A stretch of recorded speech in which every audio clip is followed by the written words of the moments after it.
Hello and welcome back to the channel. This is Imran Haq. Today we are going to be creating complete JavaScript crash course. Within that course, you will learn everything what you need to know to become master within JavaScript. Okay, as a JavaScript developer, you know everything about the JavaScript. But when you want to create a wrapper around the JavaScript, you can learn the TypeScript. TypeScript not only give you the power of doing something better, it also give you the completely robust power for building any enterprise level software. Okay, for that reason, so I think JavaScript is one of the most helpful things for make your code much better and much efficient and much organizable. So that's why I have created a complete JavaScript course. Okay, you can learn everything from start to finish. Okay, this is the my course structure. Okay, first of all, I will explain about that introduction of TypeScript. Okay, within that it has a couple of lessons, and after that, within module 2, I will talk about the primitive and core types.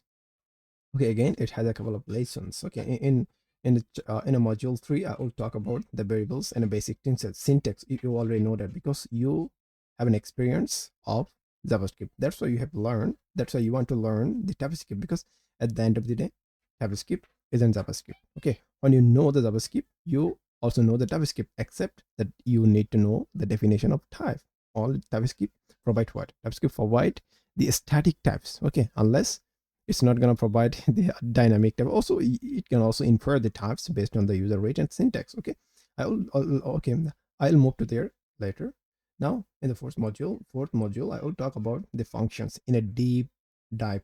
Okay, in a deeper way, so that you can learn everything about the default parameter, rest parameter, the return type of the function, and the function areas, and a lot more things. Okay, after that, within module 5, I'll talk about the array and the tuples. I think you already know about the tuples if you are from the Python background. Okay, if you don't from the Python background, don't worry, I'll explain everything, how you know. Okay, how you can explore the array and the tuples in your own way in the syntax of TypeScript. Okay, in the syntax of JavaScript. Okay, in the module 6, I'll talk about the object types, like a basic object type definition, type aliases, and the optional properties as well. Okay, and then rest also lessons available there, so don't worry. And in the module 7, I'll talk about the type narrowing. That means this is one of the super important things. When you know how to narrowing the type, based on the type of and instance of operator, you can increase your productivity in 10 times, even 20 times faster than other programming languages. Okay, that's why I love to use the TypeScript. And you can also use the working with enums. Okay, what is enums? Enums is another types within TypeScript. It's not only available inside the TypeScript, it's also available in other programming languages like C, C++, or even Java. Okay, so if you're from the other programming language background, this is also helpful for you. Okay, then in the 9th module, I'll talk about the pretty advanced syntax of TypeScript. Okay, you can also talk about advanced features. Okay, like a type assertion, double assertion, and the non-null assertion, and the type casting. How you can cast a type from the different types to different. Okay, from number to string, and string to number, from object to function. Okay, you can learn a lot of things by completing this course. Okay, please stay tuned with my channel. Okay, in the 10th module, I'll talk about the interfaces. Okay, so you can create the type with two operator. One is the interface, another one is the type operator itself. Okay, when you need to use interface, when you need to use type as alias. Okay, I'll also show you how you can use the implement as well. Okay, this is so simple. You don't need to get fed up about it. Okay, how can I use it? Okay, how can I know everything? So, okay, just you need to follow the syntax. You need to follow the basic, and then you can learn everything. In the 11th module, I will talk about the classes, which is one of the most important things. By the way, JavaScript itself don't have its classes. Okay, that use the prototyping. Then the behind the scene, they're creating the class with the prototyping. So, okay, like other programming languages, Java, C++, it has a built-in class supported built-in class support, but in case of JavaScript, it doesn't have a class support. They use the prototyping also. That's why TypeScript is not gonna syntax. TypeScript is not want to create the new classes in there. Okay, even they want to even they don't want to remove the syntactic sugar of JavaScript. Okay, they have also class available with the type definition. How cool is that, right? After that, we'll talk about the generic. Again, this is the pretty advanced topics and also available in other programming languages like C++, Java. Okay, we'll also learn about generic inside JavaScript as well. Okay, in the 13th module, I'll talk about the advanced type system. This is completely pro level, so we'll also talk about the invert, partial, record, read only, and blah blah blah utility types. Okay, After that, our 14th is a working with TS compiler, how compiler works, how each of the compiler options work, how you can sense the each of the compiler options, okay, like a non-emit and incremental, watching, compiling, type checking options, everything. Okay, I will talk about everything, how you can define the type declaration files, how you can remove it, okay, how you can stop the particular type checkings from your project. So you can do a lot of things. Our 16 module. So basically our 16 module is called the decorators, how you can use the decorator. Okay, if you know about the decorators, it will help you a lot for learning Next.js, not a Next.js. Okay, and EST Next.js is a backend framework of Node.js. Okay, it will help you a lot because there everything is wrapped around the decorators. Okay, it has a property decorators, method decorators, and the decorator factory, the execution order. So this is completely so fun. Okay, and the 16, you will be the completely master level of TypeScript tools. Okay, and 17, I'll talk about the TypeScript mental models. Okay, how TypeScript really works. Okay, how really TypeScript works behind the scene, how compiler works, how TypeScript compile the code from the JavaScript to TypeScript for the production grade. Okay, how they optimize the code, each and everything I will show you so that you can learn it. Okay, after that, in 18 folder, 18 module, this is the final wrap up. Okay, within that module, you will learn the summary of everything what we have learned. Okay, the recommended just learning part, and I will also give you the best practices checklist, the common pitfalls list as well. Okay, and also okay, I'm never gonna create the real world application of type. Okay, I will give you the real world application of TypeScript, but I'm never gonna create any project inside that crash course. Okay, so I don't want to say that as a crash course, but you can take it as a, because I have you can compare that course with the paid course of Udemy as well. Okay, I will give you the everything. Okay, so that I only seeking the one things, the subscribe to my channel, and I'll also subscribe to my channel and like the video. That's it. I also want the two things. I think this is I think this is completely nothing for you. So I know that you'll appreciate my work, also support me. Okay, let's open. Okay, let's move to the hour. So the visual definition of TypeScript. Okay, what the introduction to the TypeScript. Okay, first of all, I want to know what is TypeScript. Okay, what is TypeScript? Okay, this is the main questions. Okay, TypeScript is a superset of JavaScript. Okay, with it will provide the extra features over JavaScript. That means what works in a JavaScript is also work in a TypeScript. So plus it will provide an extra features so that it will define the definition, so that it will define the type definition of it. Okay, now I will give the visual definition of it. So okay, now I want to create one ellipse. Okay, inside that ellipse I want to create another ellipse. Okay, okay, now I will okay, TypeScript. Now I will pull the TypeScript logo. Okay, this is the TypeScript. Now again, I want to create another logo. I want to pull the another logo. It's called the JavaScript. Okay, now I'll draw inside this. Okay, sorry. All type JavaScript. First of all, I need to remove it. JavaScript. Okay, that's it. Now I will draw inside this. Now JavaScript is a superset of JavaScript. We already know that. But what does it mean by the superset of JavaScript? Okay, superset means it will provide the wrapper around the JavaScript. That means it will provide the extra features over the JavaScript. All of the features available inside the JavaScript is also available inside the TypeScript. That means TypeScript will provide the extra features of a JavaScript. Okay, okay, again, JavaScript is a dynamically typed language. That means it can infer the type when you run the programs. Okay, in case of TypeScript, it can't infer the type. Okay, obviously it can infer the types. At the same time, it will provide you the static type. Okay, you need to provide the static types. That means you have to define the type before writing before writing any variables, any object, or any functions. Okay, so I will give you the one textual example. Okay, let's assume I have defined a variable. Okay, inside JavaScript. Okay, now I want to define a variable inside a JavaScript. First of all, I will create a variables const name equal something. Okay, something. That's it. Now I have defined a variable inside JavaScript code base. Okay, now I want to create another variable inside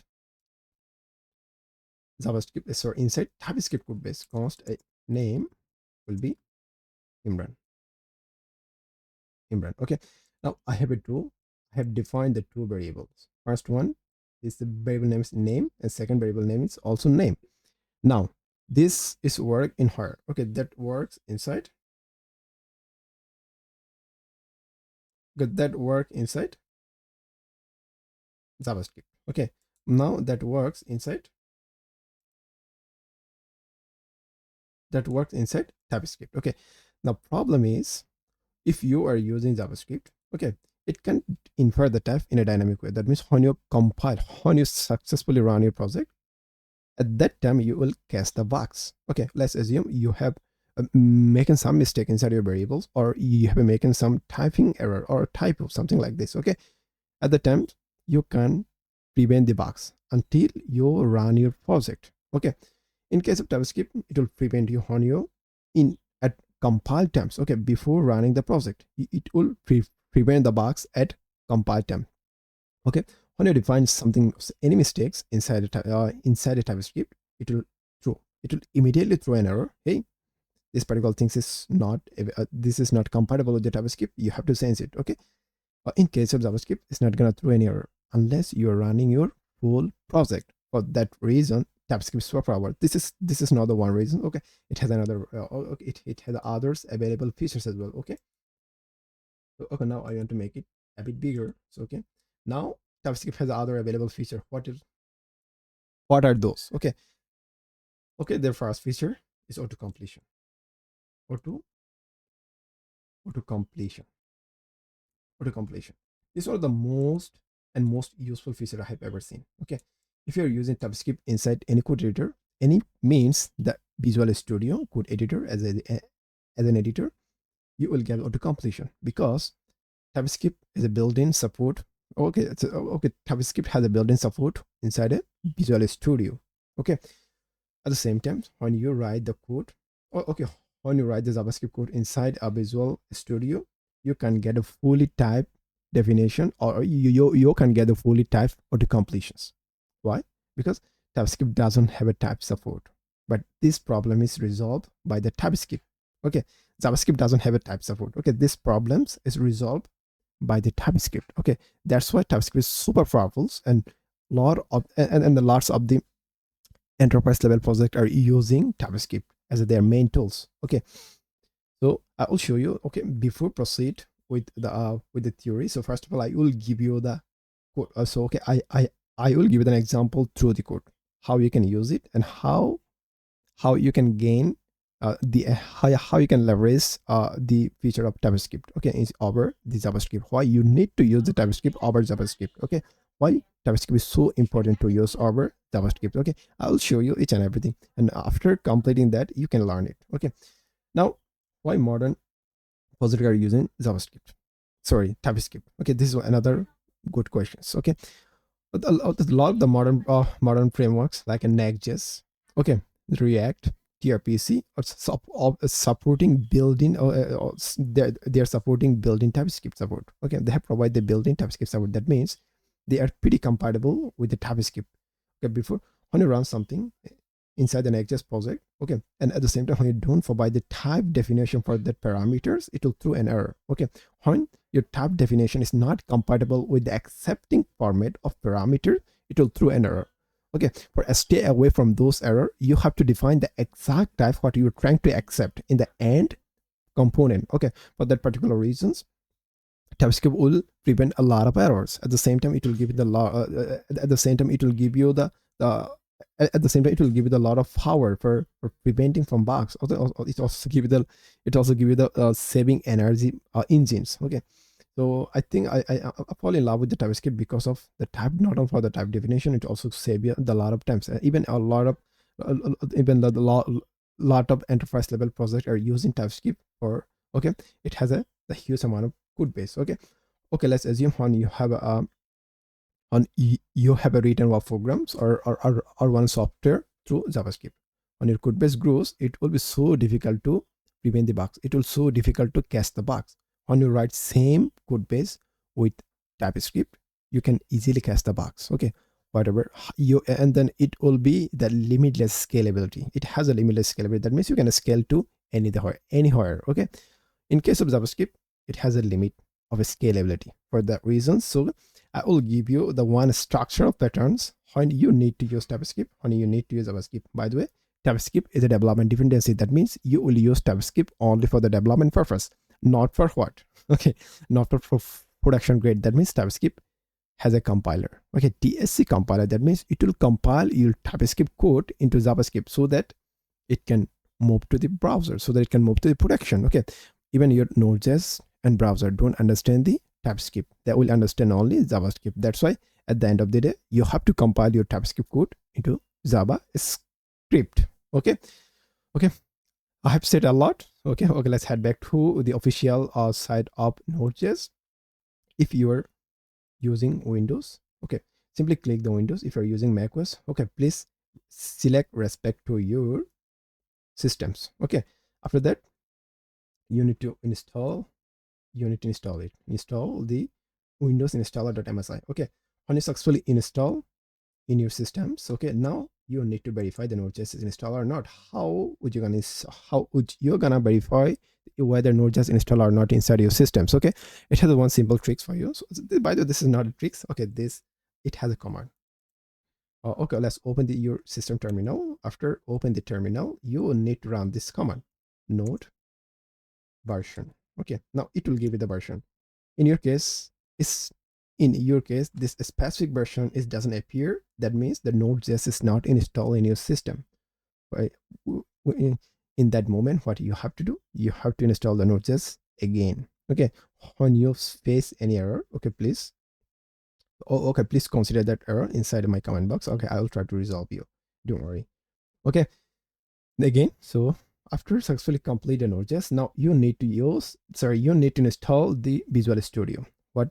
What is the Visual Studio? Why I need to use the Visual Studio over other available code editors. Okay, whether you can use WebStorm, okay, Atoms and others available code editor. I really love to use the Visual Studio because it has a scalability and extensibility through the extension. Okay, it has a huge amount of free extension so that you can organize your code base, or you can leverage through the auto completion. You can leverage the auto completion through what? You can through the extension of ES7 and a lot of available and then a lot of available free extension out there. So okay, that's why I love to use the Visual Studio for the what? Okay, even this is completely for free. You don't need to pay anything. So okay, if you're using WebStorm, I think you have to pay. Okay, let's open up the Visual Studio and move to the download section. Instead of download section, based on your system requirement, you have to download it. Okay, I have already downloaded, so that's why I'm never going to download it once again. Okay, I'll show you Visual Studio. Okay, this is my Visual Studio apps. Okay, I have already downloaded inside my system. That's why showing you. That's why showing like that. In your case, it's not shown. It's not shown because you haven't installed the Visual Studio inside your system. So okay, first of all, let's close it. I have already done it. So I have already done. Okay, now I will use Ban. Why I will use Ban? Ban is a fast JavaScript all-in-one toolkit. That means it's like a Node.js. Okay, it not only the package manager. Okay, most of the developers use the Ban as a package manager. By the way, you can also create the complete project with the Ban runtime. Ban is a complete runtime like a Node.js. Okay, what is the runtime? Okay, I'll give you an example. Okay, I'll make you understand. Okay, now JavaScript is a scripting language. That means it will run in a browser. Okay, the one person who a person named Ryan Dahl who created a engines. Okay, it can run outside of the browser. Okay, he copied the V8 engine and created his own program. He also provided some C++ code itself and created his new runtimes, or it's called the Node.js. That means now with the help of Node.js, you can run the JavaScript outside of the browser as a server. Okay, like this Ban is another runtime. Okay, Ban also give you the power of running the JavaScript outside of the browser. Okay, it's also provide you, like when you use the Node.js, it also provide you the built-in package manager called npm. When you use the ban, it also provide the built-in package manager, it called the ban. Okay, again, so when you see the comparison between Node.js, okay, Node.js and others available package managers, so you can see this is the completely noticeable speed. Okay, as you can see, this is bundler. Okay, okay, this is the also I'm literally impressed by their speed. Even okay, lot of the okay, this is used by the big tech giant like Anthropic. You already know that who is the greatest. Oh, I think this is the king of AI based code generator. Okay, and then it has a type ORM, even X also using even X. Okay, type ORM, Midjourney, Tailwind CSS, Lovable. This is the vibe coding. Replit, it's also vibe coding. Cursor, again, this is the vibe coding. Okay, all of those are using the one of the most reputable companies using ban. Okay, so I will use the ban as well for set up the my project. You can also use instead of using ban, you can also use the Node.js as well, Node.js runtime as well. But I want to use ban because it has a built-in support for the TypeScript. Okay, I don't need to install the TypeScript as an external packages. Okay, it has a built-in support for the TypeScript, so that's why I will use ban. Okay, now let's create a folder. So sorry, first of all, I want to create a folder, and I will name it what? I will name it TypeScript. That's it. Now I will open that particular folder inside our code editor. My favorite code editor. The name is Visual Studio. Okay. Okay, let's close it. I don't need it. Now, okay, let's close that one as well. Okay. Now, open the terminal inside Visual Studio. How you can open the terminal inside of Visual Studio? Through command. You can click Control and backtick. When you click both combine, it will open the terminal. Or you can use, I think it has a, okay, it has a command for it, so I forget it. Okay, so oh yeah, it has a command terminal, and you open the new terminal as well. Okay, we control shift or backtick. That's it. It's okay. Again, so I'm not want to use, or I'm not gonna use the partial. I will use the git bash because again that one is my favorite. Okay, now okay, let's run this command. Ban init -y. That's it. Now it will create the project for you. So that's successfully created. If you want to see the project is created or not, okay, let's open this. Yes, the project has been created for me. So okay, now I can run ban run index.ts. Okay, now you can change things. You can change these things as well. So hello by a ban, or you can change the text inside it. Now I will show you why I need to use. I will show you why I need to use TypeScript over JavaScript with one example. Okay. Okay. Now let's define a functions. Okay, and the name of the function will be sum. Okay, inside it I will accept the two parameters, now one a and b. Okay, now I need to define it, the type definition, because this is a TypeScript file. Okay, you can skip, either you have to provide when you want to convert any type, or when you want to skip the type checking, you can provide the type of it as a any. Okay, now I need to skip the type. Okay, the type any. That means now I need to return the sum of it. Return the sum of a plus b. Okay, let's call it console dot log, because I'm returning from sum. That's why I need to console it to show inside a terminal. Okay, let's call this sum. Inside the sum I need to pass the two parameter, number one is a and second b. Okay, as a b I will pass the 10.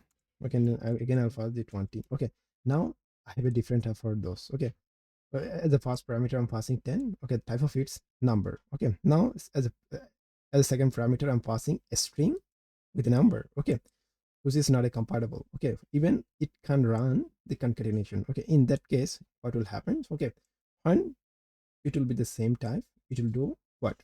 It will do equations. Okay, it will do as an expression. Okay, that means when you pass the number to a number, it will do the expression as a sum. When I'm not gonna pass the number as the same type. When I pass the one is number and the other one is a string, then it will do concatenation. Okay, concatenation means it will add up. That's it. Now so in this case it will do concatenation. Okay, now it's good.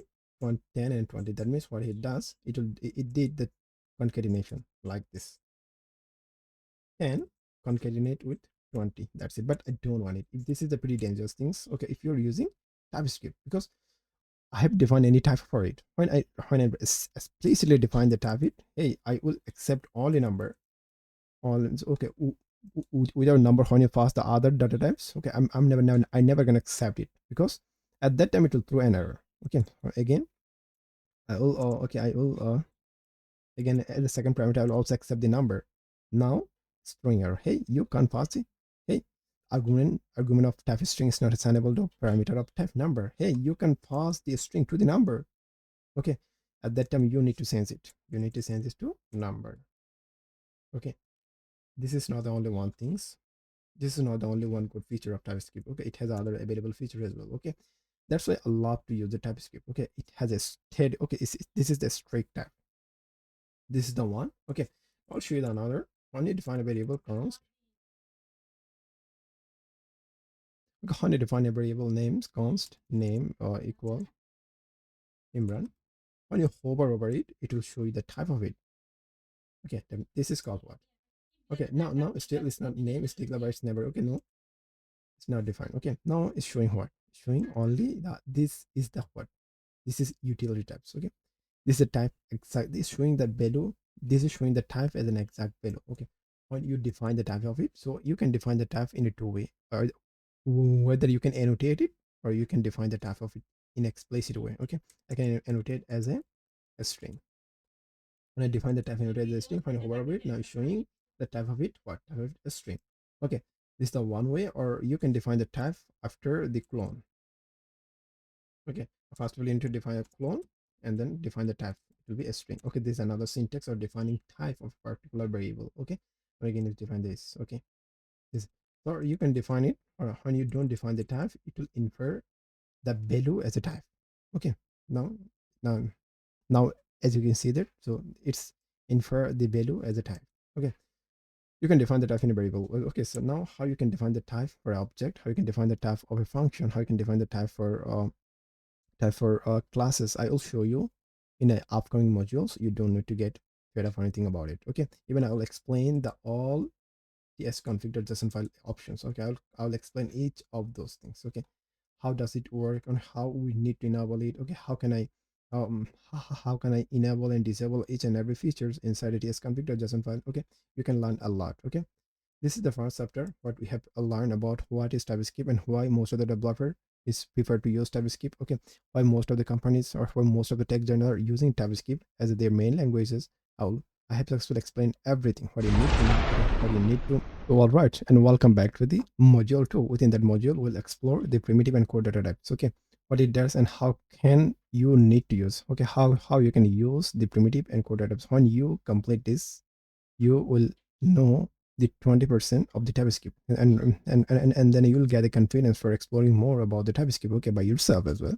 Okay, first of all, I will understand the primitive and core types. So what is the meaning of primitive data types? Okay, primitive data types means this is the smallest units of type in a TypeScript, not always TypeScript, in JavaScript. Okay, so it has a type of string, number, boolean, null, and undefined. Okay, first of all, I will understand the string. Okay, what is the meaning of string? Okay, let's assume how to define a variable const name. Okay, name something. When you define variable, okay, with when you define a variable and assign the value of with a string, okay, with a double quote or single quote or even a sequence of character, it's called a string. Okay, that means I have a defined variable called name. Within that, I have also initialized the value the something. The value is initialized and wrap around with the double quotes. Okay, inside a double quote, it has a sequence of character. When you provide the sequence of character, it will becomes a string, and this is called the string. Okay, okay, you can define in a different way. So okay, this is the first one, or you can define that way as well. So something, or you can also define that way. you can also use the backtick as well for defining a string, for defining the sequence of character. Okay, a string is nothing but a sequence of character. Okay, something. This is called a string. Now, okay, let's how and then what is a number? Number. Okay, for representing number inside a TypeScript, it has only one type. It's called the number. Okay, whether it's an integer, is a float, or even is a big integer. Okay, the TypeScript has only one type for representing number. Okay, want to define a number. Okay, let's assume I'll also give it an example. Okay, age const age equal 20. It's a number. Okay, want to define another variable. So const weight is equal 78.5. Okay, that means it will be what? It will be float, right? Float. And then also you can also define the big integer, or the infinity. So it will be in limitless amount of number. Okay, it's also possible inside. This is also belongs to the type of number. Okay, for so it's in case of TypeScript. So in case of TypeScript and JavaScript, for representing number, it has only one type. This is number. Okay, I think I got it. For boolean, okay, what is the meaning of boolean? Okay, boolean represent the only true and false. Okay, how you want to define a variable? Okay, let's assume I will create another variable for boolean. It's called const is feature. For its feature, it will be either true or false. Okay, the when assign the app value for that particular variables is true or false, that particular variable will become the boolean variable or boolean typed variable. Okay, whether it's a true or a false. Okay, now when you define a value intentionally as a null, it will become the value. Okay, it has a quick twist about the null. When you define, okay, when you have defined the strict check inside the TypeScript configuration file, you never gonna use null as a value. Okay, you have to use the defined type based on that. Okay, let's assume. So okay, I'll give you an example. Okay, const name equal null. Okay, this is the intentional type which I have defined. The value of name is null. Okay, that's absolutely fine. But when you define the inside the tsconfig JSON file, when you strict null check enable true, that means you can use the null as a value. Okay, you can't use null as a value. At that time, you have to remove it, or you can use the empty string or something like that. Empty string also considered as undefined as well. Okay, now I will talk about the what is name, what is the definition of undefined. You have to define a variable but not assign a value. When you not assign a value, it will it will be called as an undefined variable. Okay, let's assume. So I want to define a variable. Okay, let name. Okay, this I will define a variable called name, but I haven't. Okay, I have defined a variable. It's called the name, but I haven't assigned anything. When you assign anything, it will becomes what? Undefined value. Okay, the type of the variable will be undefined. And I think you got it. What is the definition of null and undefined? Okay, let's talk about the special type. When you use when you will use the type of any, it will skip everything inside the TypeScript. That means it will completely skip the type checking. Okay, this is completely so dangerous. Okay, please never ever use the any unless you need it. Okay, unknown. Okay, okay, it has a safer version of unknown. Okay, I'll give it one options. Okay, when const name any, that means you can assign type of anything. Okay, first of all, you can define a string. Okay, or a string, or you can also define the number.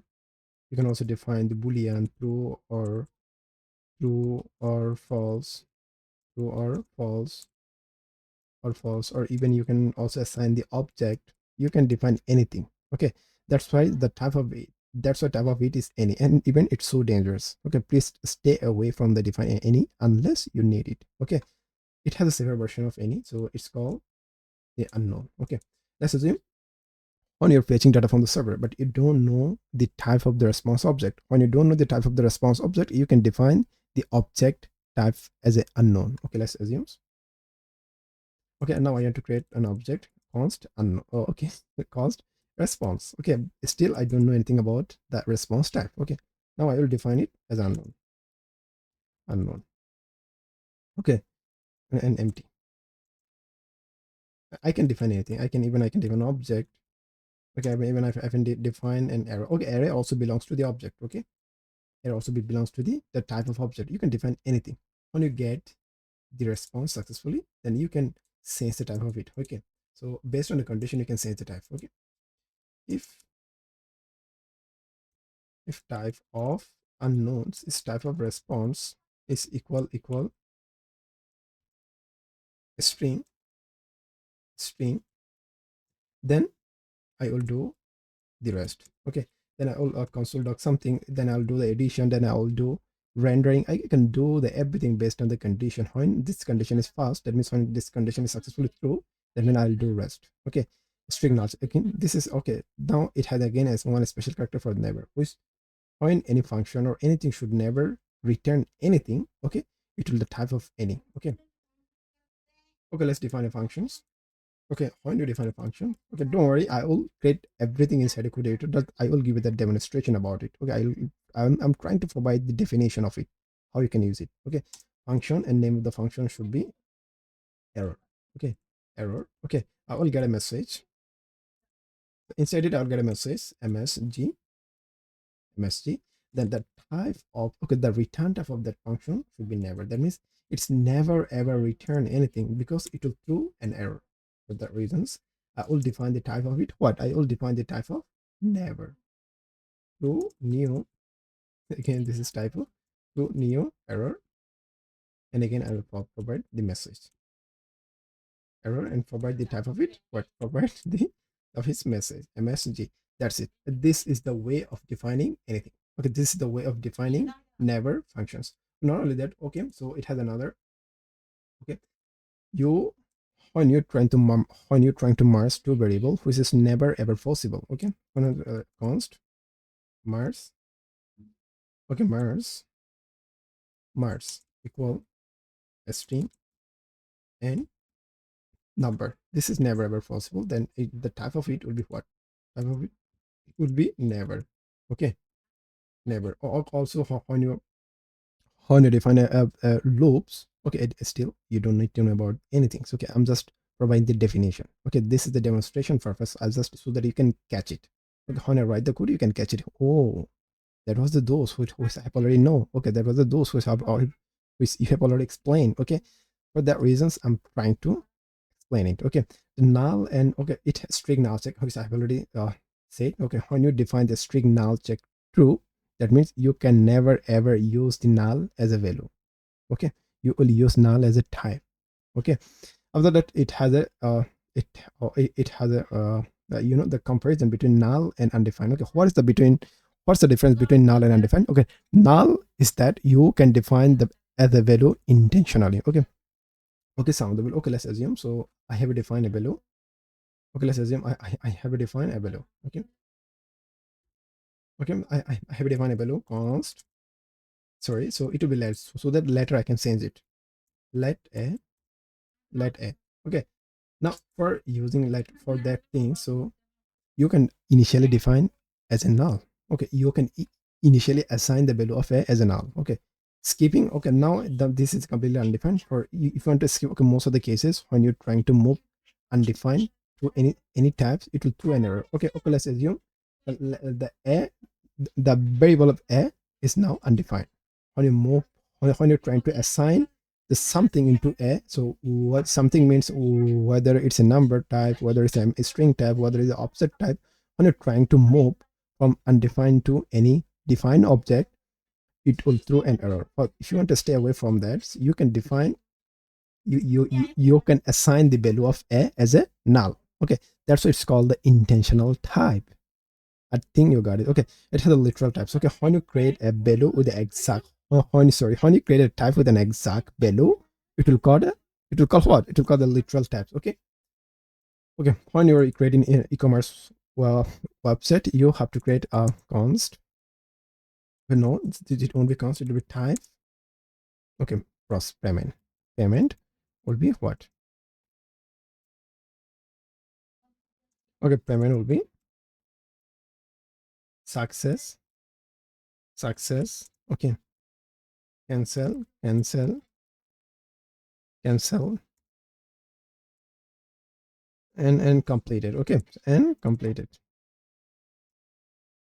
and completed, and completed. Okay, you can define the you can define the value as a type. This is called the literal types, union type. When you mark the two types, it will call the union types. Okay, let's assume you have defined two types.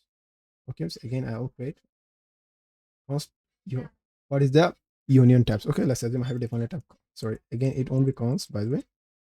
Type a equal number, number string,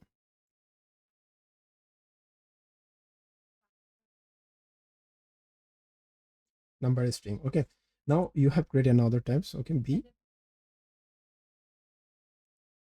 Okay, now I want to create another type of type b in equal the b. I will store the object or array. Okay, the array is not a type, by the way. So object and object, only object and function, or you can define the functions. Okay, now you can merge this type. Now you can merge this type. Type merge, type merge a and b. Okay, this is called the type merging, or you can, oh sorry, so this is not a union. Okay, this is called the union. Okay, this is the called union type. That means you can define the type as a union in that way. Okay, also this itself as a union type. Okay, that one itself as a union type. When I merge it, it also become a union type. Everyone is union. Okay, okay, let's assume when I'm trying to, what is the interaction? Now I want to know, now what is the intersection types? Okay, the intersection type is both combined. Okay, this is called intersections. Okay, when you use the and sign, it will call the intersection. I think this is so simple. Okay, and it's also easy to guess it. Okay, let's try to know everything through the code. Okay, let's head back to our code editor and I'll make you understand one by one so that you can get it more clear picture of primitive and code types. When you know about it, you will be you obviously you will be pumped up about the TypeScript. Okay, so let's head back to the code and I'll show you. Okay, okay, so let's open the index.ts. So inside index.ts, okay, so I'll remove everything. Const, I will define a variable const name will be a string name. Okay, now you can see that name is only literal type. Okay, that means what I have defined as a value now is showing the type of that. Okay, now I can sense it. How can I sense you? I need to define the type of it. I want to sense the type of it. What is a string? String. That's absolutely fine. Now when I hover over it, it will show the type of a string. That's absolutely fine. Now I will define the type of const number is will be 10. Okay, now what is the type of it? Type is now again is showing the literal types. Now I need to define the type of it. So now it will be number. And I put a number. So now I want to get another type called weight. Weight will be what? 70.7.8 or something like this. Okay. Now it's again showing it will be show the literal type. So now I can define the number. So now it's fully fine. So now again it's showing the number type. Then you can store not only that, you can also store the here some infinity. You can store the infinity, or you can store the minus infinity, or you can store the big integer. You can store anything whatever you want, which is related to number types. Okay, this is absolutely fine. So nothing's complicated in there. So after that, what is next? Or you can store the big number, you can store the negative number, or negative infinity, positive infinity. Everything is belongs to the one type. It's called the number. Okay, so after that we have a boolean types. Okay, now we'll define the boolean type. Okay, boolean type means it boolean represent the true or false. That's it. Okay, okay, let's define a variable is feature. Is feature, so it will be either true or false. True or false. Okay, so this is completely fine. So okay, its feature is true or false.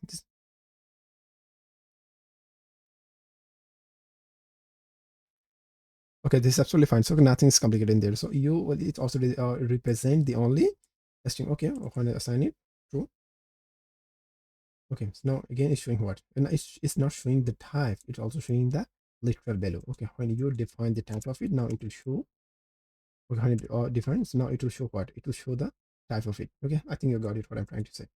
After that, so okay, let's define the null below const a. Sorry, I will define let a. Let a. That's it. When I hover over it, any. This type of any. Now I can define the null. Okay, and now null is used as a what? Null again. This is type of value. Okay, now null is using as a value. Okay, now when I define a type of a string, type of a string, type of a string still is not showing anything because null is still okay. The empty string is equal to what? Empty string is equal to null. Empty string is equal null. Okay, empty string is equal null. Okay, so for that reasons you can store empty string or null. So that's why a null is assignable to a string, or even you can not only a string, you can also number. Okay, you can also assign then you can also an object. Okay, you can you can assign the null as a value to any types. Okay, if you don't want that, you can you have to do one thing. Okay, let's head back to the tsconfig.json file. Inside the tsconfig.json file, okay, let's change the value of it. Okay, string null check to true. Now you can't never and ever use the null as a value. Okay, now it will be used as a type. That's it. Okay, let a string null. Now it will give you error. Hey, you can't use it. You can't use it. Okay, is a declare, but its value never used. Okay, the type null is not assignable type of string. That means you can't use null itself. Okay, you can't use null as a value. Okay, that's why. Okay, go and I simply for all or simply define as false. Okay, that's it. Okay, now when you define a variables, now I'll show you the undefined. When you define a variable, okay, let's define a. This is typing any. Okay, now by default this is called defined value, but the value of it's undefined. When you try to console.log it will show you what? It will show you undefined. Okay, if you want to see, okay, let's do run index.ts. It will show you undefined. Okay, that means the value of it undefined.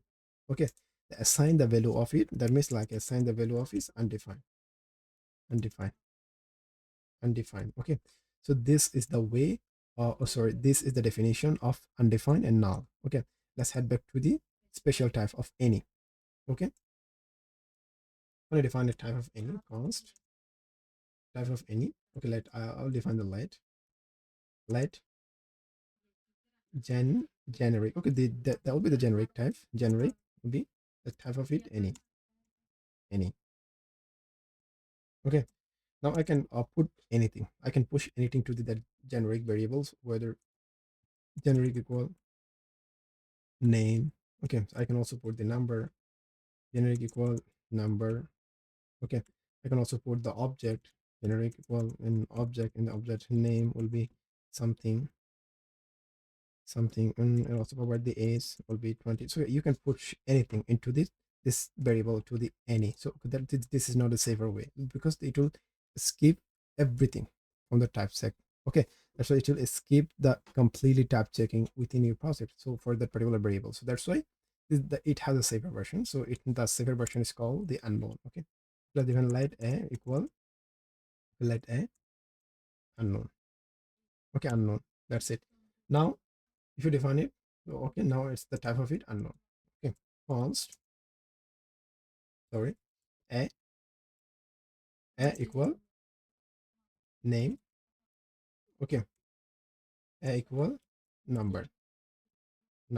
Okay, now a is sorry equal or now I want to pass a equal 10. That's absolutely fine. Now I have a defined that string. I have assigned the value of a string and a number inside unknown variable types. Okay, now we can this again unknown is unknown. That's absolutely fine. If I want to know the type of it, okay, if I want to access the type, if I want to access the properties of all string, if I want to access the properties of a string type, is that possible? No, it's never gonna possible. If you want to access the particular type, or if you want to access the all properties of that particular types, or whether it's a number, it's an object, or it's an array, it's an anything, okay, you have to check the condition through the type check, through the type of operator. Okay, how can I do? First of all, you need to check the type of it. Okay, type of a is equal a string. Now you can use anything.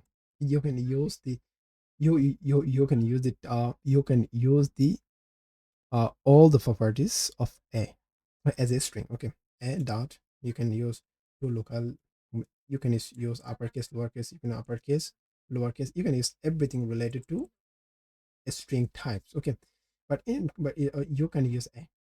Okay, but in case of you, if you want to use all the properties of number, what do you have to do? Okay, now I want to use a dot to fixed. This is not okay, this is not possible. This is not converting to number. How can I do? Again, I need to check is that number. Okay, when it's number, now I can use all the properties related to number type. Okay, dot to fixed, to fixed, to local string, to precisions, to a string, everything. Okay, that's why I'm telling the unknown is a safer way of using what? Unknown is a safer way of using any. Okay, now we are already know the definition of it. String null check, we have already checked. Okay, null check the literal. Okay, now I will create the literal types. Okay, type literal equal Imran. Okay, so I can also use I don't want to use my name, so I will use the success cancel cancel, and finally completed. Okay, that's absolutely fine. When you hover over it, it will show you this exact type. Okay, now it's used as a what? Now the value, one value will be used as a type. That means it's called the literal types. Okay, now how can I create the union types? Okay, type, again I want to create the use type, then union will be string, number, boolean. Now const name, type of name will be union. So inside union I can define any type. Okay, I can use a string name. Okay, now okay, no, so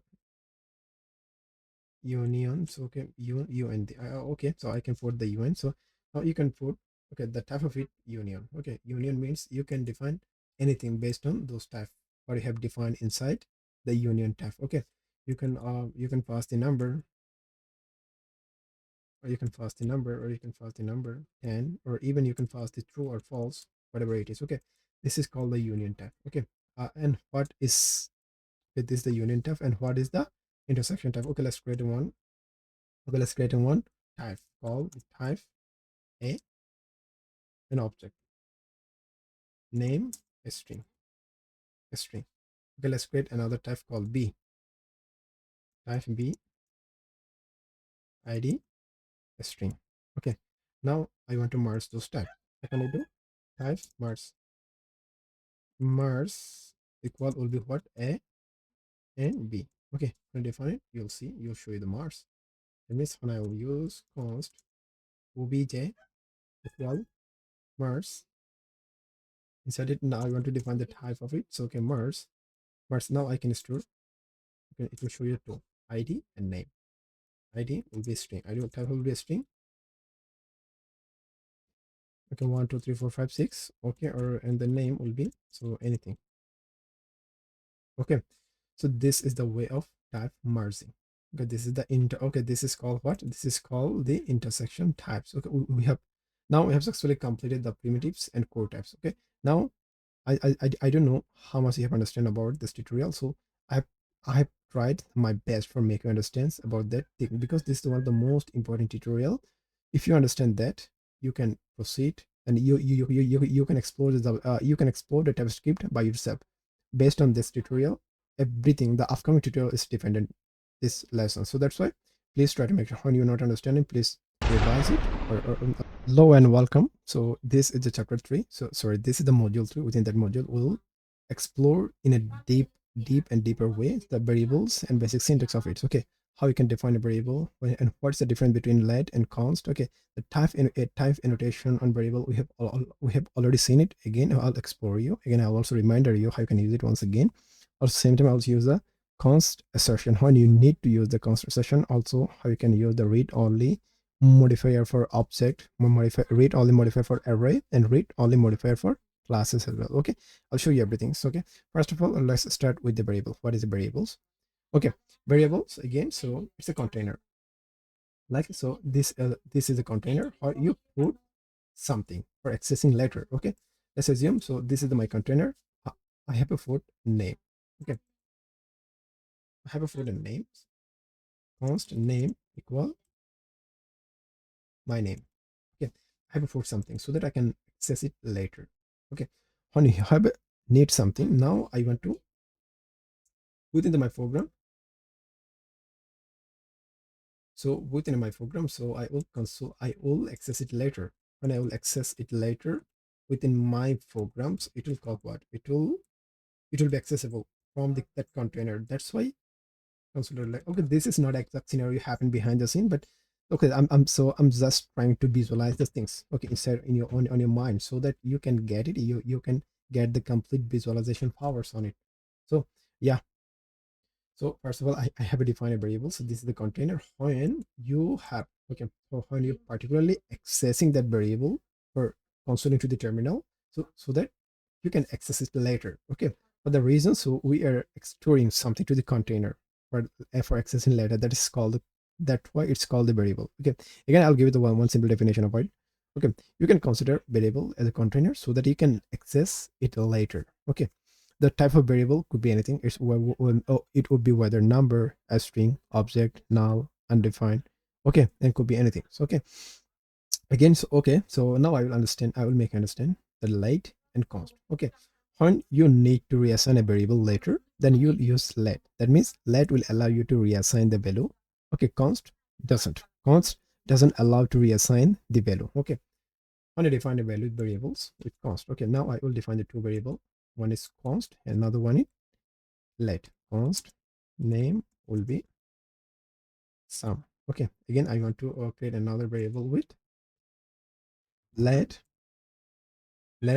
name will be sum. Okay, sum. Now this is completely fixed. Okay, you can never ever change the type. You can never ever change the value of const. But in case of let, you can change the type of it. Sorry, you can change the value of it. Okay, because it has a hosting. Okay, I'm never gonna want to show you. So I never gonna explain the hosting because this is completely part of the JavaScript. This hosting means it will host it to the top all the times. Okay, that's why you can access it. Okay, that's why you can reassign the value on a late on let for the later. Okay, after that, so when you have successfully defined a variable with const, you can never ever change the value. You can never ever change the value of it because this is completely constant throughout the program. So, okay, when you define a variable with let, you can change the value of it later. Okay, okay, again, so this okay when all the times. Okay, so this is my real recommendation. All the time you will use the const so that you can, when you thought I don't need to change the value of it, so you will define the type.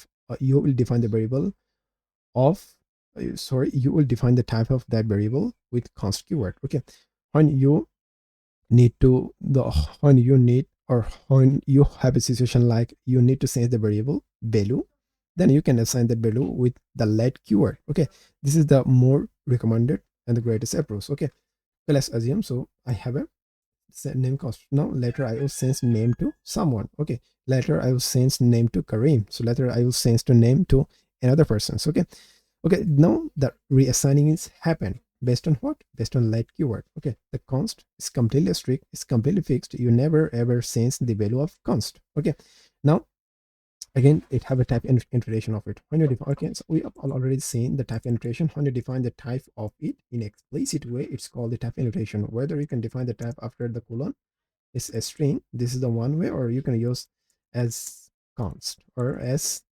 after the as keyword, you can define the type of the variables. Okay, as const as a string. Okay, this it has a two way of defining the type.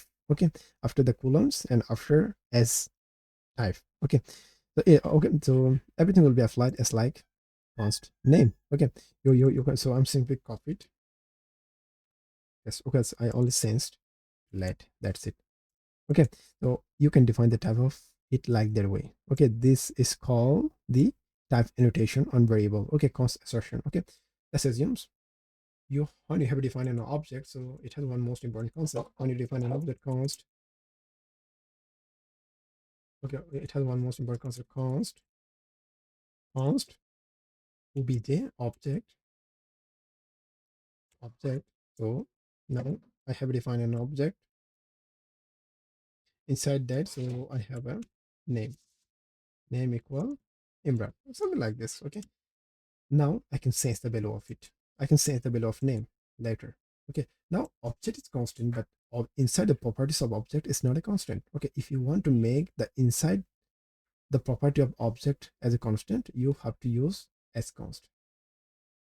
Okay, when you define the asconst, it does never ever be reassigned. Look at this, never ever be rename. Okay, that's why the asconst is used. The read only modifier against when you define an array, const array, okay, and type of it, so it will be an array of number. So array of number, when you define array of number, so it will be read only. So read only. Okay, read only. So read only equal 1 1 1 2 3 4 5 blah blah blah. Now if you want to push into the array, this is not possible because those are completely read only array. Okay, again, so this is also happen exactly for the what, the read only for the object and read only for the classes as well. So okay, I will show you through out the code. Okay, let's head back to the code. I'll show you what exact this things is shown in a visual, so in a practical way. Okay, let's head back to the code. I'll show you. Okay, first of all, let's define a variable const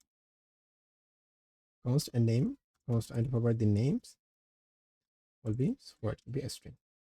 Okay, so I'll provide the my name. That's absolutely fine. Now, when however it is showing the literal type, that's absolutely fine. When name is equal to something is not possible because cannot reassign to name because it's a constant. That means you already know it. Okay, when you reassign a constant value, it will throw an error. Hey, this is not gonna possible because either you have to change const into either you have to change the const into late. At that time, you can reassign or you can reimage it. Okay, so in case of const, you can't do it. Okay, so let's make it late. Now I can reassign as many as I want. Name equal Kareem. With name equal, I can assign the number. Because the type of it, so it's default. So okay, now in that case, it's type the string. So, okay, it can infer the type. When you try to assign the different type, it will throw an error because it has this is smart enough to infer the type. Hey, you can never ever assign the number. Okay, you can define you can reassign the as many value as you want within a specific type. Rahim, or I can define the Rahim name Jabbar. Okay, like that way. You can reassign, but you can't reassign with the different value. Sorry, with the different type. Okay, this is the what you have learned about the let and const. That's absolutely fine. Okay, type definitions. Okay, type annotation on variables. Okay, or you can define the type annotation of it. Okay, const. Again, I want to see. Okay, all the time you'll use the const. Okay, well, when you really need the syntax, like you need to change the variable value, at that time you would use the let. Okay, let's define the const. Name will be what? Name will be Imran. Okay, now I need to type okay, this is the type annotation, whether you can use after the colons or after the as a string. Okay, those are not allowed. Okay, you don't need to do both. Okay, when you do only one, this is quite enough. Okay, you can remove either that ones or that one. Okay, this is quite fine. Okay, but you have to do at least one. Okay, as a string, this or after the colon, after the colon, after the colon. Okay, this is called the type annotations. I think you got it, what I'm trying to say. Okay, after that, so it has a as constants assertion. Okay, before using as const, I will go. Oh, okay, I will give you that picture why you need to use as const. Okay, first of all, you const person. So it will be it is an object. So it will be name Imran and age is 22. Okay, when I try to console that log, so person to show you what run index.ts. Okay, I'll give you now it's printed out complete object. Okay, now you can access the property of the person itself one by one. So okay, age or either name. Now my question is not that. Okay, if you want to change it, the name person dot name equal Rahim. How is this possible? And I know that this is not a secure, right? Still, so now I have defined the type of its constants. Okay, in case of object, this is sorry, in case of object, this is pretty flexible for sensing the property of it. Okay, but in case of variable, this is so restrict. This is so strict. You can never ever extend it. Okay, for the object, for in case of object, you can reassign it. This is the problems of this problem of types. Okay, for the reasons we can use as const. Okay, so I'll show you also the result of it. We're giving the Rahim. That means the value of object, the value of person object has been sent successfully. Now I don't want it. Okay, when you define as const, you can reassign it. Okay, this is the magic of as const. Okay, you can even now do set completely read only. Okay, okay, you can also define it const error equal name email and password. Okay, let's console dot. Oh, it's giving array. That's actually fine. When I try to send, so how can I try to push arr dot push something another, it will give you what this. Okay, fine. So I will define as const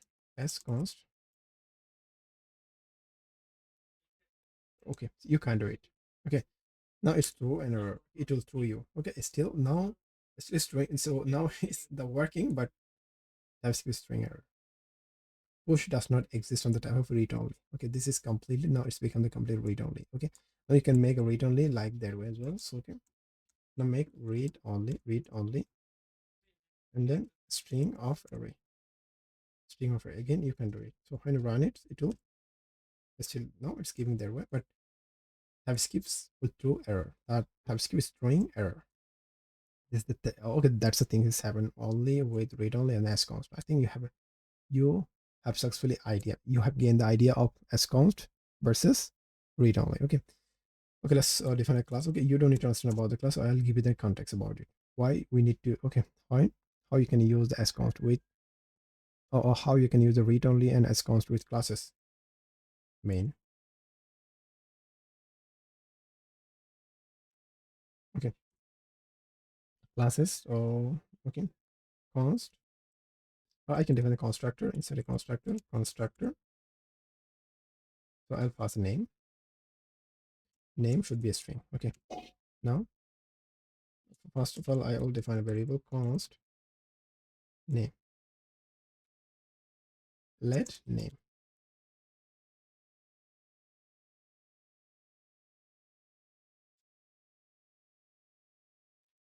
any.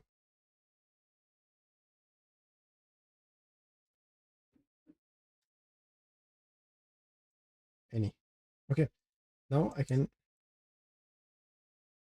this dot name equal name. Okay, now first of all I need to create the instance of it. So const first main equal main new. Okay, I need to use new.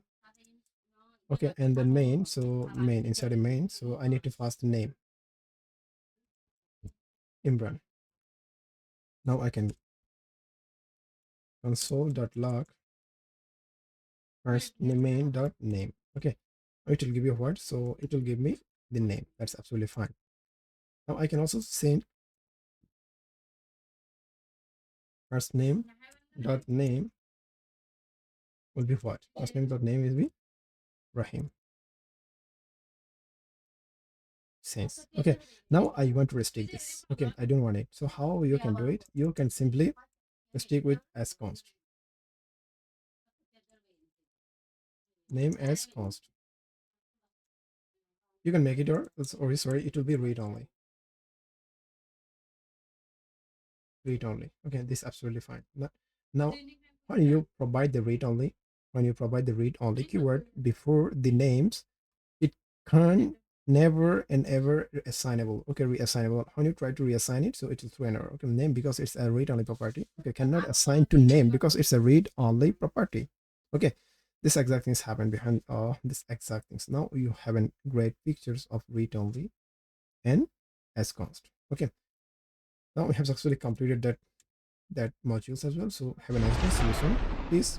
Hello. So this is the module for within that module we'll explore the functions from start to finish so that you can master of functions of any programming languages. When you learn the functions in JavaScript, you can learn the function from any programming language, or you can apply this particular syntax. Okay, I think syntax could be different, but concept is every programming language. The functions concept is exactly the same, right? So it has all the so okay, all the functions have the parameter, alpha parameter, rest parameter, return types, and everything. So, okay. Okay, first of all, I will start with the definition of functions. Why I need to use the functions. Okay, let's assume so you want to reuse a couple of codes across the project. Okay, at that time you can create another components or another functions. When you use another function, you can call it as many as you want. Okay, you don't need to repeat the process until you don't want. Okay, I'll give an example, don't worry. So okay, why I need to use the functions. This is my main concept. Before learning anything, you need to understand the why part is most important, right? Okay, functions. Function is a reusable codes. I think that's it. Function. What is the definition of function? Function means the reusable code you can use throughout the project. Okay. So, okay, let's define a functions. Function. And it will be the sum. Okay. And it will accept the two parameters. When you pass the value, that means when you're calling the function at that time, when you pass the value, it will be argument. When you accept those, it will call the parameters. Okay. I will accept the two parameters. One is A and another one is B. Okay. And so now I'll open the functions. Inside it, I will return the functions. Returns the return the value, return the sum of the functions. Okay, sum of the functions. No, I don't want to create another function. I'll return the summation. A plus B. That's it. No, I don't want anymore. Okay. After that, okay, so now I can use that function in anywhere I want. So just I need to import it. If you want to import that function, first of all, you need to make it exportable. Okay, when you export it, you can import anywhere throughout your projects. Okay, that's why you can also make it as a utility function so that you can create anywhere you want. So that you can call it anywhere you want. Okay, the main things, the central theme of function is this is the one reusable code, so you can use anytime, anywhere you want when you call the function. That's it. This is the simple definition of function for myself. Okay, now I have a three file. Okay, so I have a three file one dot tsx. Okay, and then I need to copy. So copy file 2.tsx, file 2.tsx, and I need to copy paste and file 3.tsx. Okay, file 3.tsx. Okay, now I want to use that functions. Okay, so now when I will, if without using that functions, so I need to return words. I need to create my own functions. Okay, function sum. Okay, I need to provide the name of the function sum. So and then I will accept the two parameter a and b, and then I will call, okay, and then I will start the function body. Inside the function body, I'll return the sum of a plus b. Okay, and then I close it. Okay, now I need to do everything. So okay, I need to do it for, okay, I need to do it for file. Okay, I have done this for the file once. Okay, now I need to do it for file 2. Again, I need to do it for file 3. Okay, okay, this is a completely cumbersome, overwhelming, and repeating task which I never ever wanted to do. Okay, I love what I'll do. So I will create one function. This is function. This is the main function. Okay, now I will import it. Okay, instead of doing it, so I will select everything. So okay, now I will delete it. I will delete it. I will delete it because I don't want to repeat the task. I don't want to repeat the process. Okay, so this is pretty cumbersome. So what I will do, I will call the functions. That's it. So from, okay, so each of the file have a different value for the summations. Okay, so now I want to call the functions. Okay, how can I call? So now sum. Now I need to further two arguments. One is 10 and 20. Okay, each of the function call the function, you can pass the different value, but the type of the value will be different. Type of the value will be the same because we are accepting the number. Okay, the type of it. Okay, now you can also annotate the type of it. So because you're using TypeScript, that's why make sure you're define the type number. Okay, now again I want to define the type of it number. Okay, now okay, let's make it a bit shrink. That's absolutely fine. Okay, now I'm calling this function sum. Okay, or within what, within file1.tsx. Okay, now I want to call that same function within file2.tsx. Okay, now I want to call it to the file3.tsx. Now I have simplified my process. Okay, this is the that's why I love to use the function.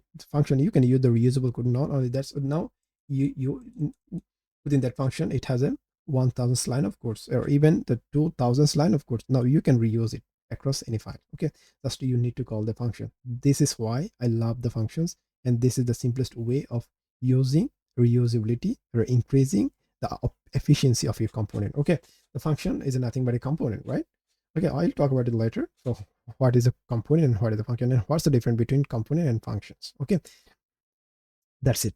Okay, this is the function. Now let's talk about the parameter types. Okay, function parameter types. Okay, now within that function signature, so we have accepting the two parameters a and b. Now when you accepting that parameter, you need to define the type of it. When you define the type of that parameter, what you're accepting inside a function, it can be obviously it will force to the calling section, to the calling section. Okay, hey, when you call that function, you need to provide that exact type. Okay, when you don't provide this exact type, you will throw an error. Okay, this is the way, and this is the syntax of function definitions. That's it.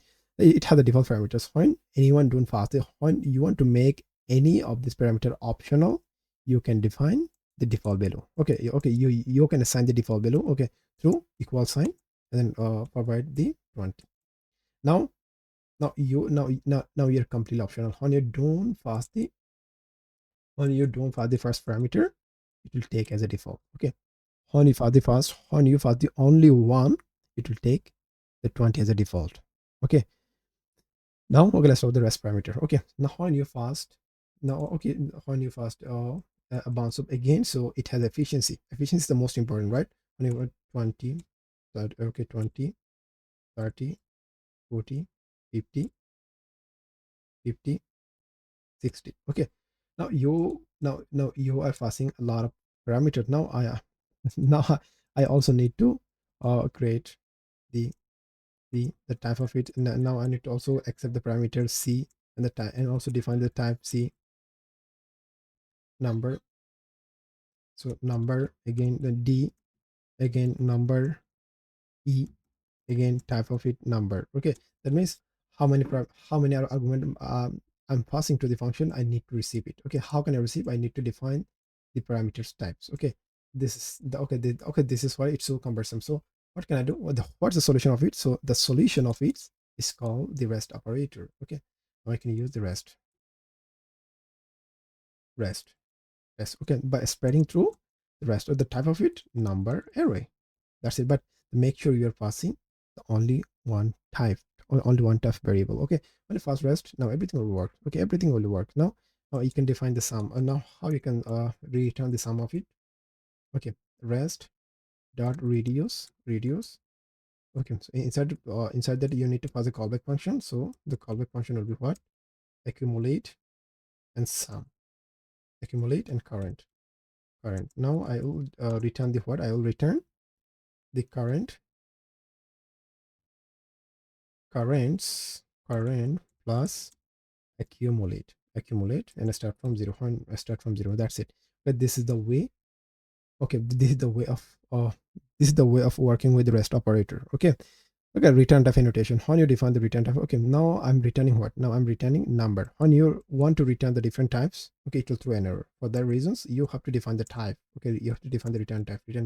Whether it should be number. Okay, or you can also make it union. It can return number, it can return a string, it can return object, it can return classes, it can return anything. Okay, what you have defined, it will return that. When you don't return that what you have defined, it will throw error. That's it. This is the simple syntax what you need to remember. Okay, function type alias. Okay, Now, okay, you can also define the function type. Okay, how you can define the type of functions. Okay, now you need to define the function type. Okay, I will show you how you can define the function type of it.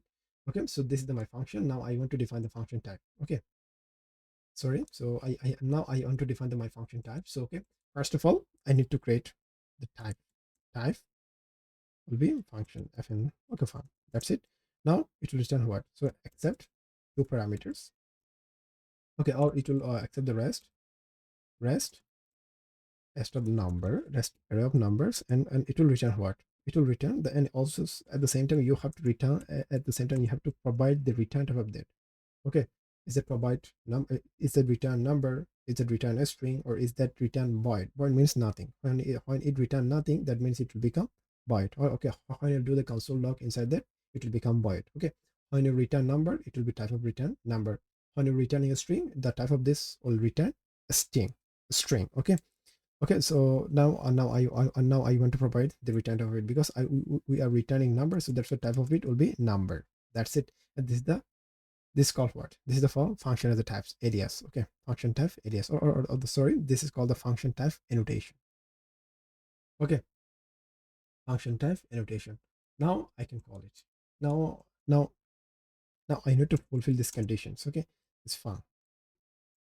That's it. This is the simplest one. Okay, function type alias or also same. So you can also define the function as types as well. Okay, as like before.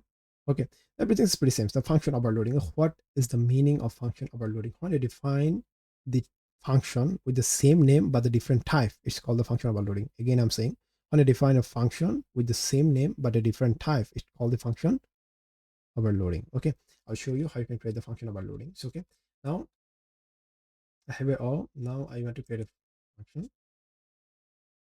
function. So name of function will be the format. Now it will accepting what? It will accept input. Okay, to accept the input passed as a string. Okay, so now it will return nothing. Okay, it return nothing void. Okay, now I want to create another function. So okay, let's copy and paste. So now I want to return another. So now it will accept what? It will accept a string. Now it will accept number.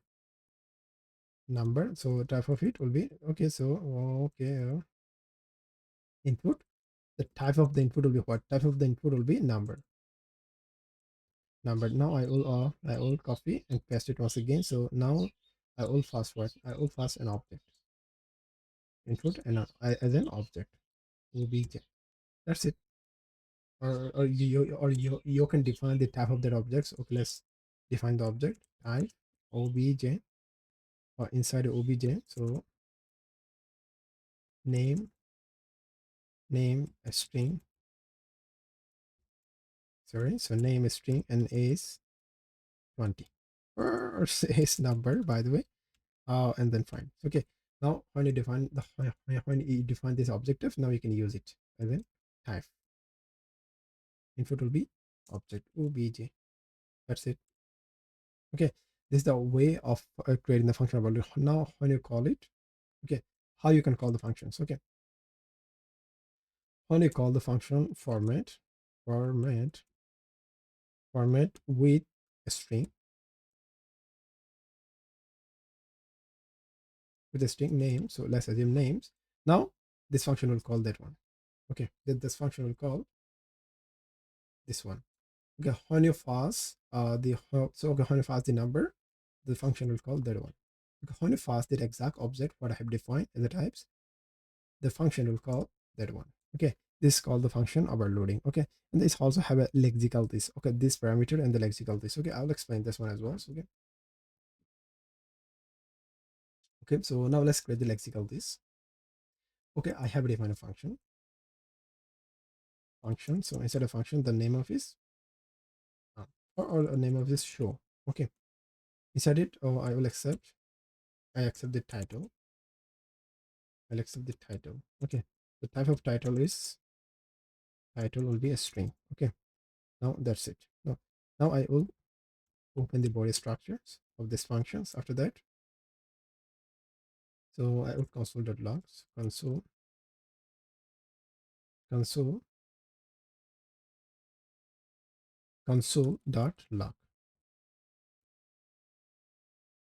console.log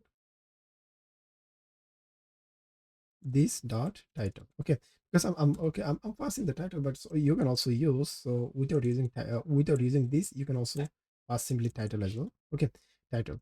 Now you need to define an object, const obj. Okay, now inside it you need to pass. Okay, title will be the title. I just want to provide the title. The type of the title will be, oh, sorry, no, it's okay. No type. Okay, you need to provide the value of the title. So okay, I want to provide the value of the title is so probably hello. That's it. You can provide anything whatever you want. Hello. So and then I want to provide the show. Okay. The second when you want to call, when how you can call the show. Okay. Now obj dot show. Now when you use this, you can literally call this. Now you can literally call this title from this function. How you can do it? This dot title. Okay, this is the way. Okay, this is the way of doing. This is the way of calling the functions. Okay, with the help of lexical or other these parameters. Okay, this is another pretty complicated things. Okay, let's head back to the code. I'll show you the more practical way how you can do it. Okay, now let's head back to there. So okay, first of all, I want to create the one simple function. Okay, without any parameters. Okay, name. Now it will print the same name, console.log name Imran. Okay, now so when if I want to console, I need to call it. I need to call this function's name. I need to call this function. So okay, that's it. Now it's called Imran. That's absolutely fine. Now when you will pass the parameters, okay, now I want to make this function dynamic through passing parameters. Okay, okay, I'll accept the parameters will be the input, the type of it as a string. Okay, so now I'll accept as a string. Now I can pass it input. That's it. Now I need to pass this argument. How can I pass? Okay, now now it's accepting what? Now when hover over it, it's accepting a string. Okay, now I need to pass this a string. So it'll be my name. That's it. When I call this function once again, let's see. It's showing my name. That's absolutely fine. Now I want to define a default value of it. When anyone don't provide the anything, so I can show something. Okay, for this I want to assign a value. So this will be the default value. Okay, default. I have named it default value. Again, now this function become optional. When you don't pass the value, this is absolutely fine. Okay, now it will work. Now it will take what? Now when you don't pass any argument to the functions, now it will use that's that default value. Okay, that's it. Okay, now okay, let's take okay, let's talk about the rest operator. Okay, for creating rest operator, I will skip that functions. Okay, now I want to create another functions or name of the function. I want to name it as a rest. Okay, rest. Instead of rest, I will accept the above parameter. Okay, you already know that why I need to use rest function. Okay, again I'll show you in a practical way why I need to use the rest. Okay, okay, I will accept the a type of number, b again type of number. Okay, now inside it I will return it. Okay, return the summation of a plus b. That's absolutely fine. Okay, let's call this rest function. Okay, when you call the rest function, you need to pass the two argument. Okay, rest, inside the rest you need to pass two argument. Okay, those are required. Okay, and the type of those is number. Okay, now I need to pass, so I will pass the 10 and 20. Okay, let's see what does it show. Okay, now I need to console it, console.log. Now it's returning the value. Okay, so now I need to console it. Now it's showing 30. That's absolutely fine. Okay, now when I will pass the more value, so like a 30, 40, 40 and 50. Now I'm passing extra three arguments, but I'm not accepting it in there. Okay, as a parameters. Now I need to accept it. Okay, now how can I accept it? As like before, what I have accept the a and b. So okay, c will be again type of number, e d will be type of number, again d will be type of number, and e will be type of number. Now it's showing perfectly fine. Okay, yes, this is perfect. Now when you create when you create more, like 16, 17, and 18, again you have to repeat the process, which is pretty cumbersome. So that's why I never wanted to do. How can I do? Okay, so I don't want to sense anything in there. So okay, I will sense inside a function. Okay, I will close everything. So okay, I'll use rest operator, rest. Now the type of it will be number array. Okay, now it's not showing anything. Okay, now I want to use reduce inside. Okay, reduce is a TypeScript function. Sorry, reduce is what? Number reduce. Okay, reduce is a JavaScript functions. Okay, rest dot reduce. Sorry. Rest dot reduce for sum of it. Accumulator. Okay, and then current. Now I want to return the sum of accumulator plus current. And then again, it will start from 0. Okay, let's see.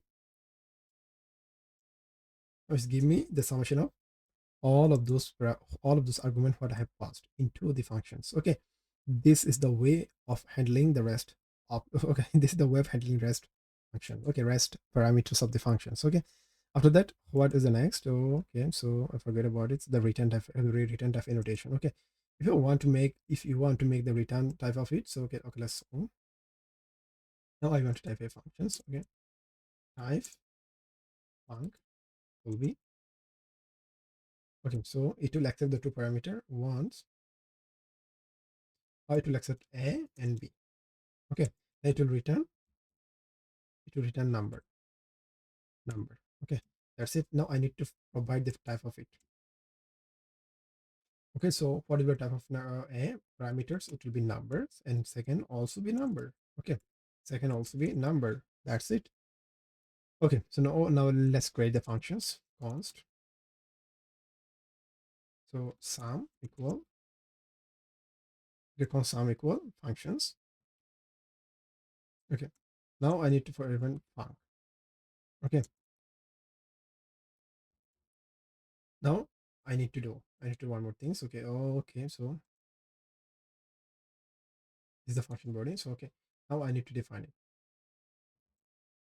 Func. Okay, inside a func, I need to accept. Okay, it's return a byte is not a standard type of number. Okay, that means I need to accept the two things. One is what, a and b. Okay, now I'll return it. Return the number. I need to return the number. Okay, inside return number a plus b. Okay, a plus b. Now this error gone away. Now, this is the way of defining the function signature or the function type definition of it. Okay. Now, after the function, name, so after the clone, you have to define, you have to pass the function type definitions. Okay. And then it will, at that time, you don't need to do it. Okay. You don't need to define anything like a function number. Okay. Because it's already done. Okay. On when you have defined the type definition of it, so you don't need to provide the type of those one by one, because this is already done here. Okay, this is already done by the type definition. Okay, thanks to the type definition, right? So now I want to console.log. So I want to console.log and sum, and call the sum function inside. I need to pass it too. Again, now you can see there, when you pass the number, it will throw an error. So okay, when I pass the when you pass the string, it will throw an error. Okay, when I pass the string, again, this is not assignable because we have defined the type of the function. Inside it, we are accepting two parameters. Number one is a and number two is b. Okay, so we are passing number one as a number. This is absolutely fine. But in case of number two, in case of parameter two, we are passing a string, which is not assignable. Okay, that's why I need to pass what? I need to pass number as well.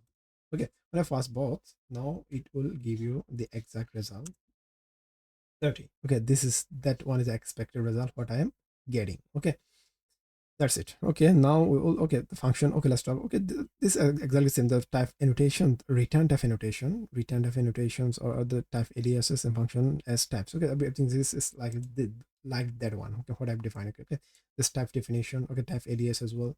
Okay, and then the function return. Or you if you want to get the return type of that function, you can also get. Okay, type of return type. Okay, if I want to know the return type of that function, how you can, if the sum, the type of the return type, const name equal will be what? Will be the return type, sorry, not read only, return type. Okay, return type of sum. Okay, return type of sum. The sum is referred to the value. So, but so okay, return type of sum. Okay, you need to pass that one. Now the type is what? With number. Okay, so this is called the return type parameter. Now it will pass the return type of that function. So what is the return type of that function? The return type of that function is number. Okay, when you use the return type parameter and between when you pass in a generic way, when you pass the type of that function, it will get it. Okay, when I get it, you only pass the number. You never ever pass other types. Okay, type. When you pass the string, it will throw an error. Okay, so when the string, it will throw an error. Okay, yes, that. Yes, but name is declared, but it's never is it this for this. The string is not assignable type number. That means you can never ever assign the string to the type of number. I think you got it. What I'm trying to say. Okay, this is the work of return types. Okay, okay. Let's talk about the one the most is called function overloading. Okay, functions overloading. Okay, now again, so I have commented out. Okay, commenting, not commenting out. Okay, now okay. So this is the function. Oh, okay, now we have already seen. So function overloading is there. So now I have define a function for the same name but a different input. Okay, for the first input, they define the input as a number, so it's string. So for the second functions, again the function name is same, but the type of the input, the type of the parameter is different. The first parameter for the first function is a number. The second parameter of for the second function for the second function parameter is a string. Okay, for the third functions, we are expecting either number or a string. So okay, now it's we're now calling it. Okay, how can I call? So I need to call it select that way. Format. So format. Sorry. So within a format, I need to when I pass the string, so it will call that one. Okay. When I call the number, so when I pass the number, okay, let's assume when I pass the number 10. Okay, let's see.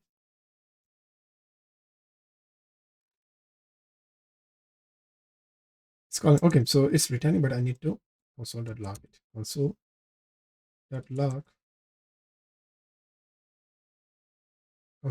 and format. So inside the format, I will pass what? I will pass the number number 20. That's it.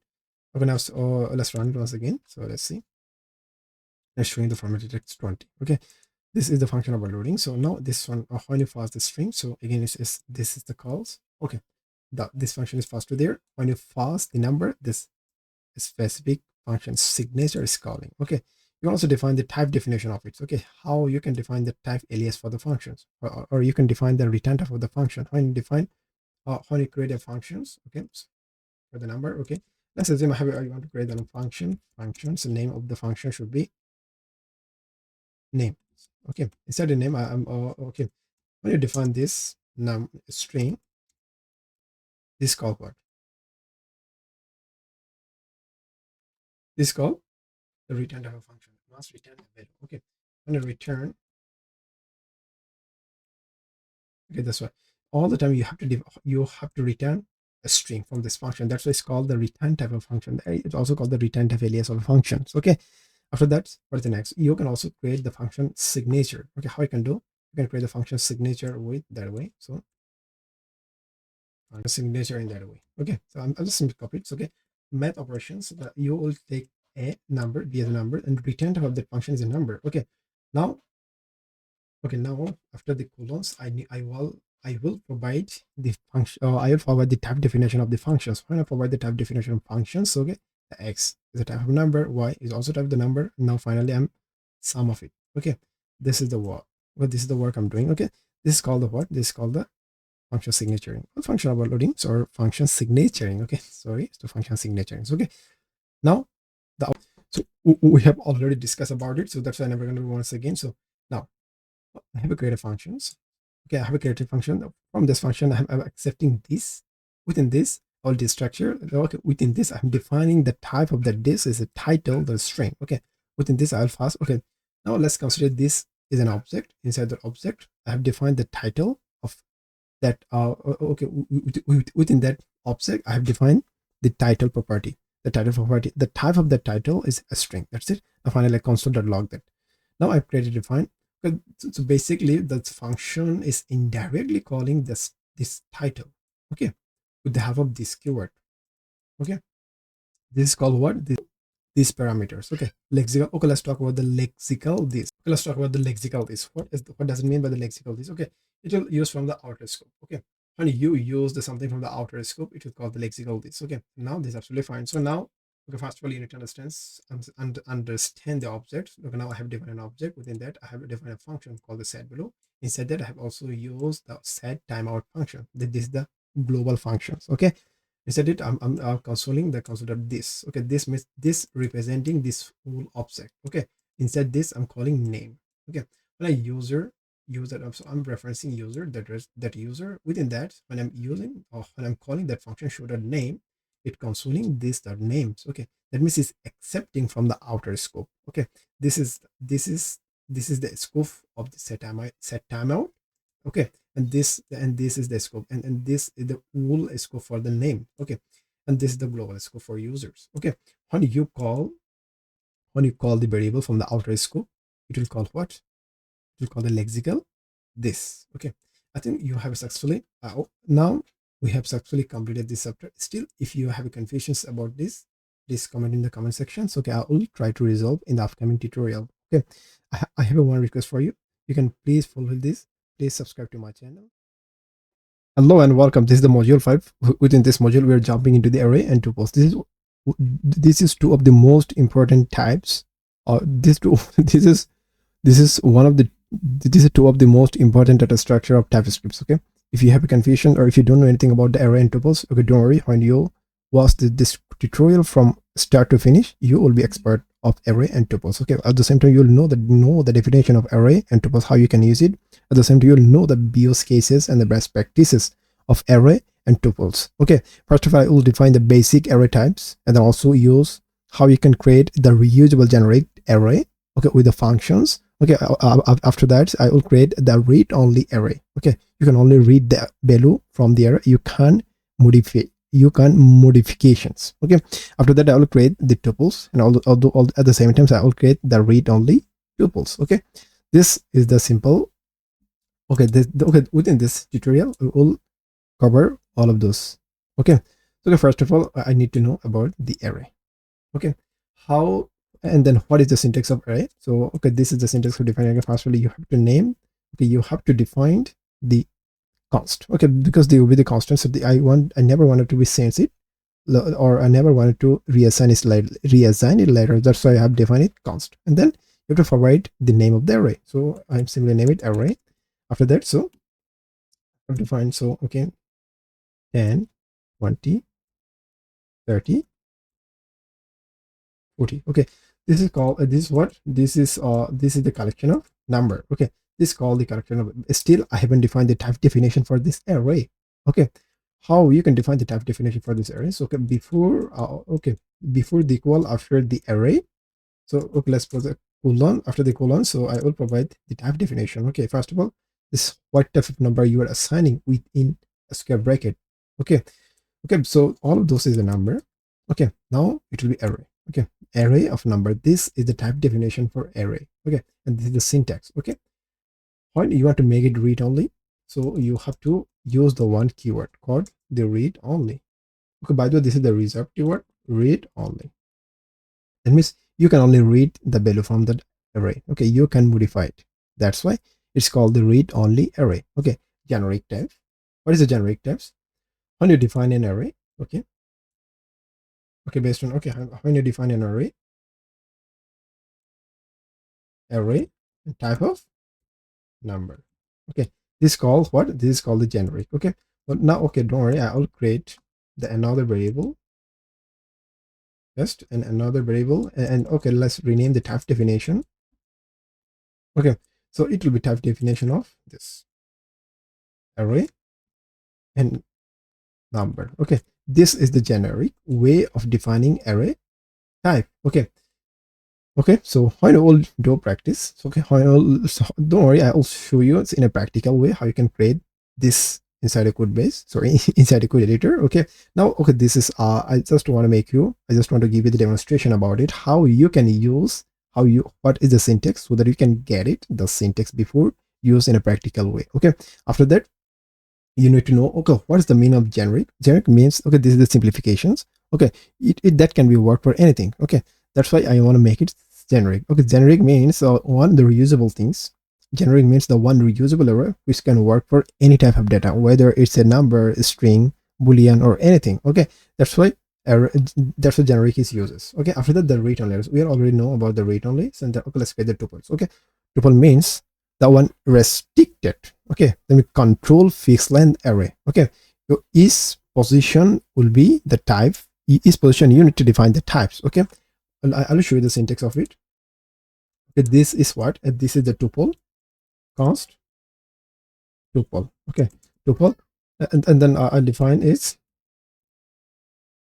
first of the first positions will be the names. Okay, it will be a string, and second also be a string. Okay, second position I want to provide the number.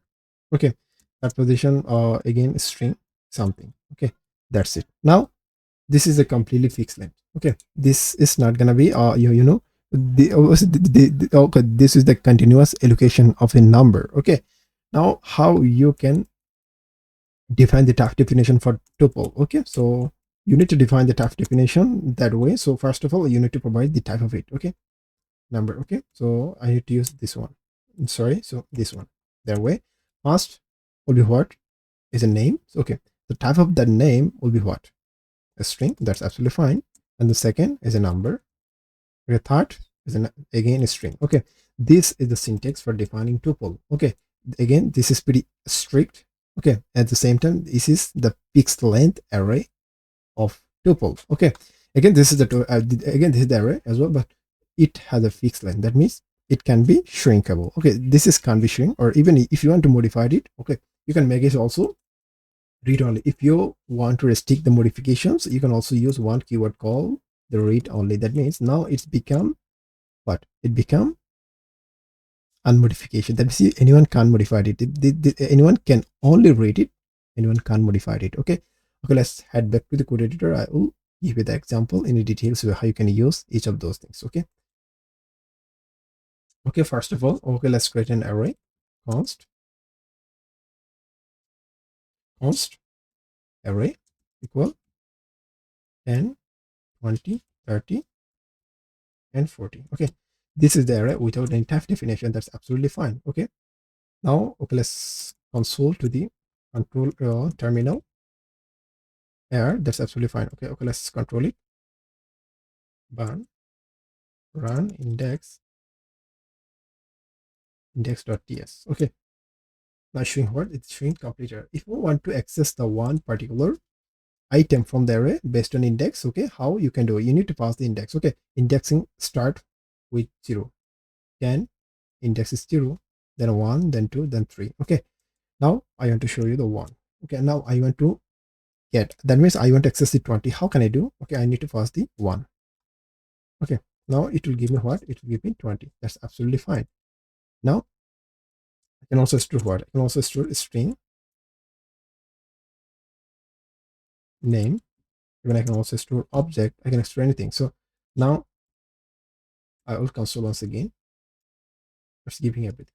Okay, now I don't want to allow store any type of things inside this array. Okay, for this reason, so I need to define the type definition of this array. Okay, the type definition of this array will be only number of array. Number of array. Now it's giving error because hey, you can, a string is not assignable to type of number. That means you can never ever assign the string to the type of number. Okay, which is number array. Okay, that's why I need to remove it. That's absolutely fine. Again, I need to remove this object. Okay, but if I want to make it mixed, okay, okay, before showing to the mixed, okay, first of all, I will show you how you can, okay, how you can make it read only. Okay, I want to make it read only. Okay, now, okay, Okay, first of all, I can access it. 0. Show me what? It will show the 10. That's absolutely fine. Now we want to make read only. Read only. After define the read only, when I'm trying to change error 0 to 20, now it's giving error. Okay, what it does again, the index signature is type read only number, only permits reading. That means you are only permitted to read, or you are permitted to access the data or access the item from the array. You can never ever modify the data inside an array. Okay, that's why it's called that's why read only is so powerful. When you need only accessing, when you want to give the only accessing power, okay, at that time you will use the read only. Okay, you never ever want to modifications of the item inside array, so okay, you never ever use the read only. I think you got it what I'm trying to say. Okay, after that, so okay, let's assume I want to store the string as well, combination of everything, a string. I also want to store the object. Okay, how can I allow all the types? Okay, if you want to allow all the, you have to use this. Okay, now define it, number, a string, and object. Okay, now everything is accessible, and you can assign based on those type what you have defined there. Okay, you can define okay, you can that means you can store the number, you can store the string, and even you can store the object. Okay, within that object, or even or if you want to provide the specific type for that object, you can also you can also that as well. Okay, first of all, I want to provide, so okay, type object name a string, sorry, so name a string, and email also a string.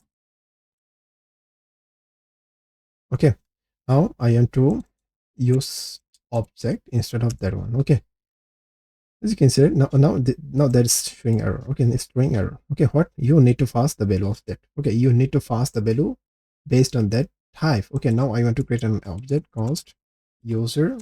Type of the user will be object. Okay, the name Imran, and email imran@gmail.com. By the way, this is not this is the fake. Okay, user. Now I can pass that user to there. Okay, user. Now this is absolutely fine. Okay, it's not gonna throw any error. Now you want to access the last item. Okay, how you can do that? Okay, air dot length -1. It will print the last item from error all the times. Okay, it will give you an object. Now I want to access the specific element from that object. Okay, what can I do? I want to access the what? Now I want to access the now I want to access the name. Okay, now I want to access the name of that. So first dot name. Okay, a string error, so don't worry, it will throw error, but it will give you the name. Okay, okay, this is the TypeScript error. So by the way, so this is the TypeScript error. Okay, the property object. Your property name does not exist. Okay, don't worry, because why it's giving. Okay, it's only know the object. It's only know this type, but it's not know anything about this. Okay, that's why it's giving error. So by the way, so this is okay. Okay, they're giving the error is the property name does not exist on the type a string, number, and object. Okay, but I know it exists. Okay, property name does not exist on type a string. Okay, that's why it's giving error. So no, don't worry. Now you can assign it as an object. Okay, when I did,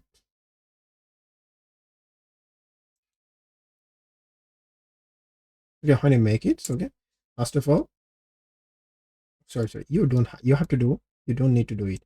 Okay, now as an object. Okay, you have to alias it, and dot, you have to alias this as object.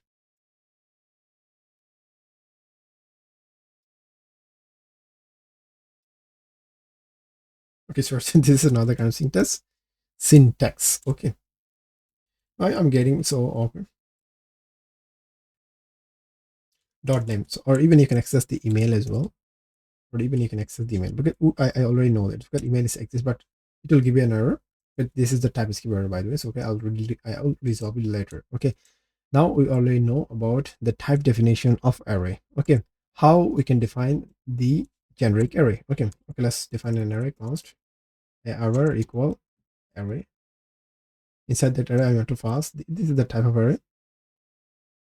By the way, this is the type definition array. Inside that array, I want to pass the number. Okay, it will be number array. Okay, it will be number array. So now I can define 10, 20. Now I can assign the item 20, 30, even 40. Okay, that's it. Now I can console it to the browser, sorry, to the terminal. Okay, console.log to the terminal. Okay, let's see what it display. Okay, now it will display the whole array. That's absolutely fine. Okay, now you can store the string as well. So a string, you can store the string as well. Now you can assign the string as well within that array. I provide the name, so now it will give you that. So now if you want to loop through over it, so if you want to loop through over the array, how you can do? Okay, for error of, okay, so I introduce item. Okay, I will give you the I will give you the two way of accessing item through loop. Okay, so first one is simple. So item of array, and I will simply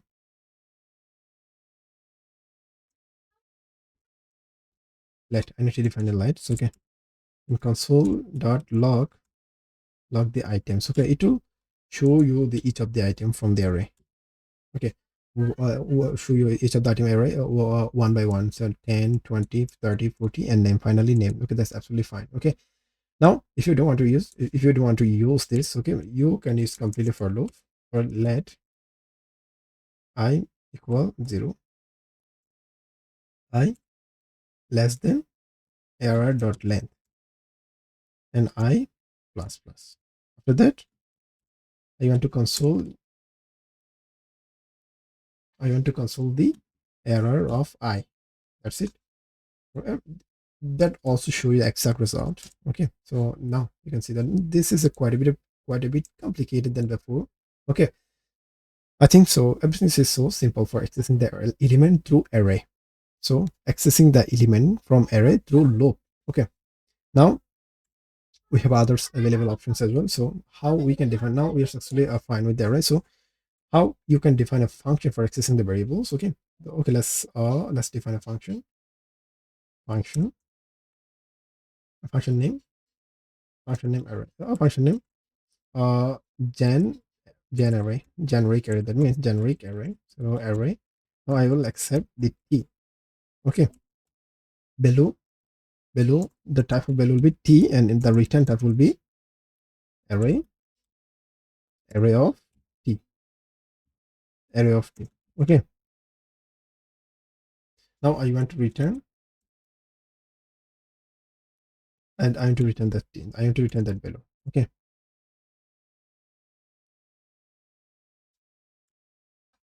I want to return that value. So okay, that now the array is a completely generic. So okay, now I can okay, let's call the gen array. Let's call the gen array the before console.log. Inside the console.log, I want to wrap. So I want to wrap the log. So I want to wrap the gen array. So inside the gen array, I will pass the array of numbers. Okay, this is a completely unknown number still because we haven't passed anything, right? So okay, let's pass the 10, 20, 30, 30, 40. Okay, it will return what? It will return the array of that item, array of that what I'm passing. So okay, let's assume. Now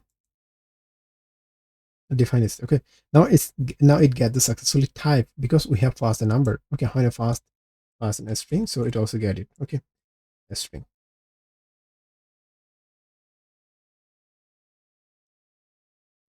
name. When I pass name, so it also works. So now you can see that string and number of array. Okay, generates a string or number array. So we are also passing. So this exact t is accepted as a parameter inside there. So the type of the parameter is this. Okay, and then it also return the return type of this is that one. Okay, this is nothing complicated. Okay, let's open the terminal and show, run it. Okay, it's giving with what? It's given array inside an array. Okay, now we are passing array. That's absolutely fine. Oh, now I don't want to pass. Okay, I will only pass then 10, 20, 30.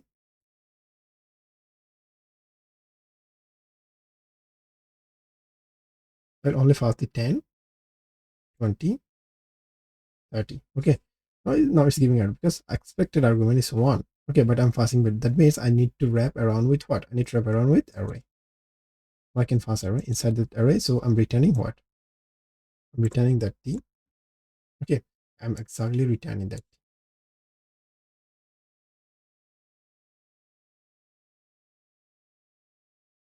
Okay, so sorry, I'm returning value. That's it. When you run it, so it will display that one. That's exact things. Okay, I really love it. So even this is pretty helpful. Okay, this is not gonna work for only. This is not gonna work only for number. It's also work for a string. It's also work for object. It's also work for any type. Okay, so you can also pass the strings name, email, and password. Okay, that means it also work for any type. This is pretty compatible for anything. This is compatible for anything. Okay, now let's run it.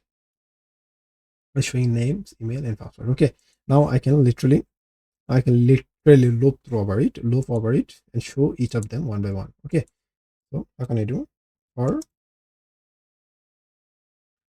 let I equal 0, I less than then. Okay, so I need to know the return type of that. So how can I know the return type of that? So okay,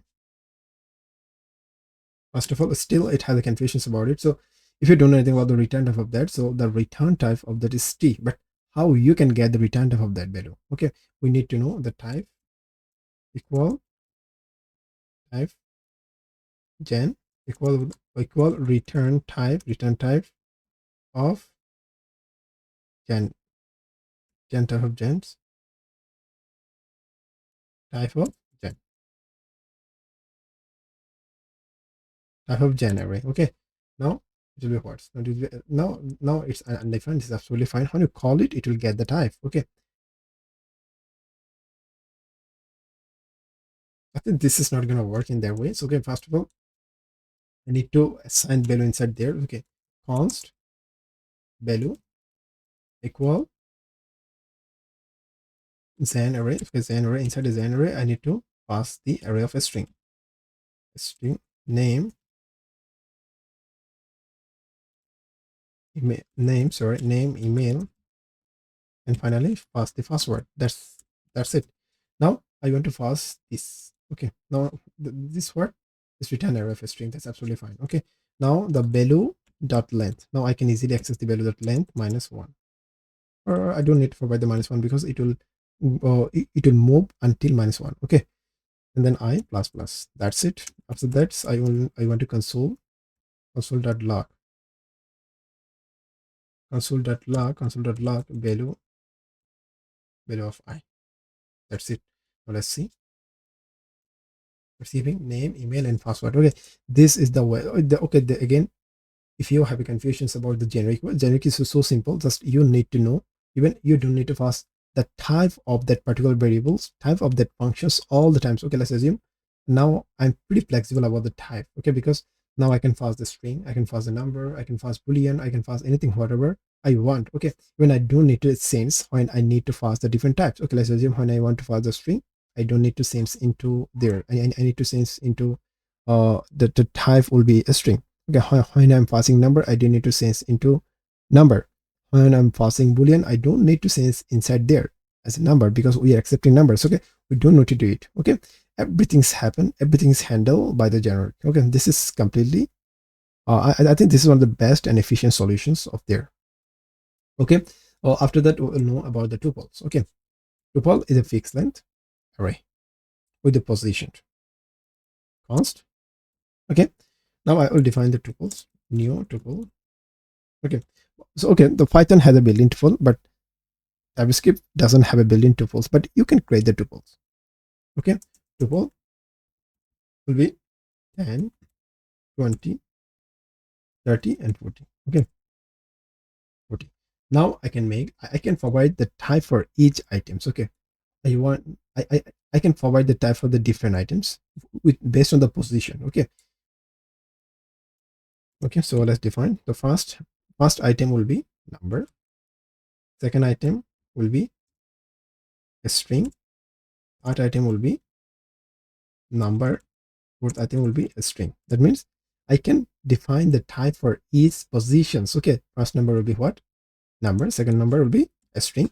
Third number, again number. The fourth will be a string. That means you can control the position type as well. Okay, this is so powerful. Okay, when you want to create an object, or when you want to create an array with the controlled in position with fixed length, the tuple will help you a lot. Okay, how you can, okay, now you can also make it read only. That means anyone can only read it. Okay, before showing it to the read only, I will give you how you can modify the tuple. Okay, now if you want to modify the tuples and fast. Okay, so inside it two. Now I want to change it. Now the type of this word, the type of two is number. Okay, if I want to provide the strings, it will give you array. A string, so it will give you array. A string, now it will give me array. Why? The type of tuple, the third is in a string, is not assignable to number. That means I need to first number, because the third position type is what? The third position type is number, but I'm assigning what? I'm assigning a string. A string is not assignable to type number. I think you got it. For that reason, so I need to provide the type of what? I need to provide the number. Okay, now this is so cool. Now I can console.log the new tuple. Okay, when I run, it will give you the modified versions of it. Okay, again, so sorry, so I'll make it 40. I'll make it again, run it, and once again, so now it give me the 40. That's absolutely fine. Okay, so now if you don't want the array won't be modified, so at that time you can use the one keyword called read only. That means array can't be modified. Okay, array is not accessible. Array is this is not a permittable to modify the tuple. Okay, this is the great way of doing it. Okay, or even so, everything is a so useful things. Okay, when you want to access each of those to array, how you can do it? Sorry, yes, to the loop, how you can do it? First of all, you need to again for let item of new tuple. Okay, now console.log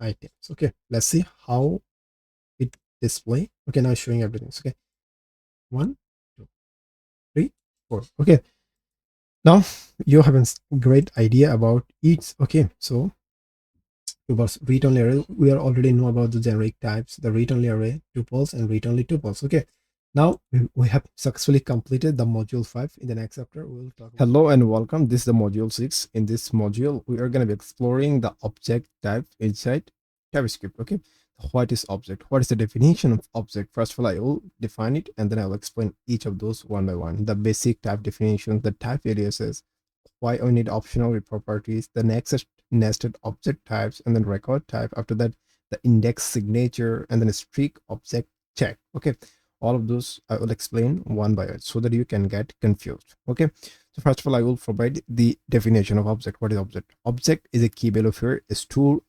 Object is a key value for used to store data in an organized and a structured way. Okay, you will use object for storing your data in a structured and organized way. Okay, okay, first of all, I will show you the syntax, how you can create the basic object. Okay, now I will use simple I'll create the simple JavaScript. Okay, you don't need to use the TypeScript now. So, okay, when I use the type alias, then I'll show you how you can use the type definition for this object, and you can assign the value, okay, which need to be exact match based on the type definitions. Okay, so first of all, I will create the object type definitions. Okay, first of all, I'll create the object, and then finally, when you know about the object, the definition of it, and then I'll create the type definition of that object, and then you need to that means your created object need to be matched with the type definition of that object. Okay, so okay, let's assume you already know about it. Okay, now let's create the object. Okay, So this is the syntax for object. First of all, I will use const. After the const, okay, I need to define the name of that object. Okay, I will define objects, and then okay, this is the syntax for you have to open the curly brace. That's it. Okay, now you can define the name the key value here. So key, I'm providing names value key value here. Okay, name Imran. Okay, age 22. Okay, profession software developer. Okay, so this is this is an object with a key value here. Okay, let's make it a bit bigger so that it's fine. Okay, now this is an object within key value here. Okay, so now at the same time this is a syntax, but I haven't defined the type definition of this object so that I can extend anytime when I want. Okay, I don't need to, okay, this object don't need to be messed with any exact type definition. Okay, so what else? Okay, what we can do, so we can create the type definition after the colons. Inside the colons I will create another object. Okay, now I can define the type of it. Name will be a string. Okay, a string, and then age will be number, and then profession will be again a string. Okay, so this is the way of defining type for the object. Okay, so now when you have a multiple object, okay, with the same type, you have to create the you have to repeat the process again and again and again. Okay, so but I don't want to do it. Okay, I'll show you how you can skip the repeated process. Okay, first of all, let's copy and paste. Okay, now this is the second, copy and paste, third and fourth. Okay, this is for the user one. Okay, let's assume this is for the user one. Okay, now I'll create it for the user two. So this is for Karim, and again this is he's also software developer, and again that one is for Rahim, and fourth one is for Aman. Okay, that's it. So I have created 4 objects. Okay, each of them has their its own definitions. Okay, now if I want to okay, now I think this is kind of overall. At the same time, this is I'm doing the repeated process for the object definition. That means I'm defining the type for each the same object all the times. Okay, let's assume. So okay, now as you can see that, so I have now if I want to create the one type alias and I will reuse it for the alls, it will be better and a more efficient way of creating object, okay, with the exact match. Okay, now I want to create a type. Let's use the type keyword and then object. Okay, object. Now I define the name will be what? Name will be a string, and then age will be number, and then after that the profession will be again a string. Okay, that's it. Okay, this is the my type definitions. Okay, now I can use it across the now I can use this type definition across all the object what we have defined with this exact type. Okay, let's copy it. So and simply we can simply remove it. Okay, now I will use this object obj object. Okay, this type of it. Okay, again I will remove.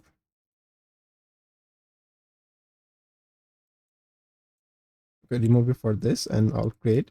Now I will use this object what we have created. Okay, this is the most useful and the reusable things. Okay, that's why it's so efficient solutions. Object. Okay, so now again for this, again I want to remove object. Okay, this is the way of defining the type alias of the object. Okay, now as you can see, so it has an optional property. Okay, let's assume, so I want to make the profession, or now I want to make the professional optional. That means when you will create the object with the when you want to create a new object with this type definition, you don't need to, obviously you don't require to use the profession as a property. That means you don't require the profession property to be fulfilled. Okay, how you can make it, how, so now my question is how you can make it optional. So okay, that's you need to use the simple optional. Okay, this question mark sign. Okay, it's called the optional parameter. Now it's becoming an optional.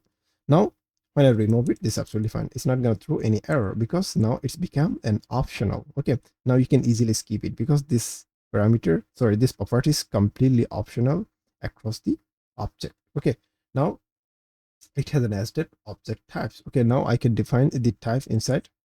Okay, so now let's make it a bit bigger. Okay, sorry, no.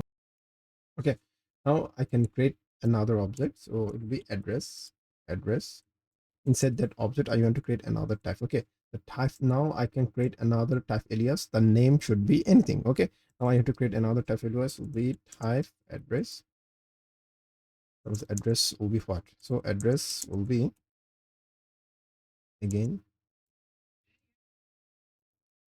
country will be a string, a state will be a string, and then city will be a string. Okay, now I have defined those types. Again, you can make the optional type. Okay, you can also make the property optionals inside that address type alias. Okay, how you can make that optional properties, how you can make that property inside that address type definition optional. Okay, just you need to use this optional parameter. That's it. Sorry, this is optional marks. That's it. Now the city becomes the optional inside the address. Okay, now I can create an nested object. Okay, now I can create an address.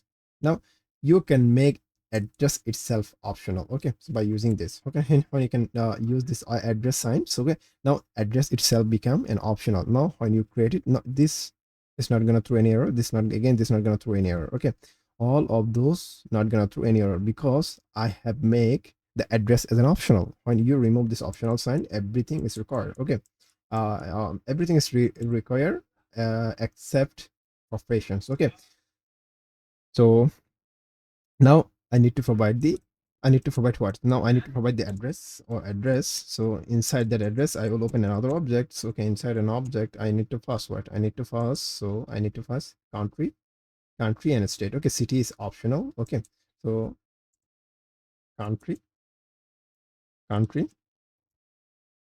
Oh, again, and after that, so I need to provide what? So after the country, I need to provide the state. Okay,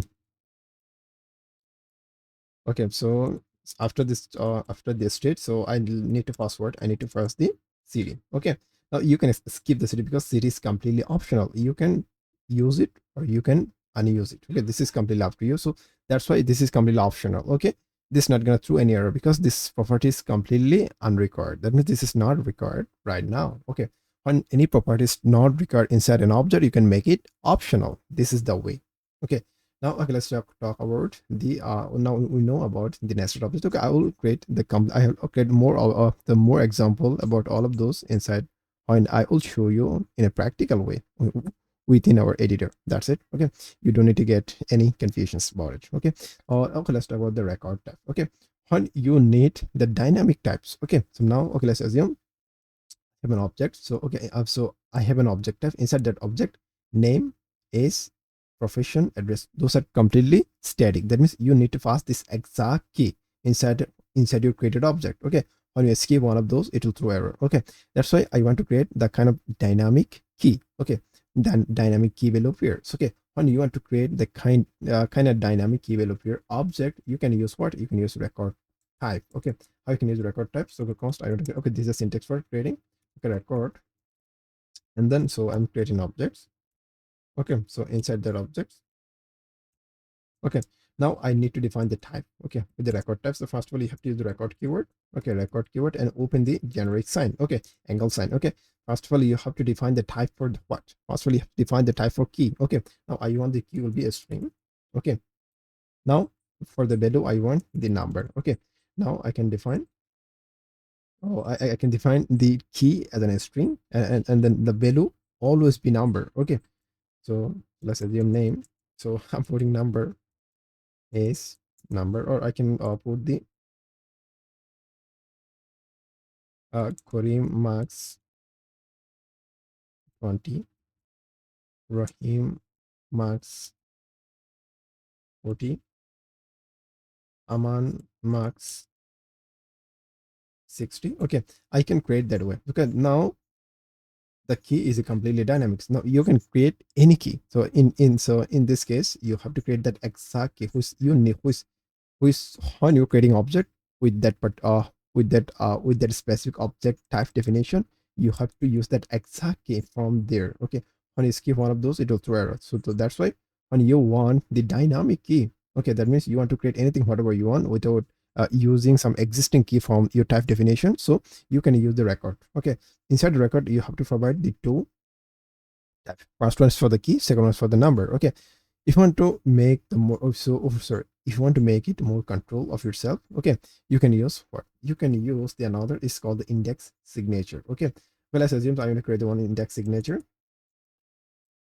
type. Okay, type, oh, I can provide the type of signature. Okay, signature, stick signature inside this. Now, okay, now you have to create, okay, inside it your I will use key will be a string. Okay, key will be a string, value will be what, value will be a string or number. Okay, this is the way. Now you can control the type of the value or either a string or number. Okay, now when you create another object, okay, let's assume I want to create another object, const object, const new object. Okay, now I'm using that definition signature type. Okay, signature types. Okay, let's open the object. So inside that object I can provide the dynamic key. Okay, just the key have to be a string. That okay, this is the only requirement. You have to provide the key type will be a string. Okay, number is not gonna be acceptable as a key. Okay, in within that particular case, I think you got it. Okay, now I want to provide the name Karim, okay, and then is 20 because number and a string is completely acceptable through the through that signature type definition inside our object new object creation model. Okay, this is the way of creating objects. Okay, now I have a final thing. This is called the strict object check.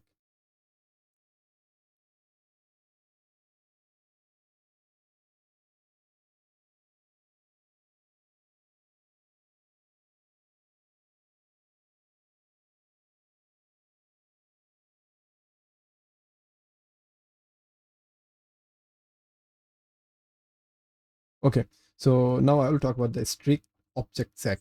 Okay, okay, let's assume so you are creating an object const user equal, okay, name will be what, name will be anything. So again, I want to provide the my name. Okay, email,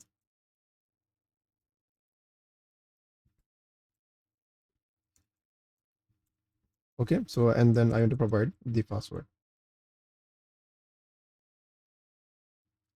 6. Okay, so that's it. This now I can extend this as many times as I want. Okay, when you define it, okay, now I want to create one type definitions, type user. Okay, inside that name a string, email a string, and then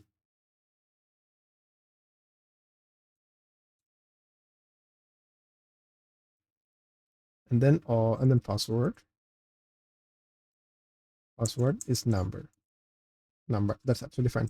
And you want to use that exact type definition for creating object of user, you have to follow that exact, you have to follow that exact key who's, okay, so I'll make you understand deeply.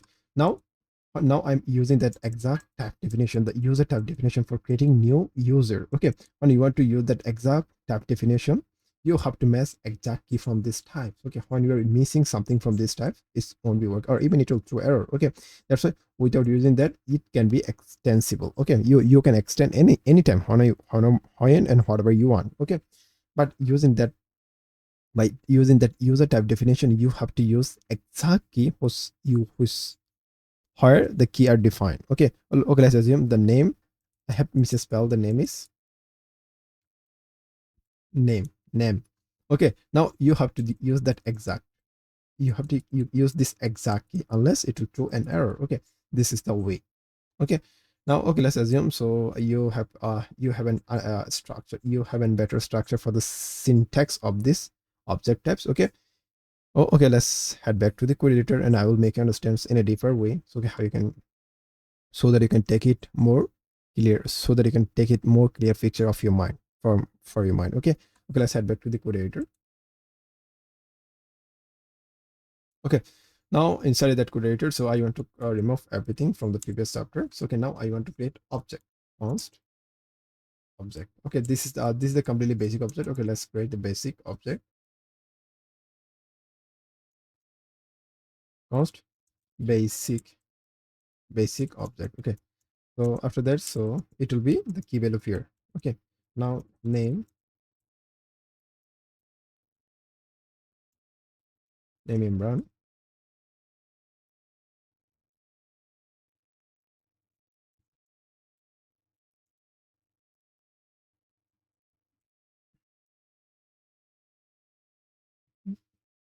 Okay, so and then I want to provide another property name password. Okay, after, sorry, the password, I don't want to import password from one. So okay, password. That is 1 2 3 4 5 6. That's it. Now I want to console to the terminal. Okay, let's see how does it look. Okay, so basic info, basic object. Okay, now let's show into the terminal, run index.ts. Okay, let's see. Now it will return. So now it will consoling this whole object. That absolutely fine. Okay, now you can extend it as many times as you want. Okay, now you can add the new property like an address. Okay, address. Okay, name. So again, inside that address you can create another object. So or okay, you can nest as many times as you want. Okay, now okay, let's I want to provide the city. So is okay, now I can provide the country. Okay, so you can extend it as many times as you want. Okay, okay, now let's head back to the terminal. No, sorry, open up the terminal and run the command once again. Okay, let's see. So now this string exactly what we have defined inside the object. Okay, that's absolutely fine. Okay, now I want to provide the type definition for this object. Okay, so how can I do? So I will provide the type definition inside there. Okay, now I want to remove it because I don't want to make it complex. Or okay, now I want to provide the type definition for name will be what? Name will be a string. So and then email a string, and for the password it will be number. Okay, number. That's it. And I want to use another is address. Now it will give me error. Okay, now because this address, okay, this object literal may only specify known properties. Okay, that means object literal may only knows the object literal may only specify known property. That means it has to be known about this property. That means object is completely unknown for it. Okay, because the address is not defined inside the type definition of this object or the basis of basic object. Okay, but the reasons is showing the object literal may only specify known properties and order does not exist in the type. Okay, that's why what you have to do, you have to use that means you have to create the another property of this type called the address. Okay, inside it you have to define the type definition of it. Okay, so now it's the type of it is a string. Okay, now it is absolutely fine. Now when you want to make it optional, now you can make it optional as well. So when I remove it, it's not gonna throw any error. Okay, okay, when I don't use it, it will was it's required. Okay, now it's obviously the property address is missing in the type. That means you have to have, you must be use this address inside this object because this is required for it, right? When you make it optional, what you have to do, you have to simply use that. That's it. This is the way of creating a simple object with the type definition. Okay, let's assume I have another object. Okay, now I have another object. Okay, now I want to I want to copy it for the 4 times. Okay, and to copy it for 4 times. 2 3 4. Okay, now okay, so this is object 1, object 2, object 3, and finally object 4. That's it. Object 4. That's absolutely fine. Okay. Now I'm creating the type definition for each of those. Okay. Now I'm creating the type definition for each one by one. Okay. So that means I'm repeating the same process for everything. Okay. When I'm creating the new project, okay, that means name, email, password, and address is already defined inside object 1. Okay. Now I'm creating the object 2. Again, I'm using same type. Okay. So with the same value. Okay. Now I can do the one things. I don't want to repeat the process again and again and again, because this is pretty cumbersome task. So that's why I want to remove this type. Okay. So that's why I want to remove. So again, I want to remove it. So I do not use the same type for again and again. So I want to remove it for it. Again, I want to remove it. Okay. So again, I want to remove, I want to remove from the object 3 as well. After that, from object 4. Okay. Now again, I want to remove it from object 4. Sorry, object 4. Now, okay, let's remove the type definition from object 4. That's absolutely fine. Type alias. Okay. Now what I will do, so now I want to delete it completely. Okay. Now I want to create one type definition. Type, the name of the type, object. Okay. After that, so I want to provide the type definition for it. Okay, for name should be what? Name should be a string, because type of the name will be a string, and then email, again, it will be a string type. Okay. After that, so the password, type of the password will be what? Type of the password will be a number. Okay. You already know it. Now, if you want to use the type definition inside object 1, what do you have to do? You have to use colon. After that, you have to define that name. So okay, now you have to initialize this object with that type. Okay. So now this is working absolutely fine. When I want to extend it, this is not possible. Okay. Okay, let's provide the address. Now it will throw error because address is not, sorry, address is not available inside this object literal. Okay, that means address for the object literal may only know a specified for what is the address does not exist in the type. That's why, that's it, what I'm saying, right? Address is doesn't exist inside the object type, so that's why you can use the address property inside object 1. Okay, this is the way, and this is pretty helpful when you want to use the same type definition for every object. So you can create I want type alias, and you can reuse it for everything. Okay, for every type, for every object what you are creating. Okay, again and again. Okay, this is the simple process. Okay, so I just want to so now I need to remove. I don't want to remove, so I'll simply stop it. Comment in, by the way. Now let's talk about okay, that's, and what is the next? Okay, then this type alias already know, and the optional properties. Okay, we have already understand the optional property. Okay, let's talk about the nested object types. Okay, now I want to create an object. So now I want to create an object const again. So it will be the user. Okay, inside user name, Kareem, email, Kareem @gmail.com, password 12345 6. Okay, and then address city Dhaka. Okay, country BD. BD. Okay, that's it. Now this is the creating object with the name below here. Okay, that's it. Now if you want to create the type definition for this object, how you can create it? Okay, first of all, you have to use the type operator.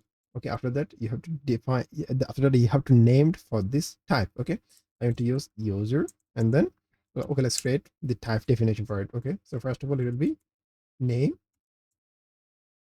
Okay, it will be what? It will be string. So, and then email will be what? Email will be a string. Okay, then password will be a string. Okay, then so for address I want to create another type, address.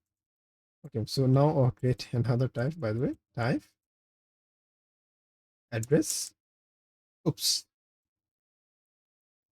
address, I want to create another type. Okay, inside that it have a country, a string, Okay, so then city will be a string. Okay, and then a state will be a string. Okay, now I want to make the state will be optional. Okay, so that user can skip that value. Okay, so that you can user can skip that property. So by the way, so now I want to use address address with that type what we have defined. Okay, when user need to create. Okay, now I will use it. User, that's absolutely fine. Okay, now it has error. So password is a string. So now I have defined password. What password is a string, but I have defined number. Okay, let's convert into number. Let's convert into a string. So now it's a string, nothing. Okay, after that, so if I want to make this object is completely optional, so I can do it. So I can make it completely optional. That means when I remove this object, it's not gonna throw any error. Okay, so now I can safely remove it without any error. Okay, that's absolutely fine. When I can remove this, it will show it's required. That means address object is required within address object. Created what within address object I have created address. Okay, that's it. So now I want to create another next object inside an address. Okay, so okay, let's create a new new address. So it will be new address. Okay, now I want to create another object type new address. It will be again what it will be what type country again. Sorry, again it's a typo. Sorry, country a string. So and then city. That's it. Now I want to use the city will be what city again, the type of the city will be a string. So that's absolutely fine. Okay, now I want to use this newly created new address type inside the new address of address type. Okay, now now I have successfully using it. If I want to make now user is already throwing error. Okay, that means user is declared but an error. Okay, this is the property address is missing in the type. Okay, but required in type the address is required. Okay, now I need to create the address. Okay, address inside the address. So I need what I need city. That's absolutely fine. So city I'm providing. Okay, after the city, so I will provide the country. Okay, now I need to provide what? So state is completely optional so that I can skip it. So now address, new address. Inside the new address, I need to create another object. So okay, inside the object, I need to provide the city. So okay, inside the city again. Okay, okay, inside that city. So okay, so inside the new address, so I can create. I need to provide the country. So okay, those are the required field. Okay, so this is so important. So please you need to remember and forward the BD. That's absolutely fine. Okay, this is called the nested. You can do the nested as many as you want. Okay, based on your skill set. Okay, I know this is kind of confusing. So for when you seen it for the first time, so when you are used to with this is so simple. But because you need to know the object structure, this is so important. When you are fetching the data from the server through any here, it will return a response. Okay, the response in a JSON format, you need to convert the JSON format in an object. Okay, and then store it this in a structure format like a key value here key value here formats. Okay, now you will store the now you can create the type definition for the object. You can create the new property as well. You can do now you can play around with the object. Okay, of TypeScript. Object of JavaScript is exactly the same as the object of TypeScript. The TypeScript is only providing the type definition for that object. This is called the type alias. That's it. Okay, there's nothing super complicated inside this. Okay, now let's talk about the record type. Okay, now I have a problems. Okay, okay, so let's remove everything. So now I want to create const user with name.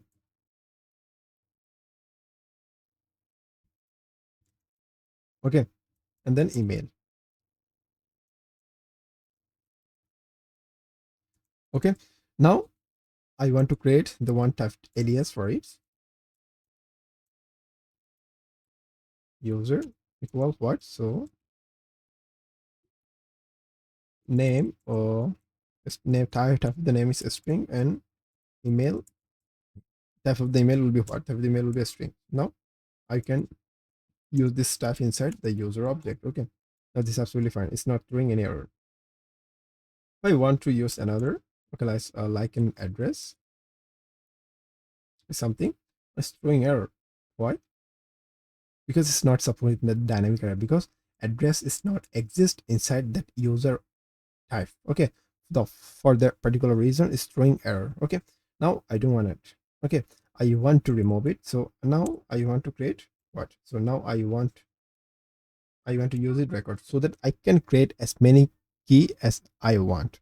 Okay, that means I want to completely dynamic for the key and value. For those reasons, I want to use record. Okay, record. So you already know that. So about the syntax of record, because I have already said. Now I need to define the type for the what? I need to define the type for the key. So okay, the type of the key will be what? Type of the key will be a string, and type of the value again a string. Okay, that's it. Now you can create as many times as you want. Okay, now you can create. You don't. Okay, it doesn't require. So okay, sorry, it doesn't require the static type. Sorry, static key of the properties. Okay, you can create anything. Okay, so anything, the value, anything. Okay, something, value, something. But you have to make sure the value will be exact type what you have defined inside there. Okay, let's say when you define the number, it has to be number. Okay, when you define object, it has to be object. Okay, when you define something else, it has to be that. Okay, the value will be mapped to that specific type what you have defined in a second parameter inside inside the record. Okay, so this is the way of creating the dynamic key to record. Okay, now let's talk about what. Okay, okay, so now we have another efficient way of creating dynamic key. Okay, so how can I create the dynamic key? Okay, so okay, let's create type user. Okay, now I want to create the dynamic key will be what? Will be a string. Okay, then it will be either number or or a string or new object. Okay, new object, this is my custom types. Okay, let's create this type alias. Okay, new object. Inside the new object I want to create it name, string, address. Again, so inside this country, a string, city, a string. Okay, now you can define it. When you will use the type. Oh, now I want to use this type. Okay, const, sorry, not confirm, by the way, it will be const user. Okay, and then let's get an now let's use this type definition what I have created. User, inside it, the type, the key of the user object will be a string all the times. Okay, so okay, let's assume name. Okay, name. Now the value will be number or string or new object. Okay, what I have defined. Okay, when I use the new object, name will be that. So when you use a new object, so what you have to use that address. Okay, inside that address will be what? Okay, inside that it has an address and name. Okay, first of all, okay, I want to rename it to something else. So it's maybe the user data, right? Inside user data, so I'm creating, so it has a what? So now it has an object. Okay, inside that it have a name will be something, something. Okay, inside that it has an address. Inside that address again it is an a what? Is an object. Also need to provide the city is a that city. Okay, and then country, that country. Now this is completely correct, and now TypeScript is completely satisfied with that syntax. Okay, you can control this value through the defining your custom types or the built-in type of TypeScript. Okay, this is the way. This is the way of defining. Uh, this is the way of defining type signature. Okay, index signature. Okay. After that, we'll talk about the strict object checks. Okay, we have already talked about strict object check because okay, let's assume again I want to use one user object inside it. So name. Okay, so name will be what? Name is my name, and then email. Okay, Okay, so that's it. Now I can extend it as many times as I want. When I define the type definition for it, okay, I can't extend it unless that this exact case exists inside the type. Okay, let's define the type of user name, string, and email string. Okay, now now this is what working exactly the same what I have defined. Okay, now if I remove it, it will throw error because I'm using one extra property called the email. Okay, let's remove it. Which is to error because that one doesn't exist inside a user object, so that's why it's throwing error. Okay, you can assign an extra property unless you're removing it. Okay, when you remove it, now this is absolutely fine and it's satisfied because this is completely and pure JavaScript. Okay, this is not a TypeScript, by the way. Okay, now you have a complete pictures, you have a complete idea of object type definitions. Okay, I have tried my best for make you understand about the object types of TypeScript. Okay, please subscribe to my channels if you liked my video. Also click the bell icon for getting the fast notifications as my viewer from my channel. Okay, so goodbye, have a nice day. Hello and welcome. This is the module 7. Within this module, we'll jump into the type narrowing, which is one of the most important features of the TypeScript. Okay, within this module, we will talk about the type guard, the type of operator narrowing, the instance of narrowing. At the same time, so we'll also talk about the equality narrowing, then discriminated unions. After that, we'll talk about one of the most important inside that module is called the user defined type guard and a type predicates. Okay, this is kind of complicated. Don't worry, I will break it down in smaller and simpler way so that you can understand, you can get it. Okay, first of all, I need to understand the definition of type narrowing. What is the definition of type narrowing? Okay, what is type guard? Okay, so basically a type guard is a runtime check. That means it will check your code at runtime. Okay, that tell the TypeScript what type a value really is at a specific point in your code. Okay, I know this the definition is sound kind of jargon. Don't worry, I know. Okay, now I will show you through the practical way. Okay, let's head back to the code. Okay, const. Okay, I don't even want to use const. I will use function. Functions, the name of it function is type narrow. Okay, type narrow. Okay, now inside it I will accept the one parameters called value. The type of that value will be either a string or number. Okay, that's it. Now console, if I want to, okay, let's assume, so now I want to console.log the value. Okay, that value. Now I will pass it type narrow. So inside a type narrow, I will pass a string. Let's assume my name. Okay, my name. Okay, run index.ts.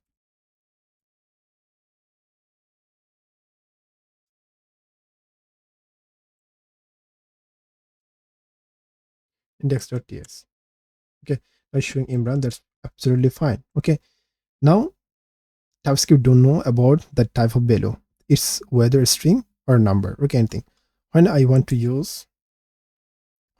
access the method of a string or method of a number, this is quite, it will give me the error because doesn't exist at runtime. Okay, let's assume so the two lowercase. It's give me error because this type doesn't exist. Okay, the property to lowercase doesn't exist on the type of a string or number. Okay, the property lowercase doesn't exist on type of number. That means actually it's don't know anything about the type of the value. Okay, at this point you have to use the type guard. Okay, so this particular at this point you have to use what type guard.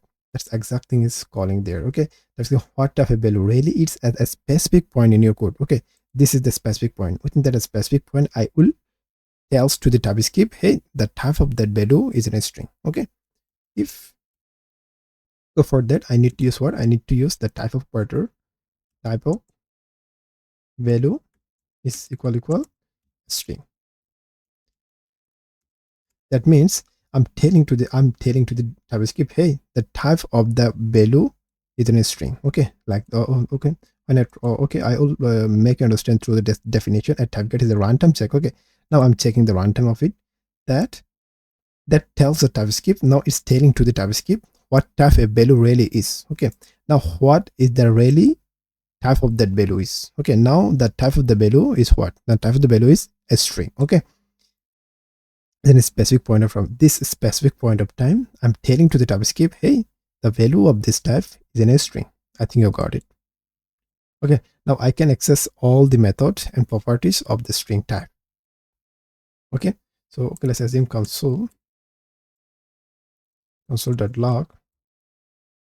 value dot all the string related method and properties available inside there. Okay, so okay, I will use to lowercase.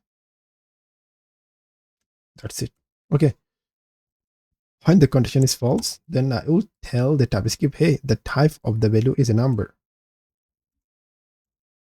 Again, oh, by the way, the type guard is nothing but a type checking at runtime. Okay, because TypeScript doesn't have a the TypeScript doesn't have a enough data about your custom type. Okay, because whether it could be number or whether it could be a string, but TypeScript doesn't know about anything. Okay, inside it for the runtime. Okay, for that particular reason, you have to check. You have to use the type guard and then tell to the TypeScript, hey, the type of that in this particular point is a string, and type of that in that particular point will be number. That's it. Log. Okay, the value dot what to fixed, or you can use or any method from the number. Now it will be now. It give me what? It give me name. So, okay, when I convert, okay, when I pass Imran, it give me the lowercase Imran. That's absolutely fine. Okay, now we have understand the type guard. Okay, let's talk about the type of narrowing. Okay, with type of narrowing, so you can narrow the type. Okay, and tell to the TypeScript, hey, the type of that is this. When the type of that is this, then I will return this. Okay, now I want to create one literal types payment,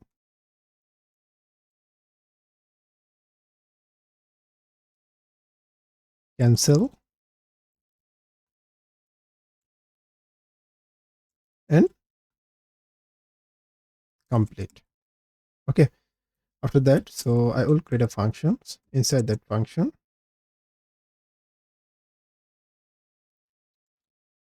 it's processed. Inside that function, I will pass the payment as a parameter. Sorry, the payment will be the type of it as a payment. That's it. Now when I try to access it, console.log payment.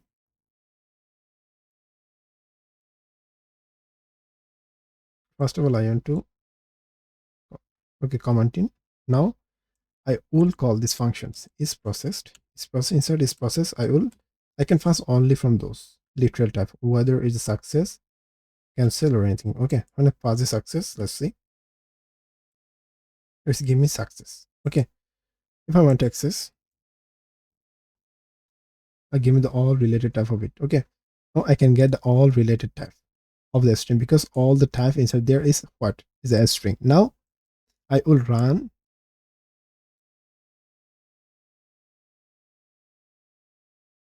type of. Okay, now those are the completely same type. Okay, but this is absolutely fine. So okay, now I want to create another. Okay, instead of using payment, so it will be number, a string, or even boolean. Okay, now I have a multiple types. Now I will check the payment. Okay, the type of payment equal number,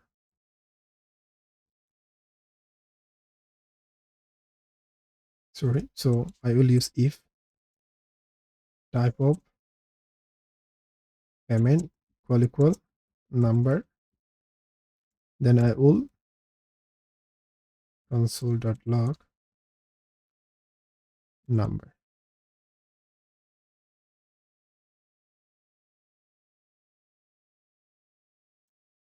Else if type of payment is equal a string console.log string, else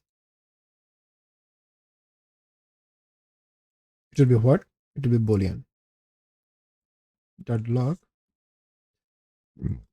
boolean. That's it. Now I can call this for 3 times for the 3 variables. 3 times for the 3 values is processed. First I will first a string. Second I will first is processed. I will first in number 10. But I will first the boolean true. Okay, that's it. Now I will run the project. So now it's giving me for the first times, it's giving me a string, and second one is number, and third one is what? That one is a boolean. Okay, this the through the type of operator you can check the what? Through the boolean operator you can check the primitive data types. Okay, that's it. The type of operator is what? Okay, now let's talk about the instance of operator. Instance of operator work with classes. Okay, so that we can or we can create the instance of it. Okay, let's comment it out, comment it on. Okay, now okay, let's create a class. Sorry, so class of user. Okay, inside that I'll create a user method with console.log user class. Okay, now I will create another class, it called admin. Okay, inside that I will create admin method. Okay, and simply console.log. So is console.log is what? Admin class. That's it. Now I will create a functions is admin inside it. Okay, now I will first is it check. Okay, I'll name it is check. Now I will accept both classes, either user or admin. User, simply classes. So the type of the classes will be what? Okay, I will use, instead of using classes, I will use value. Value will be either user or admin. Okay, that's it.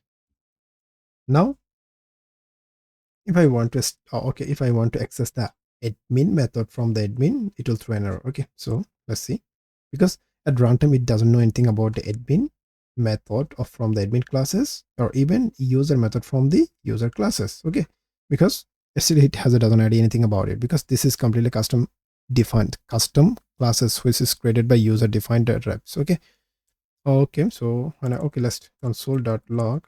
Now value dot, it's giving nothing, it's giving completely nothing, but I want to access the admin. Is this possible? No. Okay, what is that? Property admin does not exist on the type user or admin, but I know still it exists. Okay, if you want to access that particular things, you have to use instance operator, instance value instance of admin, then a console.log. So I don't want to the console.log, value dot admin. Okay, else what? Value dot user. That's it. Now I need to pass the classes. Class instance, by the way, not class reference. Okay, check. When you pass the only class name, it will be what? It will be the class. You are passing the exact class reference, not a classes, not a class instance. But we need what? We need a class instance. Okay, when you pass the user directly, this is called what? This is the class reference. Now that means we are passing the class reference. Now we need to pass the class instance. Okay, new user. That's it. Now let's see. Let's give me user classes. When we are passing the user instance to the is check, it's accepted. Okay, that means we are passing as an argument. Now within that function we are accepting as what?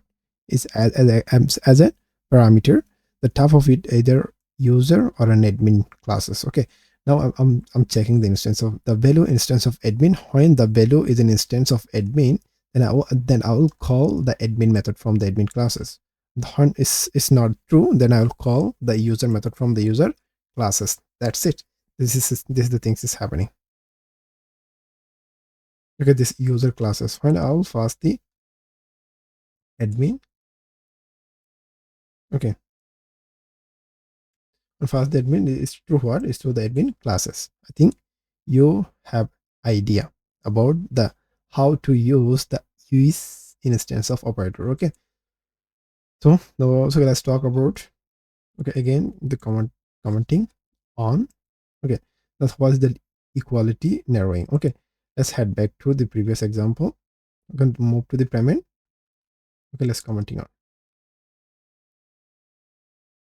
equality operator. Okay, this is called the equality narrowing. Now I will fast what? I will fast the payment. Okay, now did everything's, if payment is equal what? Success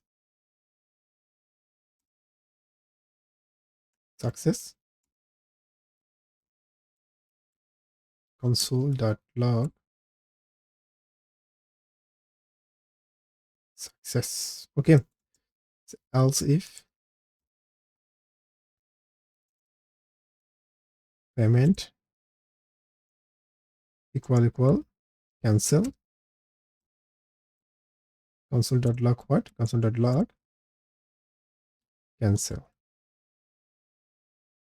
Else what? Else will be rest case console.log complete. Okay, complete. Okay, now I need to call it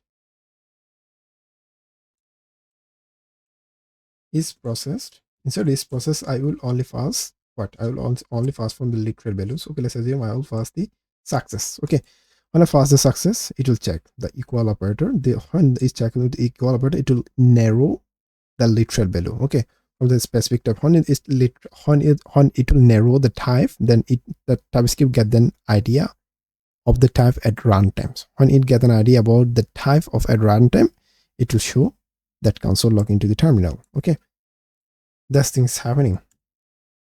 Let's showing the success. Okay, when you fast the cancel, it will give you, and fast the cancel, it will give you what? It will give you the cancel. Okay, now it's giving cancel. That's absolutely fine. Okay, now again, so now we have successfully gained the idea about what? We successfully gained the idea about the equality neuron. Okay, discriminated union. Okay, what is the meaning of discriminated union? That discriminated union is called is when a union have a types with the same properties of the board type. Okay, same property of the board type. Okay, let's assume I have a two type circle.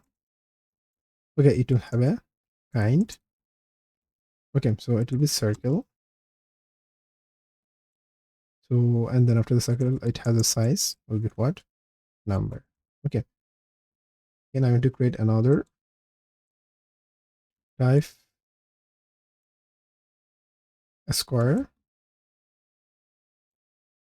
Kind will be a square. Size will be number, again number. That means now I have a two type with the same property. Okay, now I can create the discriminated union. Okay, so let's create the discriminated union. Type shape equal what? Either circle or a square. That's it. Now I want to create a functions. Okay, so function is shape. Okay, now within shape I will accept the shape colon the shape. The type of it will be what? Shape. Okay, now inside it I will use the switch operator. Inside the switch I'll pass the shape.kind. Okay, shape.kind. Okay, now I will use the case of sorry. Okay, now I will use the case operator. Inside the case I will pass either circle. When it will be the circle, when the type of the kind will be circle, then I'll return math.py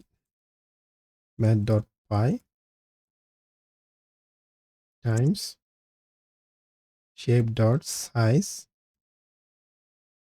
times shape.size. Okay, this is the this is the formula of find out this circle. Okay, when now use the break. When case is a square, I will return shape.size times shape.size. Okay, that's it. Now why we're saying it? Because at runtime TypeScript doesn't have any idea about the type what we are passing in there. Okay, if you don't use this switch statement or if a statement, it doesn't have any type. Okay, when you define it, you're telling to the TypeScript, hey, I'm sure the type of that is a circle. When the kind of is circle, then I'll run it. Okay, at that point you tell it to there, it will narrow automatically. Okay, I think you got it. Let's use the shape. Now I have to create an object. Const. Okay, so I don't need to create object. Console.log, because I will console what I have written to the functions. Okay, the now is shape returning this formula. That means that the result. Okay, that's why you need to use the console for show to the terminal. Okay, now I will use what is shape. Inside the shape, I need to pass an object. Will be kind. Kind will be what? It's a circle or shape. Now I'm using circle. I'm passing circle. Then the number it was the number 8. So let's assume 20. That's it. Now I have passed 20.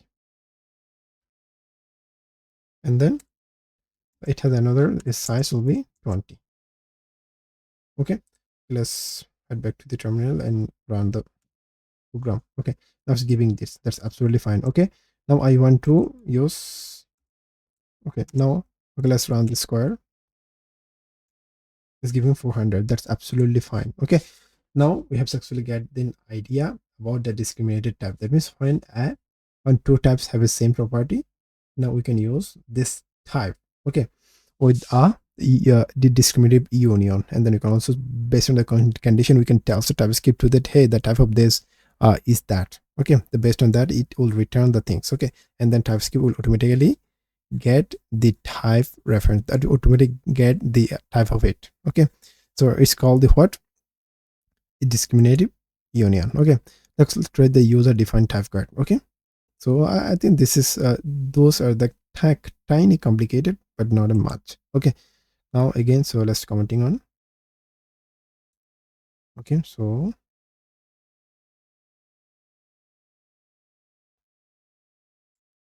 okay, so as again I'm commenting this code, so that's absolutely fine. Now okay, let's use a define type. Okay, now I have a class. Well, let's assume, so I have a one type car. Okay, inside it I have a function called what? Drive. It's a method. Just return the void. Okay, now for this is for car. Or again, I want to create another type for bike. Okay, now again it will have a method called write. Okay, inside it again it will return nothing but okay. Now okay, let's create const my bike equal bike. Okay, so now drive, now but now write console.log riding bike. Const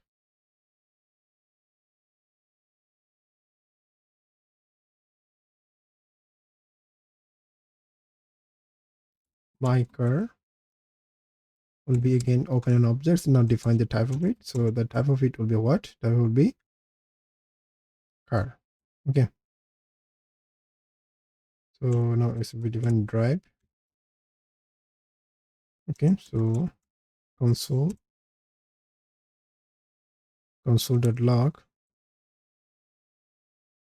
console.log will be what? Console.log will be car,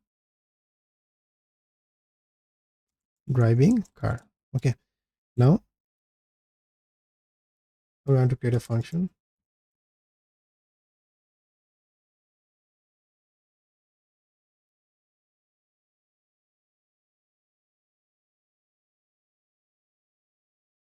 It's car.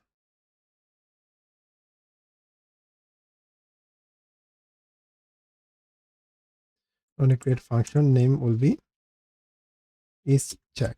Okay,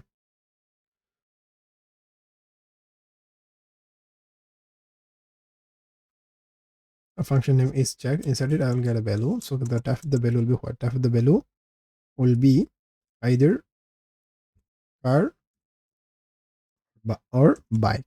Okay, so now console.log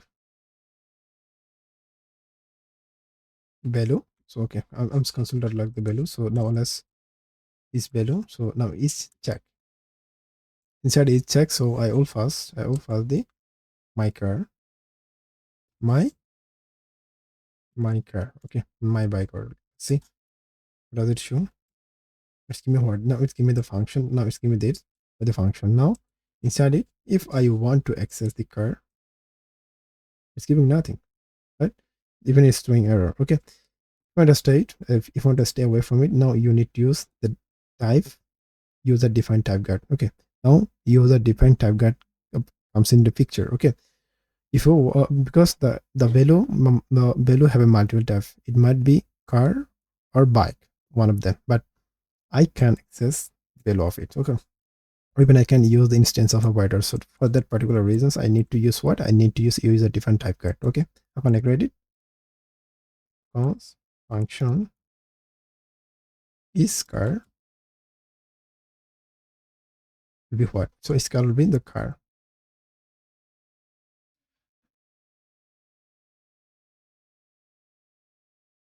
Car will be car. Okay, type will be car. Now return. Okay, so I can simply provide the value value as a car, not drive, not equal undefined. Okay, that means it will return what? It will return true or false. That means it will return the boolean. Okay, now you can see that it return the boolean again. Okay, now I'll use the condition. So if is car, inside is car, I will pass the value. I will pass the value. I will pass the value. Okay, so I will pass it will accept either car or bike. Okay. Okay, now so value dot still is giving nothing. So okay, still I'm not still the auto completion is not showing or not solution is showing because it's returning true. Okay, now I need to use the predicate. Okay, predicate is a return type of a user defined type guard. That's it. Okay, now use value is what? Value is car. That's it. Now it will give you what? Now it will give you the recommendations. Value dot drive. Okay, we can call the drive else value dot write. Okay, when this card is value dot drive, when it will copy drive. Okay, now okay, I'm using this. So sorry. Now I can call it. It's in case of my bike, it will be called write. Okay, bike riding. That's absolute that exact thing I wanted. That's why this is so powerful. I know that this is kind of complicated, but it still is so easy. Okay, now you can set it for my bike. Now you can set it for the my car as well. My car. Okay, not having car. Okay, that's absolutely fine. Okay, that was the okay. So that was the module 7. Okay, in the module 8 we'll talk about the enums. Okay, have a nice day, see you soon. Please subscribe to my channels if you like the content. Okay, have a nice day. Okay, so all right, this is a module 8. In this module we're going to be diving into the more deeper about the enums. Okay, we'll work with the enums. So especially enum has two types. One is a numeric enums, another one is a string enums. Okay, then we'll also talk about why enums are dangerous in TS. Okay, and how we can find the alternatives of enums. Okay, we'll understand one by one, step by step. Okay, let's head back to the code. Okay, first of all, I want to create one simple enum. Or you have to use enum keyword and then provide the name of it. So I want to provide the direction. You can set the direction. I want to first the name. Top, down, left, left and right. Okay, that's it. Now it's default when you created like that way, so it will automatically assign the values 0. Okay, this is assigned by TypeScript itself. 1, 2 and 3. So okay, you want to verify it. So okay, let's try to console.log into the terminal. Okay, let's see direction dot top. Okay, so let's run the run index.ts. Okay, let's see. So it's giving 0. That's absolutely what I've said. Okay, now if you want to print out the down, okay, so sorry, down. So now you can see that. Okay, now let's run the once again. Let's run the server once again. Now it's giving 1. That's absolutely fine. Okay, now why we are using the directions. Okay, so based on some conditions, we can do the model. So basically, when we want to do something based on the condition with the named value, we can use the enums. Okay, still, but it has a, so you can also change anything whatever you want. So okay, let's assume I don't want the 0 indexing. So I don't want the zeros. This is the default behavior of numeric. The numeric enums. Okay, so now I want to change the behavior of it. How you can change the behavior of it? Okay, let's assume. So I want to assign the 100. Okay, now the down will be 101, it will be 102, and there one, the right will be 103. Okay, if you want to again, so I'll show you console.log inside it, into the terminals. Okay, you'll see that. Okay, when I will print out the down, so now it will show you what? It will show you the 101. Okay, so now you can see that no 101. So for example, now this is a complete what? This is a direction of named. Okay, this is the direction of numeric. Okay, numeric value. Okay, now I want to sense into the what? I want to sense into string. Okay, so the most probably, so the numeric string is not a this is not a strict so far. So that's why I have to use what? I want to use a string string enums. Okay, when you want to use a string enum, you have to assign the value of it. Okay, assign of at the top, then down. No, after that, so I want to assign the what? I want to assign the left, and finally I want to assign the right. Okay, that's it. Right, that's absolutely fine. So now, okay, let's print out the, okay, let's showing the down. Okay, now you can change the value of the enums whatever you want, whether you can create the numeric enums or you can create the string enums. Okay, this is completely up to you. So now my question is, it has a dangerous, why the enum is dangerous? Okay, let's assume, okay, let's head back to the my previous examples. Okay, I want to create enum once again. So enums, and name it again direction. So after that, so I want to assign, top, down, sorry, left, and finally right. Right, that's it. Now so now the value of is 0 1 2 3. Okay, the value of right, what? The value of right is 3. Now okay, let's assume, so I want to get another variable called let dir.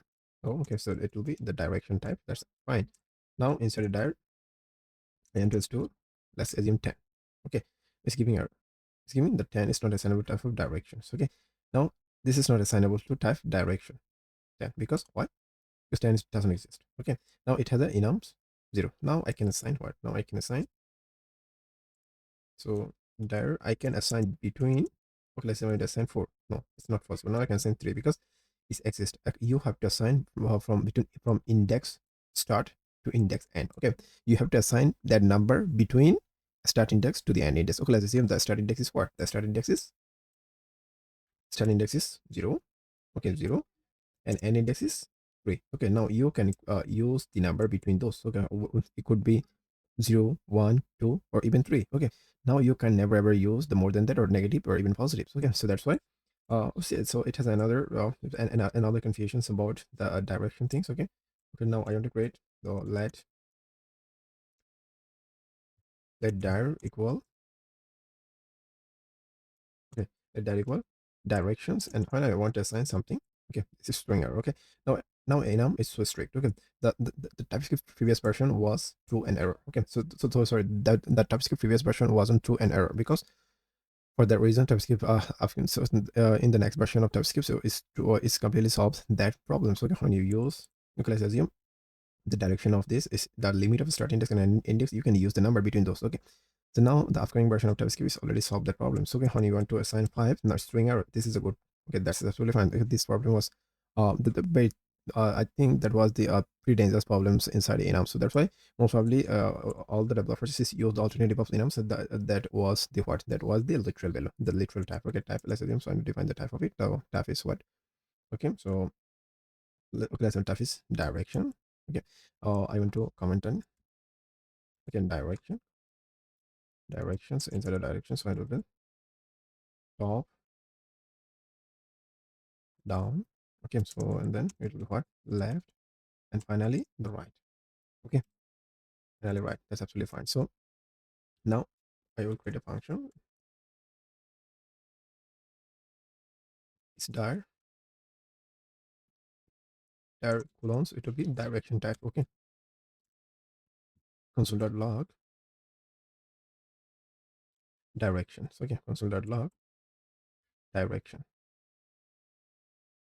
console.log dir. Okay, and I want to call it this function. I need to pass this from one of those literal below. Okay, I need to pass the argument from one of those values, whether it top, down, left, or right. Okay, let's call this function. So it's dir. Inside of this dir, I need to pass the type of, from the type of, okay, I need to pass the value from those. Okay, okay, so I need to pass something else. So it just because the type of that is exactly from this type. That means this is a literal type. You have to forward exactly that value what that define inside the direction literal type. So that's why the most probably everyone is allowed to use the literal value type instead of using, so there instead of using the enum type for the more strict stacking. So obviously you can also use the string enum as well. So this is the best practice, and you can use whether enum numeric string. I think now numeric string is probably fine. So, or you can also change the directs. You can also change the value of it. So to assign the new values, okay, let's say I have assigned that to 300. Now that one will be, now bottom of those will be a start from there. Okay, so when the top will be 300, that one is 301, that one will be 302, and that one will be 303. Okay, so like that. So it will be work in ascending order. Okay, so I think you have an idea about the enum. And obviously this is useful when you're creating okay, a state for the state for the state TPS status. Okay, and a state for the payment, or a state for the direction, top, left, right. Okay, and then state for the game. When you are developing game, when you need a state for the top, left, right, okay, bottom and right. So for that, for handling those direction, you can use the enums, or if you don't want to use the boolean enum, you can also use the literal value types. Okay, this is completely up to you. So have a nice day. See you soon. Bye. Hello everyone, welcome back to the channel. This is the module 7. Within this module, we're jumping into the advanced type features. Okay, if you have been following along this course, so you already know the basic of TypeScript. Okay, within this module, we will explore the more advanced features of TypeScript. Okay, like a type assertion, double assertion, not null assertion, type castings, TypeScript satisfies operator, lookup types, key off, type ops, and the property keys. And this type is so important. So, okay, if you want to level up your skill set, so in TypeScript, those are the most important feature which you have to have, okay, in your so in your TypeScript skill set. Okay, let's start with our first example. This is called the type assertion. Okay, what is a type assertion? Okay, const. So now I want to initialize a variable with value. So okay, const name is an a string. So okay, now name provides name. Okay, the type of it is now what is the type of it? Okay, this is showing the literal value. That's absolutely fine. Now I can define the type of a string. Okay, now it's showing what? It's showing a string. Okay, now most of the cases when you don't define the type, okay, it can set TypeScript have an opposite type. TypeScript is a pretty smart that when you define a type, sorry, when you define a value without defining type, it can infer the type from it, okay, based on your value. But in most of the cases, it doesn't have enough knowledge or enough information about your value. At that time, you have to tell TypeScript, hey, trust me, this is the main type, you don't know about it, okay. In that particular scenario, you have to use as a string, okay. Now you are telling to JavaScript, hey, you don't know anything about this value, okay, so I know, that's why I'm passing the type of it as a string, okay. This is the exact scenario. So this work as a TypeScript assertion, okay. Now let's, okay, now what is the next is the double assertion, okay. Now I have a number const, because I have a number equal, let's assume 10, okay. Now I want to define this as any, okay. Now type of the number is what? Type of that number is any, okay. Now I need to convert into what? I need to convert into a string, okay. How can I do? I will use the double assertion. First of all, I want to convert number into unknown, and then I finally convert into a string, okay. This is the way, this is the way, and this is the call of double assertion, okay. Number, okay. So okay, so I can also write inside there, so as unknown and as number, okay. Now when you hover over it, it will show it's showing still any, okay. That's absolutely fine, okay. Now I want to convert into the double assertions, okay. As const create a string, so inside a string, so it has a value, so the value will be what? Sorry, so this is the type str. So now I will pass the value, okay. The value is what? The value is a number, okay. The number, the type of it, what type of is any, okay. Now I want to convert into as unknown, okay. Now again, now what is the type of it? Now its type is unknown. Now I want to finally type into number as, so as a string, okay. Now type of it, what? The type of str is a string, okay, is a string, okay. This is called the type double type assertion, okay. Let's talk about the non-null assertion, okay. When you are trying to access the variable from the env file, okay, it's probably you know that it's this exists, but it will throw the not null assertion error, okay. Const, let's assume Google, I want to get the Google secret from the .env file, Google secret, okay. So when you want to get the Google secret from the .env file, you have to use process.env.google secret, okay, secret, that's it. When you pass this, it will give you also. Now in my case, it's not going to showing any error because I'm using one environment. When you are browsing from the Node.js runtime, so it might be through error. When that through error, you have to prevent that error through this exclamation mark. When you pass this exclamation mark, it will prevent that particular error, okay. It's called the what? It's called the non-null assertion, okay. Now let's call the typecasting, okay. Now so type assertion and typecast is quite a similar, okay. When you work with the DOM manipulations, you will use the typecasting, okay. Let's assume when I use, okay, so now I can use the HTML DOM element right there. So okay, so now for this reason I want to create one file called index.html, index.html. So inside it, so okay, so I'll open so now I have created the HTML structure inside it. So s2, oh, now I want to run ban server, okay. Now I want to run this HTMLs, okay. Control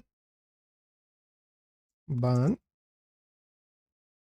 index.ban run index.html, okay. So it will be what? It will be ban run index.html,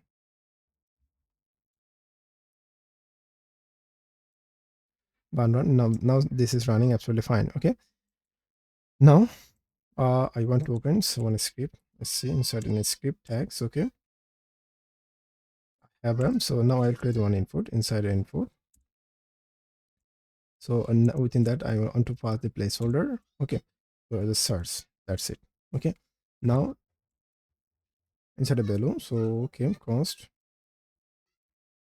sorry, so I need to create I want to create the type module. I want to create an external file called app.ts module, modules, and then the source will be what? Source will be app.ts. Okay, now I need to create this file. Okay, still this file doesn't exist. Okay, app.ts, that's absolutely fine. Okay, now, okay, if you want to write the DOM element inside your app.ts, obviously you have to open the one configuration inside the ts config.json file. Okay, let's open the ts config.json files. Now I have already enabled the DOM inside the lib. Okay, in your case this doesn't exist or this doesn't enable, please do it first, and then you can use the DOM element inside your app.ts file. This is the way. Okay, okay, let's I want to access this. I want to access the h2a. That means I want to access the value of HTML input element. Okay, const input, so equal document dot get element by id. Okay, now I want to pass the id inside HTML input element. Okay, let's pass the id. So id will be what? Id will be a I want to pass the input. That's it. So input. No, I pass the input. That's it. Now when I hover over it, so it's showing the HTML input element. Okay, sorry, this is only HTML element. Okay, and probably it's also null. It's showing also null. When I use this is only HTML element. Okay, please notice there. Please carefully notice it. No, see it. Okay, when you hover over it, now it's showing what? It's showing HTML, either HTML element or null. Okay, now I know that this is exist. So that's why I will pass what? Non-null type assertion. When you use this exclamation mark, now the null will be removed. Okay, now it's showing only HTML element. When you use the type assertion for it, so okay, type casting. So okay, I want to make it as a HTML input element. When you typecast it, it will be converted into HTML input element. However, now it's showing what? It's showing the type of the input is HTML input element. Now you can access all the property from the HTML input related methods and properties. Okay, now I want to okay, so okay, I want to show you one more thing. So okay, first remove it. If I want to access the value, can I do? No, value doesn't exist inside it because this is not HTML. This is not HTML input element. Okay, I know that this is the HTML input element, but TypeScript don't know this is the HTML input element. For that reasons, you have to tell TypeScript, hey, this is the HTML input element. I know that. Okay, you don't need to infer it. So okay, I will typecast it. I will typecast the HTML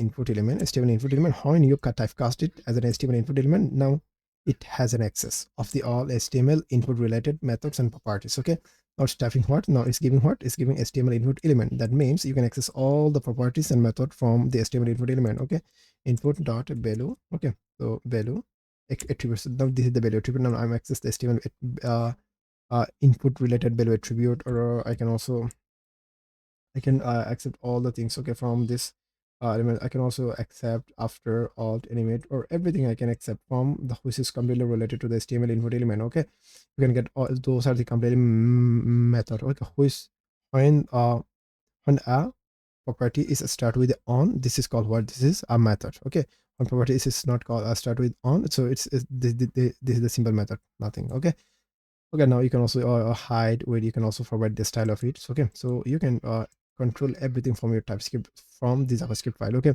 the JavaScript basically help you to interact. JavaScript will help you for controlling the interaction of your web pages. That's it. After that, so you can literally console value. Okay, input value. So now I went to console. So I want to create another div. So okay, inside div value.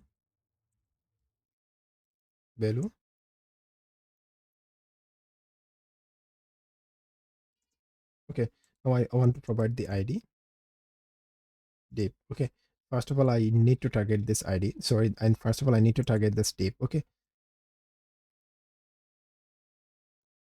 const div equal document dot get element by ID. Inside it I need to pass that ID. Okay, div.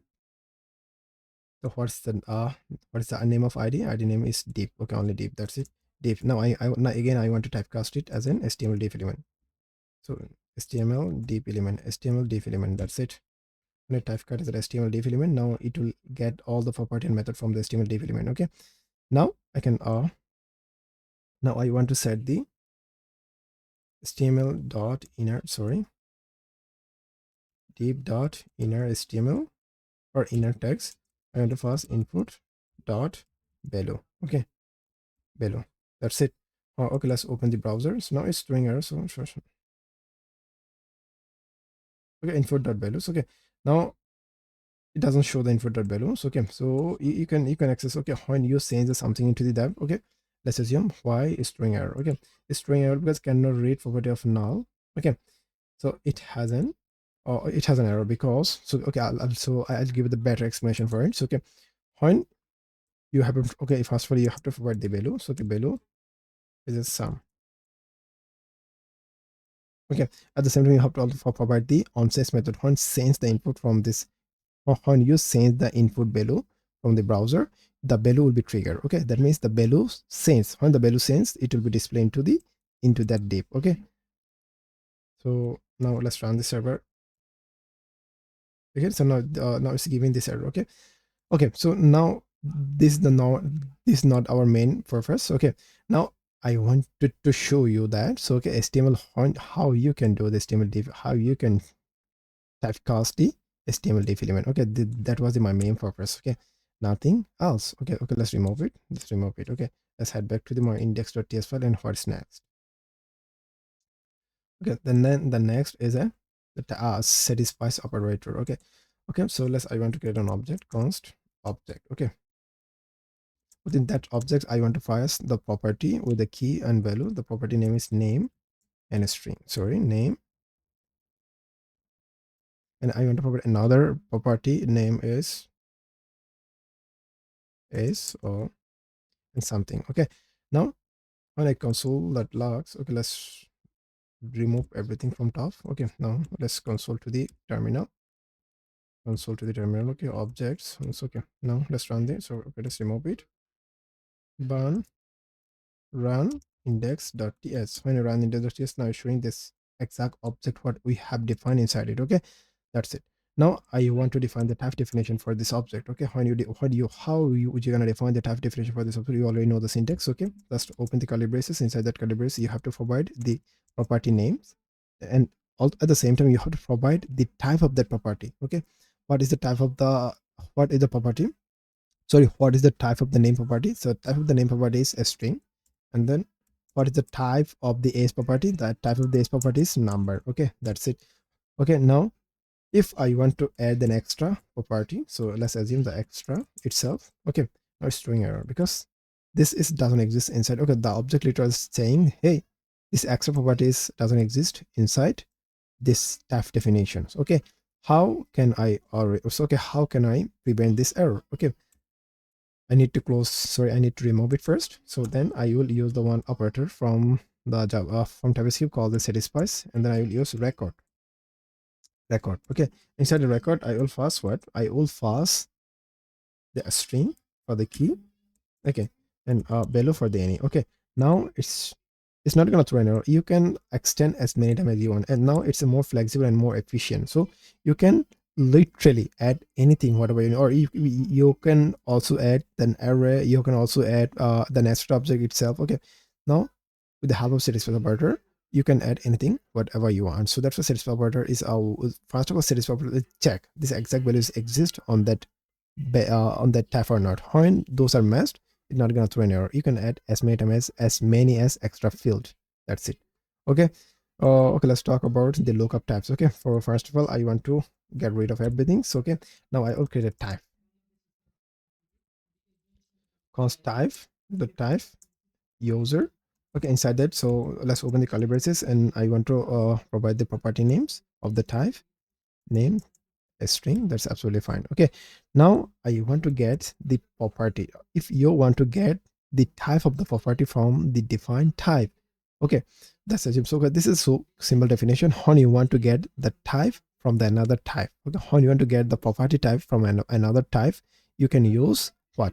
You can use you can use the lookup types. Okay, now use I want to know the username types. I'll use what? Usernames. Inside username I will pass the name as like what you are accessing the values from the object. Okay, so you can also access that value type. Sorry, you can also access the property type within with exactly that syntax. What how you will access the type, how you will access the value from the object. Okay, that's it. Okay, so now it's looking so good. So you already know about the lookup type. Okay, let's talk about the key up operator. Okay, what is the key up operator? First of all, you need to know about the key up operator. Okay, again, I want to create another. First of all, I need to create one user type. Inside, or inside that user, I will create an object. So the first property will be name. The type of it is string. Then again, is will be number. That's it. Now I want to pull the exact type. Okay, sorry, now I want to get the key from this type. Okay, so let's assume it has a two key. One is a name, another one is s. Now I want to get the two key and convert into what? And convert into object literal. Okay, let's assume. So I want to create this way. That time that I want to make into that. Okay, type usr. Okay, will be name or s, name or s. Okay, okay, you can use the, okay, that means when you use the key of operator, it will get exactly this format. Okay, key of, inside after the key of, you have to use what? You have to use this user. Now when I hover over it, it's not going to show this exact things. It will show only the what you have defined inside there. Okay, that's it. Now I will create a function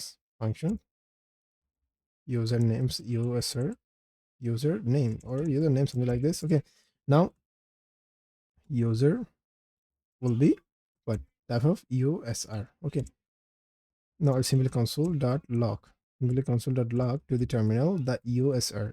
Okay, now I need to pass this exact below whatever what we are accepting as a parameter. Now I need to pass it when I call the function as an argument. Okay, username, inside of that username I need to pass what? I need to pass, so it also recommending either is or name. Okay, what exact I have shown, okay, inside the usr type, because it will create the object literal when from the defined type. Okay, with the help of key up operator. I think you already know it.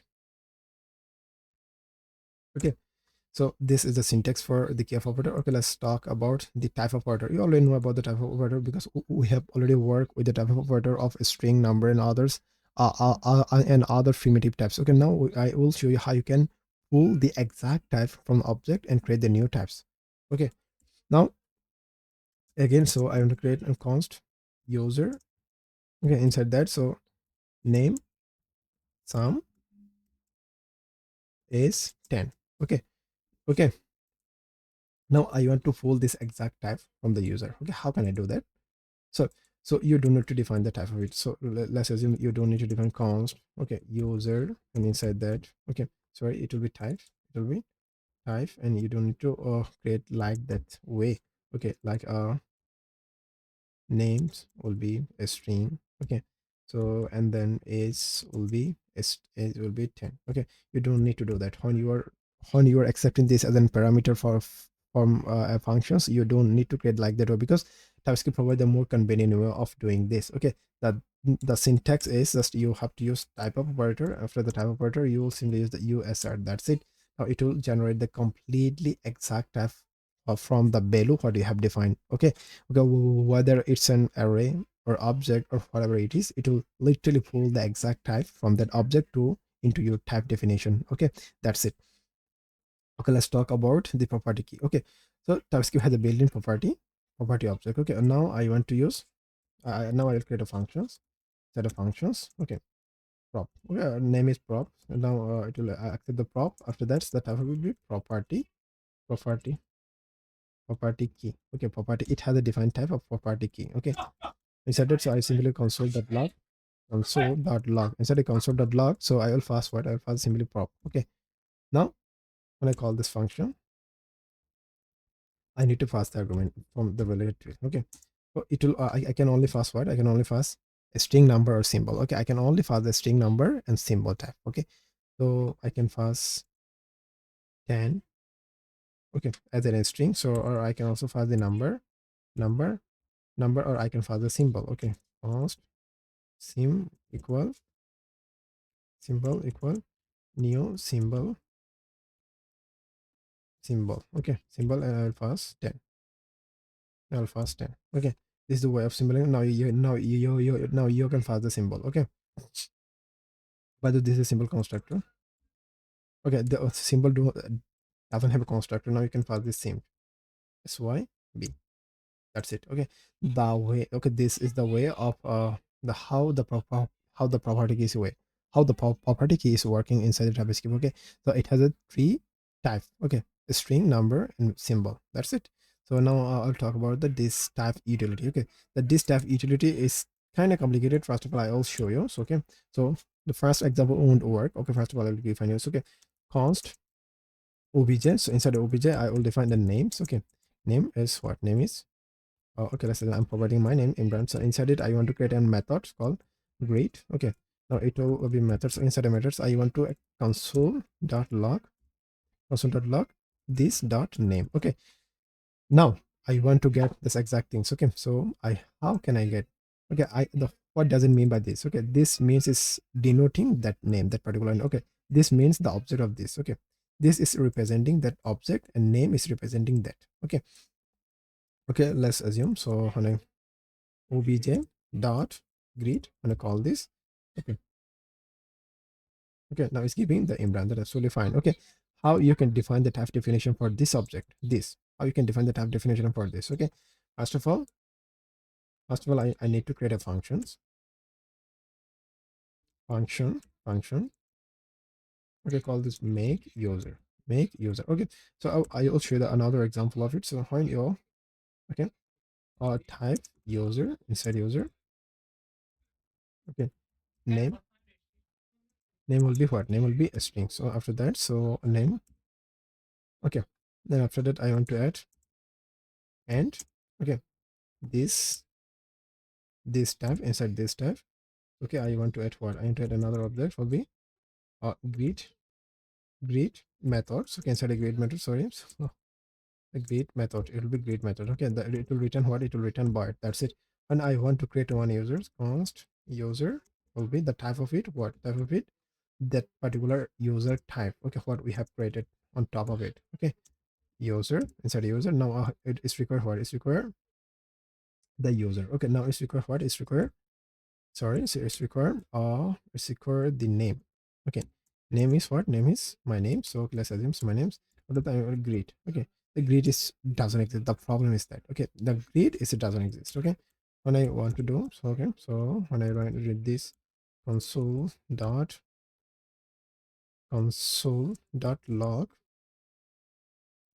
this dot name.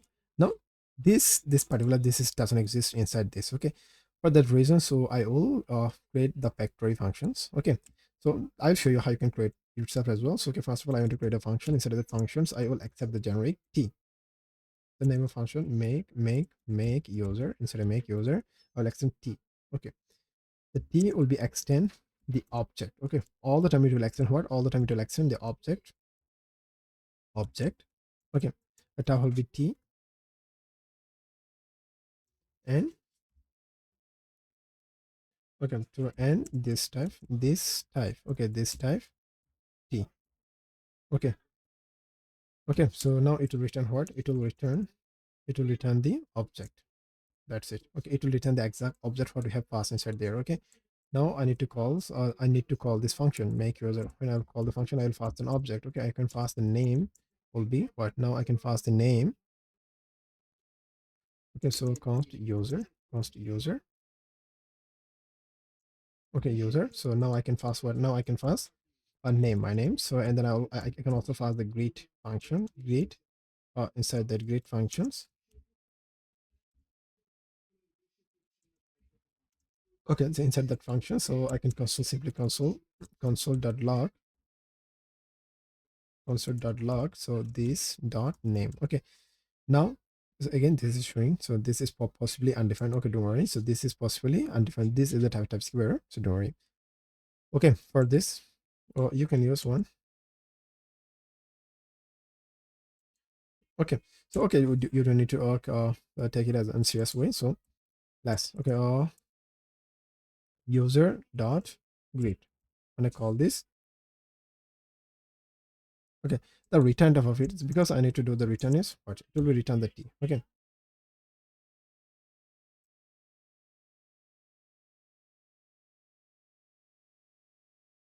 okay, the return type of it's this. Okay, now when I run this, this is showing the undefined. That's absolutely fine. First of all, I need to know what is happening inside this. Okay, so all right, so I have taken this complete example from their official site. Okay, the TypeScript official site. Okay, now I will explain one by one. So okay, the first of all, when you pass an object, so okay, I need to make okay, I need to define the type of it. So whether you can pass the data or you can pass the methods. Okay, so for this I want to create an object descriptor. Okay, inside it, so I'm accepting the data and the methods. Okay, okay, I have defined the two. So I have defined the two generic types. Okay, inside the type of the data is what, D, and type of the method is M. If inside that M's this type, that means you can access this inside that particular object what you are passing to there. Okay, after that, so when you pass this particular object into the make object functions, we are accepting two. Again, we are accepting two generics, the D and then M. Okay, inside it, so I need to pass that exact D and M. D and M. D means data and method to this object descriptor. Okay, and my function is return what? My function will return the D and M. That's it. After that, so again, so I will accept this. Either when this is not available, I will return the simply object. Okay, again for the method is not available, I will simply return an object. That's it. The final I will return in all spreading out all the data in a method as a, this is the type alias or the type assertion as well. So okay, now let's pass an object. So inside the object I'm passing data as a t. Okay, sorry, data, so the data as a d. Okay, to the what, x0 and y0. Now I can also pass the methods. Okay, data, this is the inside the data, you can pass as many as you want. Y equal 20. Okay, now y is showing the y object literal cannot have multiple properties with the same name. Okay, why? Because you can g. Okay, now you can pass as many types as you want. Okay, these are completely efficient and generic. You can pass as many types as you want. You can pass the as many data as you want. You can pass the as many method as you want. Okay, this is the way of using the this stuff inside the function. Now you can easily access the this stuff inside this. Okay, this dot x equal the dx, and this is what equal to this dot y plus equal dy. Okay, what we are passing from this mobile. Okay, this is the way of, and I think this is the greatest syntax of this type for defining inside your TypeScript project. Okay, now I'm officially announced that we successfully completed our module 9 in the next. Okay, have a nice day, see you soon. Okay, bye. Hello and welcome. This is the module 10. Within this module, we're diving into the interfaces, okay, which is one of the most important for defining the type. Okay, what's the difference? Okay, first of all, I will make understand, okay, why I need to use interface. All type is already exist, right? So I can define the type. I can literally define the type. Okay, type with the type alias operator. But why I need interfaces? Okay, so okay, let's make understand first. Okay, first of all, you will use the type for defining union type for the primitive value types. Okay, and also for the literal value types. Okay, but you will use the interface only for the object for the object defining types. Okay, when you want to, okay, you can also define the object type with the help of type alias as well, but you want to extend it. Okay, you have to use an operator. At the same time, type alias is a kind of flexible as compared to the interfaces. Okay, but with the help of interface you can extend it or you can merge it. When you have defined the multiple interface with the same name, it will be merged automatically into the interface. But in case of type alias, this is not going to happen. Okay, you can also merge it. You can use as an implement with the classes as well. So okay, so I will make you understand with code by doing practical way so that you can get the basic and advanced a feature of it. So okay, let's head back to the code editor. I'll make understand one by one. Okay, let's remove everything first of all. So I want to create an object. Okay, so cost user, so again user, so name, name will be what? Name will be this and is this. Okay, now I want to console log to the terminal. Okay, now it will show what? So it will show the exact object what we have defined inside there. Okay, that is fine. Okay, and that one is our expected result. After that, now I want to define the type definition for it without using type alias. Okay, I will use the interfaces for it. Okay, how you can use interface. I will use interface for defining the type for user. Okay. Okay, so now name will be what? Name is string. Okay, and then is what? Age is number. Okay, name is a string and age is number. Now I can use this definition, this type inside our user object. Okay, now this is working absolutely fine. Okay, now I want to create another. Now how can I merge it? Now I want to create another object. So sorry, another interface with the same names. Interface. Okay, there's user. Okay, and we'll create the profession will be what? Profession will be a string. Okay, now string error because I need, okay, the one field, the profession is declared here. Okay, profession is missing. Okay, that means all those fields, when you define the interface with the same name for multiple times, when you define the interface the multiple time with the same name, it will be merged automatically. Okay, so how? So now I need to use the professions because this is required, so it will be soft. Okay, now I can make it optional as well. When I make it optional, so okay, so this doesn't require. Okay, now this drawing is, it's throwing any error. Okay, let's move to the before. Okay, now I want to do, so now I want to create an okay, let's remove everything. I want to create in classes. Okay, const, first of all I will create an interface of user, that, so let's it have a name, a string, and age. So age will be what? Age will be number. After that, so it will have a one function. Okay, great. Okay, it will return what? It will return nothing. So okay, that's it. Okay, now I want to create the classes. Class, so it will be class user, and it will implement what? Our user interface user. Okay, now I will use a constructor. Inside a constructor I will use public name. Okay, will be a string. So and then public is will be what? So it will be a number.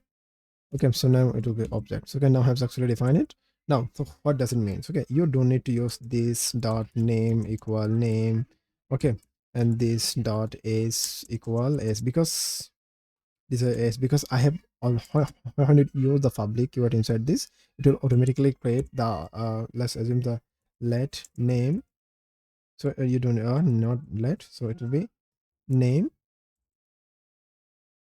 to create name strings, and then it also create the age string. Okay, it will automatically create it for you, and then you can assign it into there. So when you use this, you don't need to use those form in, you know, don't use the public. Okay, this this is the completely redundant process. When you use that one with the this public name string, the public is number. Okay, this format. Okay, those are the completely redundant, that's why you have to remove one of them. So okay, that's why I want to remove this. Okay, now you can also remove this as well. So okay, this is not required. This is ultimately assigned to this particular variable behind the scene through the TypeScript. Okay, now I can use the greet. Okay, inside the greet function I want to console dot log this dot h. Okay, this dot, so I want to provide this dot name plus this dot h. Okay, so okay, let's create the instance of user. Const user will be the new user. When you create the instance, you need to pass the name and age. Okay, name Imran. So and I'll pass this. Okay, that's it. Now I can call the constructor method. How can I do? And now, sorry, this is the method of classes. Okay, I can easily call it. Okay, if you don't know anything about classes, the next tutorial, sorry, the next module will be the details and the dedicated module for the classes. Okay, how you can define the type for the classes. Okay, how you can use the classes from scratch to ends. Okay, you don't need to get fed up about it. You don't need to like get confused about the syntax. Okay, you will have a detailed explanation in the later video. Okay, so now I'll use a user dot greet that when I call it, because this is a function that's I need to call. Okay, now it's showing what? Imran and 22. Okay, this is the way. So okay, so after that, say the extending and interfaces. Okay, now we have a marges. Now I have already marged it, so now I can extend it. Okay, interface interface new user, and it will extend what it will extend what is to extend users, it will extend user. Okay, now I'll add more so print name. Okay, again it will return what it will return void. Okay, again I will create another method called print s. Okay, so again the return type of that function will be void as well. So okay, after that I will use the new user instead of this new user instead of new user. Okay, now I need to create all of those. Print s. Inside of print s I will simply console.log the this dot s. Okay, now I will create another print name. So okay, inside the print name, so I will simply console.log the what with this dot name. Okay, that's it. This is the way. Okay, so now they're showing what it's console. Okay, now I need to print it, and now I need to call all of those. Okay, user.get user.print is now user.print name. Okay, print name. Now it will return everything, so it will console to the terminal and everything. First of all it will return for the greet, then second one for the s, and third one for the print name. That's it. Okay, at the same time you have already understand about the extending interfaces, the function interface types. Okay, and the class implement, we have already used the implement keyword. Now let's talk about the function interface types. Okay, now I want to create a functions const function. It will be a name of function is sum. Okay, so now I will accept the user. Instead that's the type of this, it will be user. Okay, now I will return what I will return the user. I'll return the type of user. Okay, now I need to define that type. Interface user inside after that user, so it will have a property of name will be type of the name will be string. So then the next property will be is it will be number. Okay, that's it. Now I will return it. Now I will simply return the user. That's it.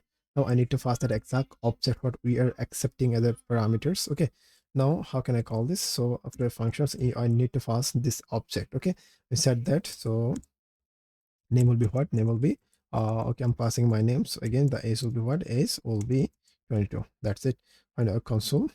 Okay, now it will, now I need to console to first of all. Okay, const value it will be yes. Now I will console to the now I will console the value to the terminal.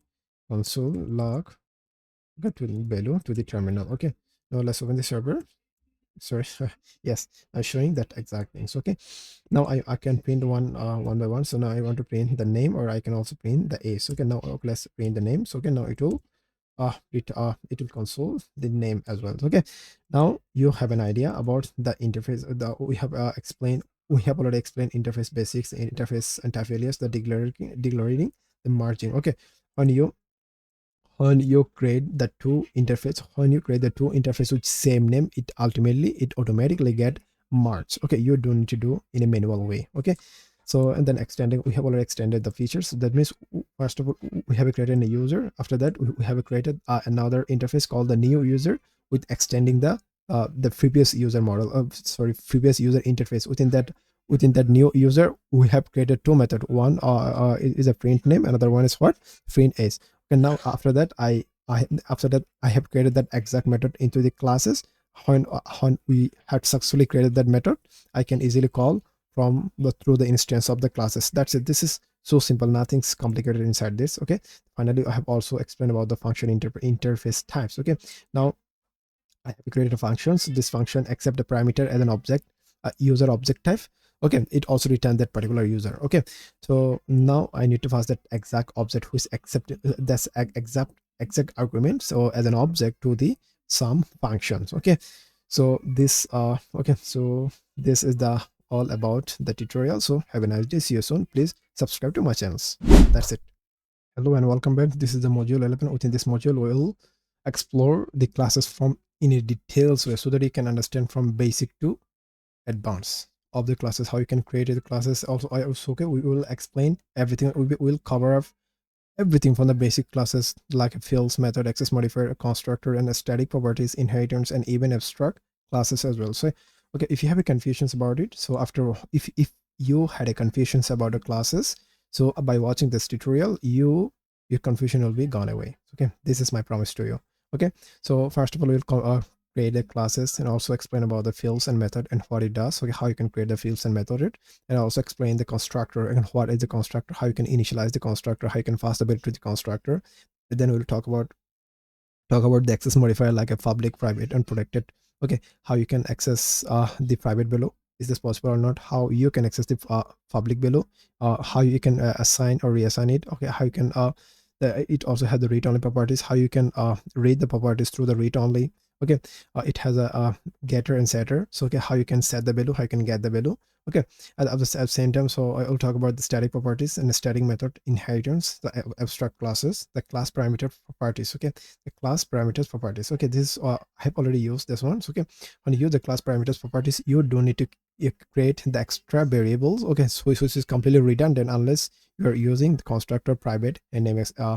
First of all, when you define this syntax, this is called the class parameter properties. When you use the class parameters properties, you don't need to create the properties itself, because when you use the syntax, it ultimately create the properties for you behind the scene. Okay, but that's why you don't need to create once again. When you will create it, it will be redundant and it will throw an error. Okay, so I will show you everything one by one, or let's head back to the code. Okay, so okay, first of all, I will create a classes. Okay, so let's I want to create a class. Okay, so now inside that class, I want to name it user. Okay, after that, so it has a constructor. So okay, within that constructor, so I will use, okay, so you have two options. First of all, I want to create, so I want to create name, a string.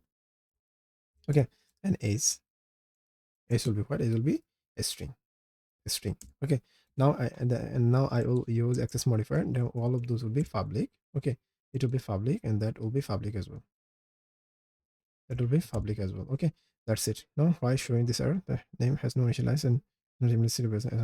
Okay, okay, so okay, don't worry. So now I need to use a constructor inside a constructor. So I will accept the what? I will accept name. Type of name is a string. Okay, then I will accept age. The type of age will be what? Type of age will be number. Okay, now I'll use this dot age, this dot number will be, sorry, this dot name will be names, or and then this dot age will be what? Age. Okay, that means what we are passing, sorry, this dot age type will be number. Okay, now we have successfully created our constructor. When you initialize this, when you create the instance of this classes, obviously you have to pass the properties that like name and ages, because we are using within the class, because we are populating those below with our internal variables. Okay, names and ages. Okay, now let's create a method. It's called the greet. Okay, so that's okay. Now I want to simply console. So console.log the this dot name. Okay, plus, okay, and this dot is, so after that, okay, so this is name and this is okay. Now let's create the instance. So you can access the method, or you can access the class method, constructor, and even class properties unless you unless you instantiate the classes. Okay, so how you can instantiate the classes? Okay, so first of all, so okay, let's create a construct const. Okay, now I'm creating a user. Okay, this is the instance variable. So okay, it's called what? It's called the instance variable. Okay, the new keyword, then user. Of the user, inside that I need to pass name. I need to pass what? I need to pass name and ages. Okay, for name, so I'm pass my name. So again I need it also return it also requires the second parameter. The second parameter is what? Second parameter is ages. Okay, that's it. Now I can easily, so now I can access all the properties. Now console.log, first of all,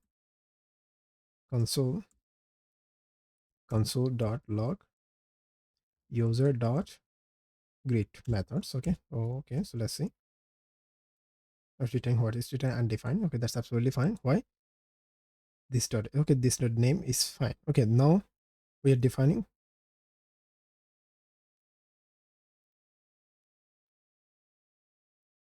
public. So this number, okay, this is we're also passing the number y. Okay, again, so okay, let's run it. Okay, yes, this is showing the age and name is Imran and age is 22. Okay, I don't know why. So I will figure it out later about the undefined, why it's showing undefined. Okay, now, okay, so now if you want to access the variables, okay, now console.log, now console.log the user.name, console.log log user.age. Okay, you can also access those as well. So okay, you can also access that user name and age. Okay, this is the great functions. Okay, now when I pass those when I'll pass the argument from the user, okay, from the user instance to the constructor, okay, I can simply use the public. Okay, I can completely remove those. Okay, so I just need to use one, okay, called public. Okay, access modifier inside it. Okay, again I'll use the public. That's it, error should gone away. Okay, now this is what those are creating the variable, those are completely create the class properties inside it, and also assign the variable, sorry, also assign the value inside it. Okay, you can also completely remove this as well. Okay, this is absolutely fine. Okay, this is called what, it's called the class parameter properties. Okay, so now again, so it will show everything exactly the same. Okay, it show everything exactly, so it's showing exactly what it's shown before. Okay, but it was shown before. Now, okay, let's close it now. Okay, now I want to make the, so getter and setter. Okay, so before doing getter and setter, okay, let's assume I want to make it private and public. Okay, now when I want to access this, okay, the property name is private and only accessible within a class. That means you can access the name within a classes, you can access outside of the classes. That's why private access modifiers comes into picture. Okay, when you don't want, okay, let's assume you have a variable which you never ever want to expose to the expose in the external world. At that time you can make it private, or when you want to, or now I can also, okay, let's convert into public. So now I can assign the value itself, that one as well. So okay, now I can completely change it. So user dot names will be, now I can modify it from the outside. I can completely modified the names and age math, or sorry, age and name properties from outside of the classes. Okay, like I'm passing Kareem. Okay, and user dot age, so it's what is 20. Okay, when I pass it, so let's see what does it show. So it's showing the Kareem, and Kareem tries 20. Now you can change below, but if you want, no, you user won't be able to change the type. So okay, change the value. Okay, you can make it what. Okay, now let's remove it. Okay, let's remove it,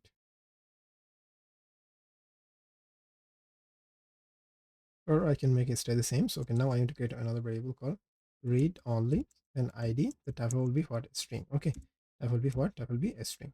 Okay, okay, now I need to pass the id as well. So okay, so it will be id will be what, id will be a string.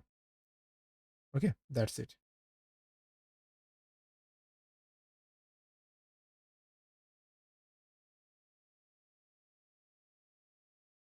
So now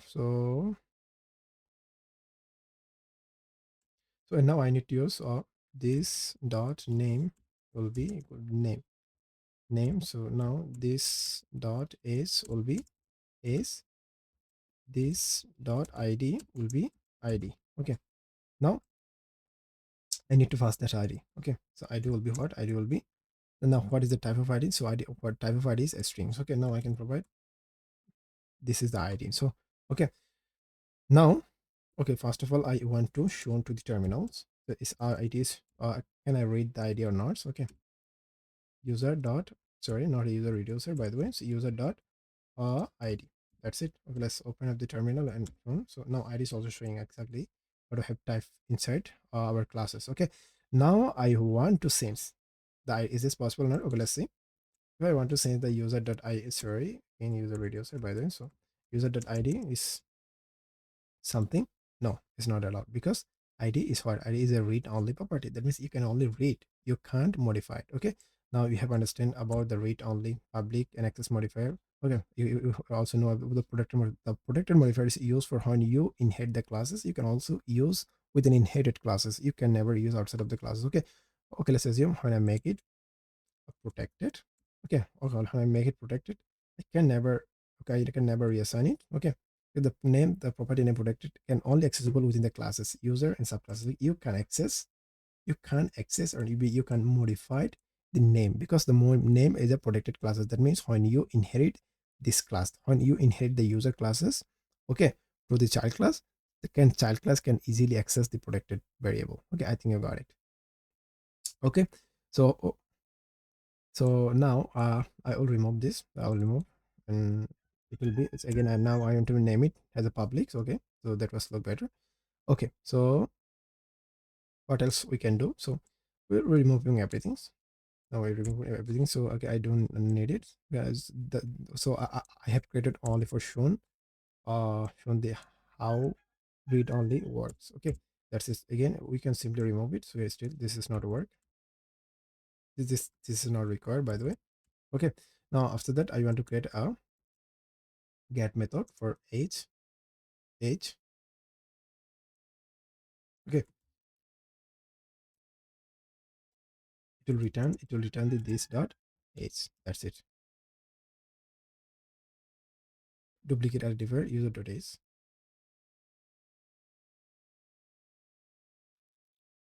Okay, well, it's okay. So get age. Okay, get age. So okay, so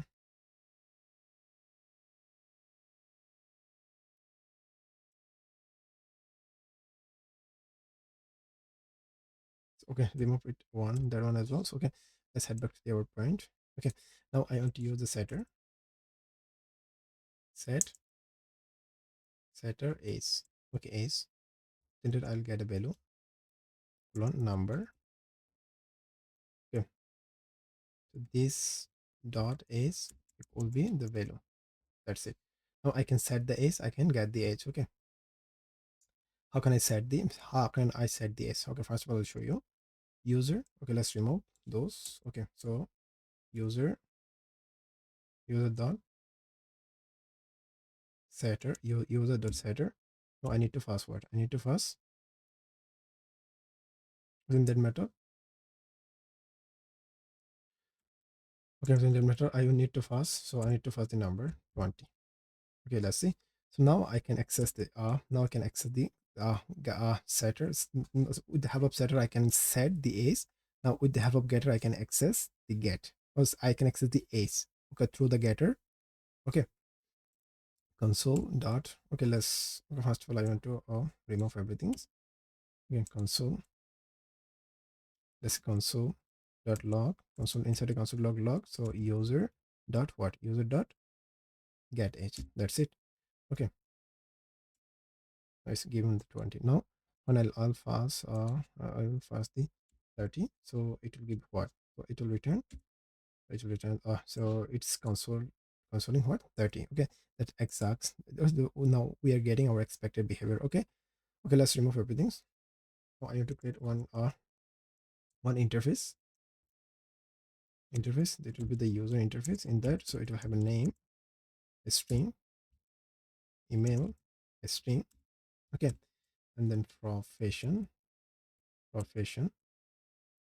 be a string. That's it. Now it will have a grid. Okay, type of this grid will be what, type of this grid will be void. Okay, the return type of this grid will be void. That's it. I'm going to place the class user, and okay, it will it will implement the interface of what, the implements the user interface. Okay, now okay, now I want to define names as a strings. Okay, email as a string, sorry, not ama. So it will be email as a string. So after that the profession as a string. That's it. Now I want to create the constructor. Inside the constructor I will accept the name as a string. So okay, so and then email as a string. So and then I will also accept the profession, not a protected, by the way, it will be profession. Okay, from the instance, and you will create the instance variable. Okay, then you need to pass all of those to the constructor string. So after that I will open the body. Now I will assign the value. Okay, this dot name will be the name what I have passed from the what I passed from the instance. Now this dot is will be, sorry, this dot is will be what the is will be what we are passing from the construct, sorry, what we are passing from instance. Okay, so it will be is, sorry, is is not, sorry, this is not available, by the way, it will be email, will be email. So and then this dot profession will be what the profession what we are passing, okay, as a parameter. That's it. Now I will create the one method, so okay, which is already there. So this is called the grid. Okay, grid. Inside the grid I will, okay, console.log, so okay, and open, and I use the backtick inside it. Okay, so sorry, name will be what, this dot name, email will be what, this dot email, and after that the profession will be what, this dot profession. That's it. Now we can easily call this. Before calling it, I need to create the instance of this user classes. User will be what, the new user. I need to create the instance. Okay, within that I need to pass the three argument. First is a name, so okay, Kareem. Okay, so and then is will be what, so the type of the is, sorry, type of the email will be what, is a string. Okay, okay, I will pass the Kareem gmail.com. So and then finally we'll pass the profession is designer. Okay, designer. Okay, now I can, after creating the instance, it will return what, it will return this. Okay, now I can easily access this grid method. Okay, user dot grid method, I need to call it. Okay, now it will now it's giving what, that current email and profession. That's absolutely fine.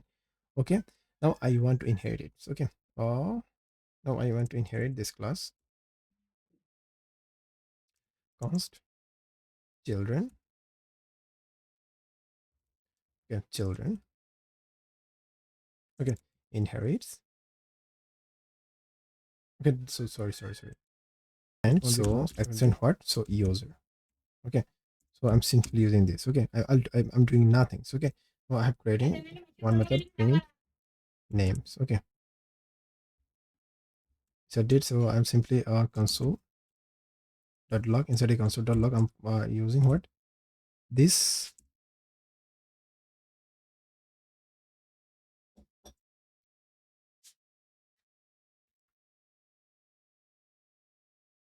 So I'm passing that the only, so I'm only consoling that this dot name. That's it.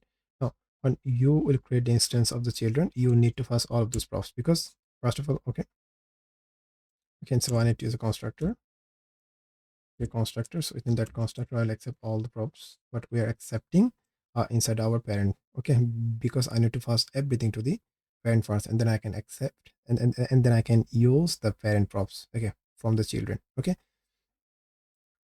So what I'm what names a string. Okay, so after that, so what, email will be a string. So and then the profession, what is the type of profession, the profession will be a string as well. Okay, now inside it, so I will use the super keywords. Instead super, I will pass everything to there. Okay, I've been to an email, sorry, so name, email, and profession.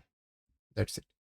Okay, now I need to pass, and oh, okay, now I'll remove this one, this instance. So first of all I need to create the instance of a children classes. Okay, so okay, let's create this instance of children class, children.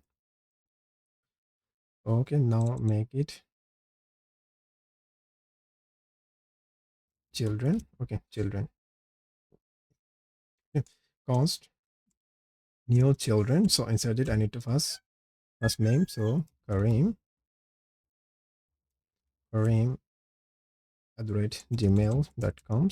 Okay, and then profession is designer.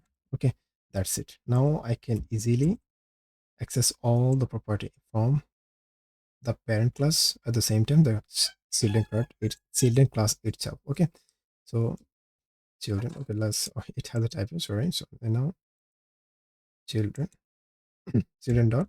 Now now as you can see that it has all the properties and methods available. Okay, but I have created inside the children methods. Okay, children say children class and the user parent class. Okay, now you can access any props, any parameters. So you can that means you can access the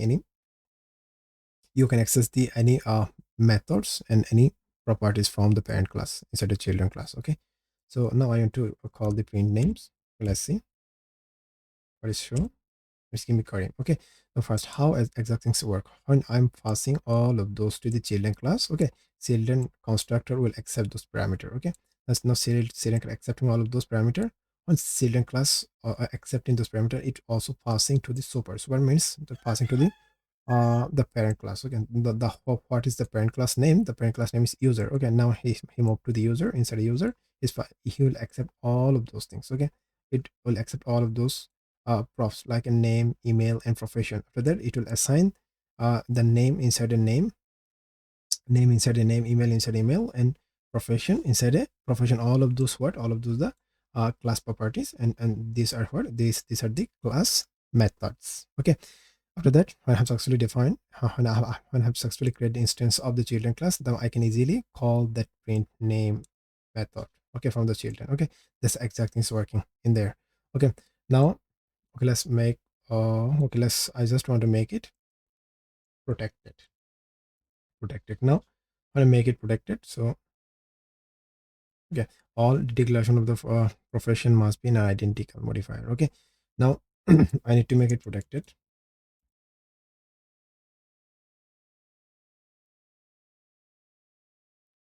Protected for professions. Okay, now it's giving a string error. Okay,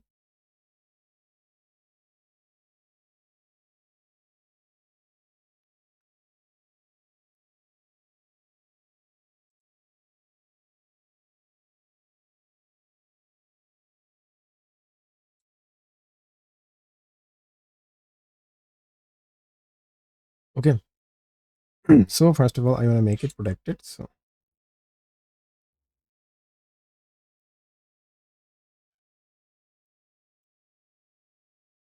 when I will use protected, so I can only accept. So when I will make any method, sorry, when I will make any property from the class protected, I can only change from the children classes. Okay, and can never ever change from outside of the classes. So I think you have a great idea about the class inheritance. Okay, now let's create our class abstract class. Okay, so now remove it. I'll create the abstract class.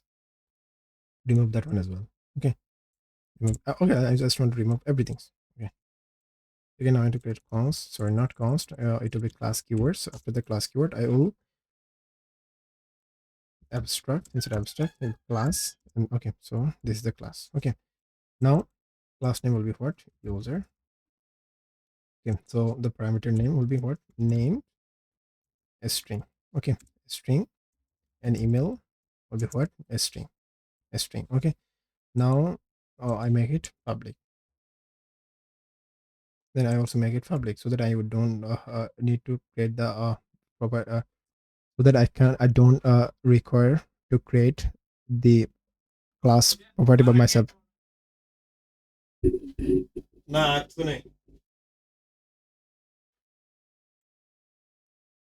public. Okay, so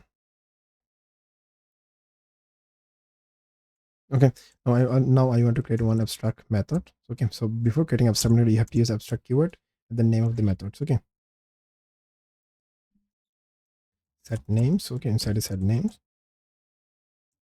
to be written what will be written by it. Okay, this is the syntax for abstract method. Now I will extend this. Okay, class children. Yeah. Okay, so it will extend what it will extend. Let's extend the user. Okay, so now it will when it extend the user. Okay, children class is declared number. Okay, just don't worry. So okay, the non-abstract classes. Okay, Now I have to abstract the class set name. So a set name method. So inside a set name, override, I have to override the set name. Okay. So inside that, first of all, okay, so okay, this is the syntax for the abstract class. Okay, okay, I'm explaining. First of all, you have to use the abstract keyword. Okay, after use the abstract keyword, so you have to again, so as like before, what you can define, what you have defined the class name earlier. So okay, first of all, you have to use the class keyword. After that, so the name of the class. Okay, that's it. Now you will use the constructor. So this is not okay, this is it, this don't need to be exact. Okay, you can name anything whatever you want. You can set need to be it's anything you want. So okay, whether this can be publics or anything. So okay, after that, so abstract class. So abstract also has one abstract method called the make sound. Okay, so now I can easily extend it. So how can I extend? First of all, I need to create a class.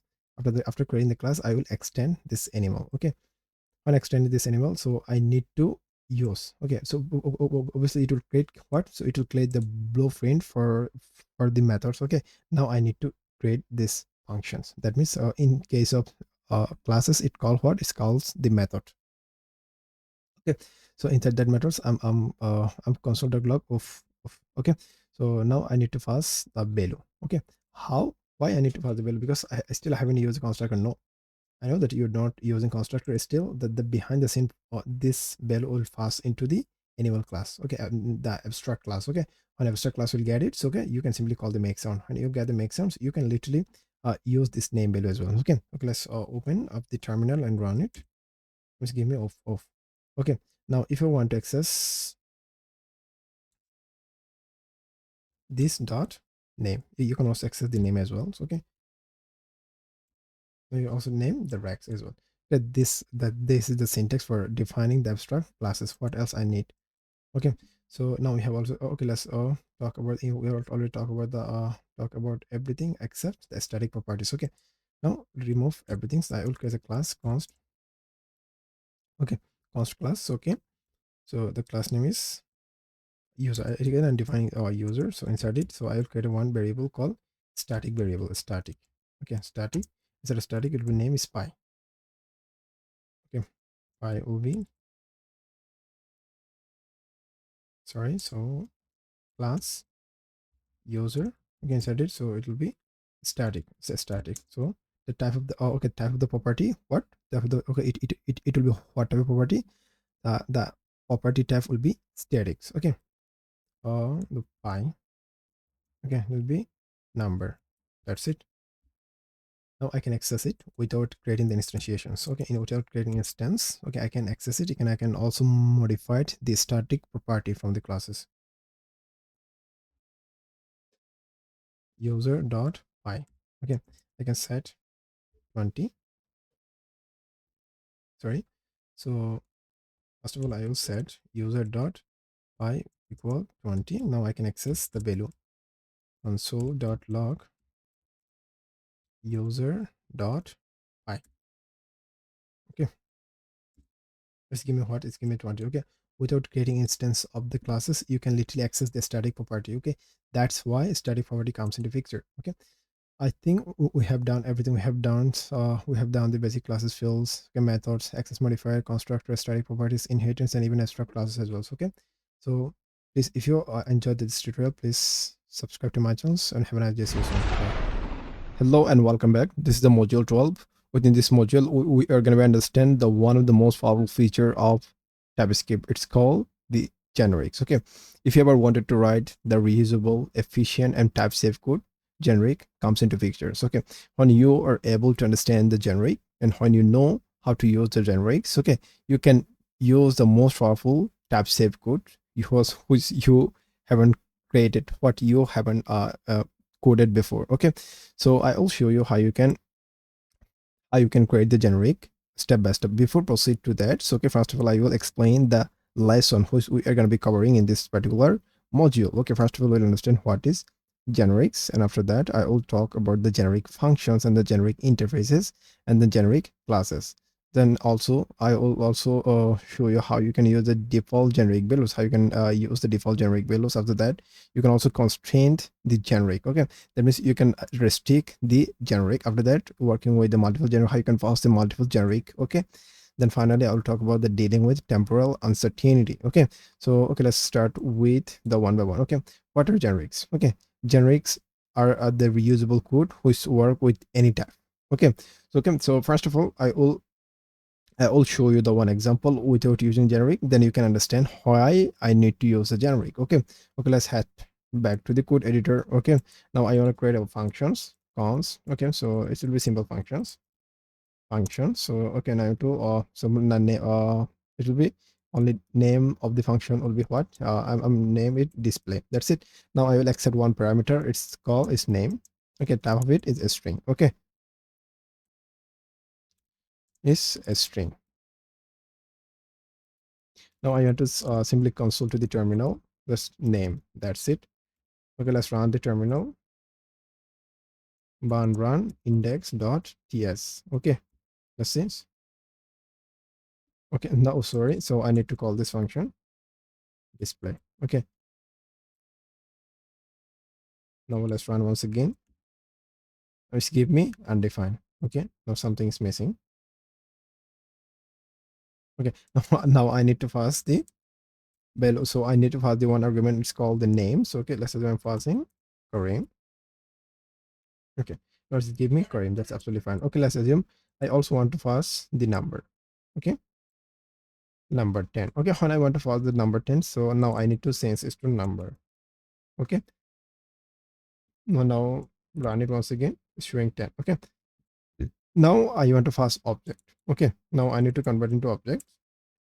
It will be so the type of name. Okay, now it will be user, and then it will be type of it will be name, a string. So and then email will be a string. Okay, now again, now I will fast forward. Now I simply print that means now I will display the user to the terminal. That's it. Now I will pass the object. How can I pass? Okay, let's create the objects and use the name will be what? Name will be Kareem. So after that, email will be so kareem@gmail.com. That's it. Now let's run the terminal. Okay, let's run it. Now it's showing it's exactly that means when I passing the different value, based on that I need to change inside the parameter types. Okay, this is pretty cumbersome, right? I don't want to do it, but that I don't want to do, even I don't want to repeat this process. Okay, that's why I want to and that's why I want to make my code more type safe, more efficient, and more reusable. Okay, how can I do that? I can do it with the help of generics. Okay, so you can use the generic. So you can create the reusable code for any type with the help of generics. Okay, now I am simply commenting on. Okay, commented out. After that, so, okay, let's create the functions. So the function. Okay, so now name of the function again. I want to provide the name of the function is display. So now it will be generic. Okay, I will pass the t. Okay, no. So now I have to create the angle bracket. Okay, after the names. Okay, I'll accept t. And it will be value will be what type of t. Okay, it will be return what? It will be return t. That's it. Now I want to return value. Okay, now that's it. Now I have created the generic function, and this is the syntax of generic function. First of all, you will define the function as like as what you have defined before. Okay, so you have to add one simple syntax, the angle bracket after the function name. Okay, you have to use the angle bracket after the function name, and then the type. Then you will pass this type or you need it. Okay, that means I need the type of the value will be exactly what I have defined. Okay, what I have accepting in there. Okay, that means the parameter type is exactly what I have generated in there. Okay, the t of the type of the value will be t. Okay, and then it will be return type. Okay, this is what this is the return type of that function. The return type of the function, what exactly the user is typing, type of value. Okay, now I'll call it. Okay, I'll use a const display equal. So I will call the display. Before I need to pass it. So okay, so it will be what? It will be a string. And call it. Okay, so I will call what? name. Okay, now I can literally display this console.log, sorry, console.log. So now I can display this as giving name. That's absolutely fine. Okay, now I can create the as many types as I want. Okay, so so now I want to provide the different type of value. Okay, okay, so I make it display one. So const display two equal display. Now I want to pass what? I want to pass number. Okay, number. So now I will pass 20. That's it. Now I want to pass const. I will create another variables called display3. Now I will pass an object. Okay, so it will be object. Type of name will be a string.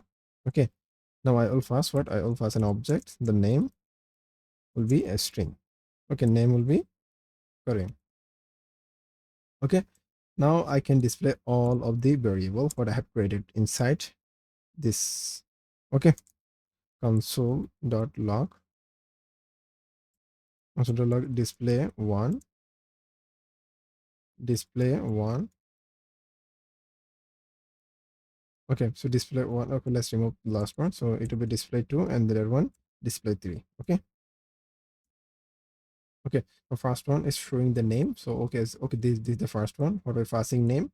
Second one passing what is 20. Third one is passing our object. Okay, now that means third one for the third variable we are passing what we are passing the an object. Okay, this is also printed exact object. Okay, that's absolutely fine. Okay, now we are passing only one variables. You can also pass the two variables as well. Okay, okay, let's okay, so first of all I want to remove those. Okay, now I will accepting one generic. Now I will accept the two generic t and u. Okay, so it will have a two variables value t. Okay, and the return type will be what? Return type will be u. Okay, now I want to return what? I want to return the value.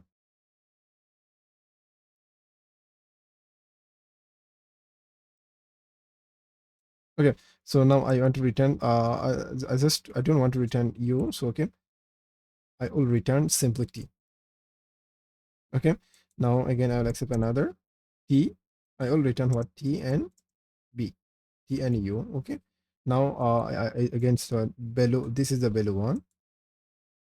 Now I will accept another parameter. It's called the value 2. Okay, type of it will be what? U. Okay, now I can return what? I can return value 1, value 2, value 2. That's it. Now I'm returning what? I'm returning value 1 and value 2. Okay, this is the return type of the function value 1 and value 2. Now I can pass anything. Okay, let's get const display. Okay, now I'll display. Inside the display I've defined what? I've defined a string and a string. Okay, inside it I will pass what? Name, email. That's it. Now I want to console to the terminal. Let's see how does it look to the terminal. This is showing exactly what I've created or not. Okay, display showing what? Showing 0. Okay, and I 0 and E 1 M. Okay, 2. So now it's giving what? It's giving the exact. Now it's returning that this display value 1 and value 2. Okay, for the value 1 I'm passing what? Value for the value 1 I'm passing name. Okay, for the value 2.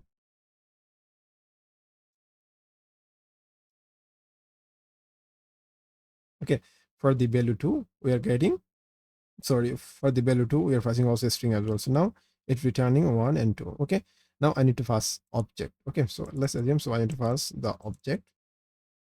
Okay, now it will be object. Okay, first argument will be object name,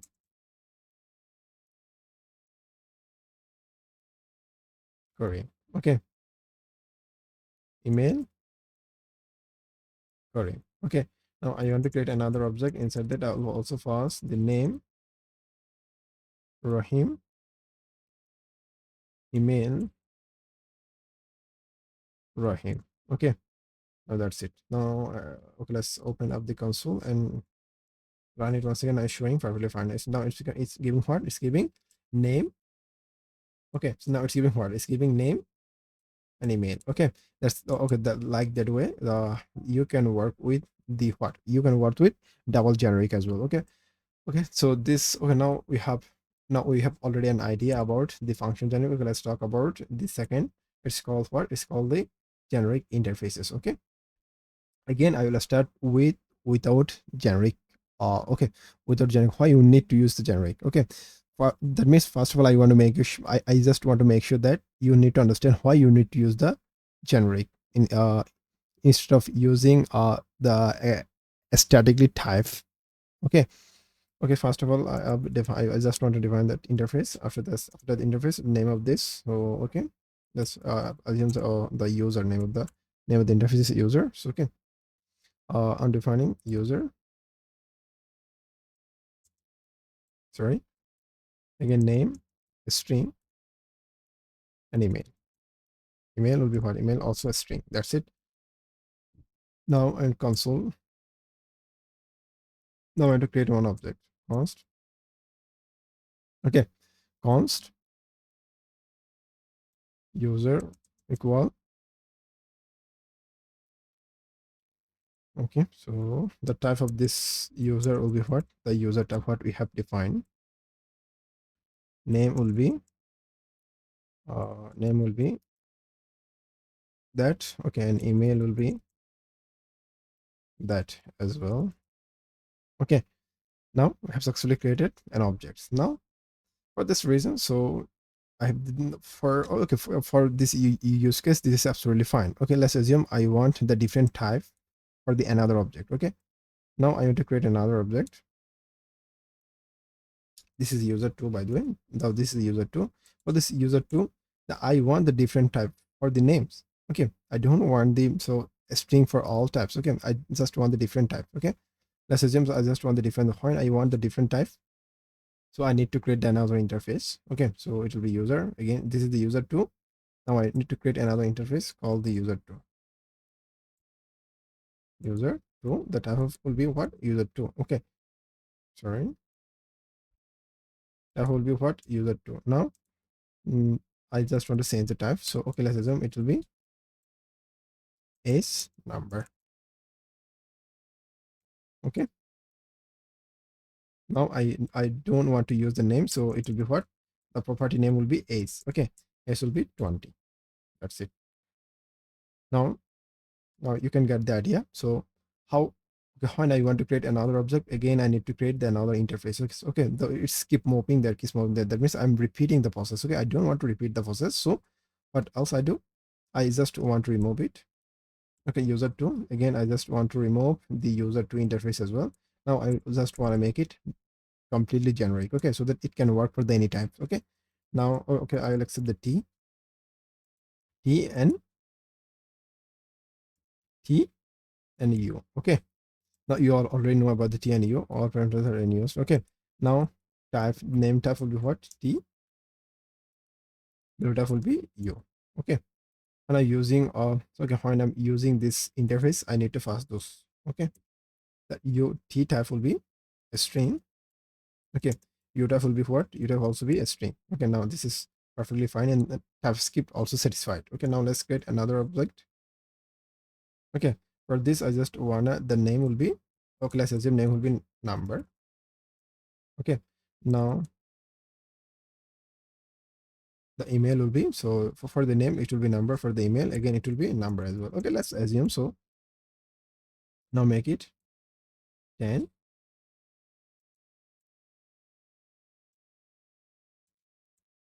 It will be 20. Okay, that's it. Now it's showing perfect. Now let's rename the name. This will be user to showing perfectly fine. Now if you want to create another object, okay, I just want to create another object. So I don't know in it. So I will be the boolean. boolean. Okay, again, so it will be boolean. Okay, now it will be false, and it will be true. Okay, now okay, now let's rename the object name. That's it.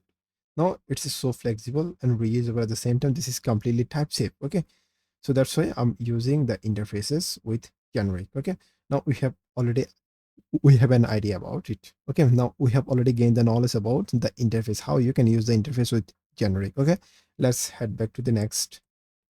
Okay, next section. Okay, that one is what? The generic classes. Okay, okay, so let's remove everything. First of all, again, I just want to start without generic. Okay, then I'll show you why I need to use the generic. Okay, with the classes. Okay, okay, let's create a class. Okay, so for this class, so name it user. Okay, now I want to create one variable name. Type of name is a string. Okay, and then email a string. That's it. After that, I want to create one constructor. Inside that constructor, I will accept the name. Type of name will be a string, and then email, and type of email is what? Type of email is also the string. Okay, now I will assign the value what I'm passing from instance. Okay, name equal name. Okay, this dot email equal email. Okay, that's it. Now I just want to print. Okay, I want to create another. Now I just want to create one method called greet. Okay, inside that greet, I just want to console.log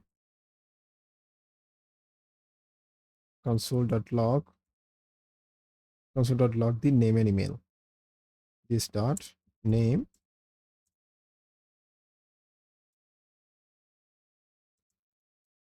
this dot email. Okay, now I need to create the instance of the classes. Const user equal new user. Okay, inside that I need to pass the email and name. Okay, first I need to okay, first parameter is what? First parameter is name. That means I need to pass the name first. Okay, Kareem, and the email will be kareem@gmail.com. That's it. Now I can call the function user dot greet. Now it will show what? It will show Kareem at the gmail.com. This is showing our expected result. That's absolutely fine. Okay, now I want to create another. Okay, let's assume so the type of the name and email is not going to be a string all the time. So I want the different type for the different instance. Okay, let's assume so I just want to create. So now for this reason I have to create another object. Okay, so another object, the user2.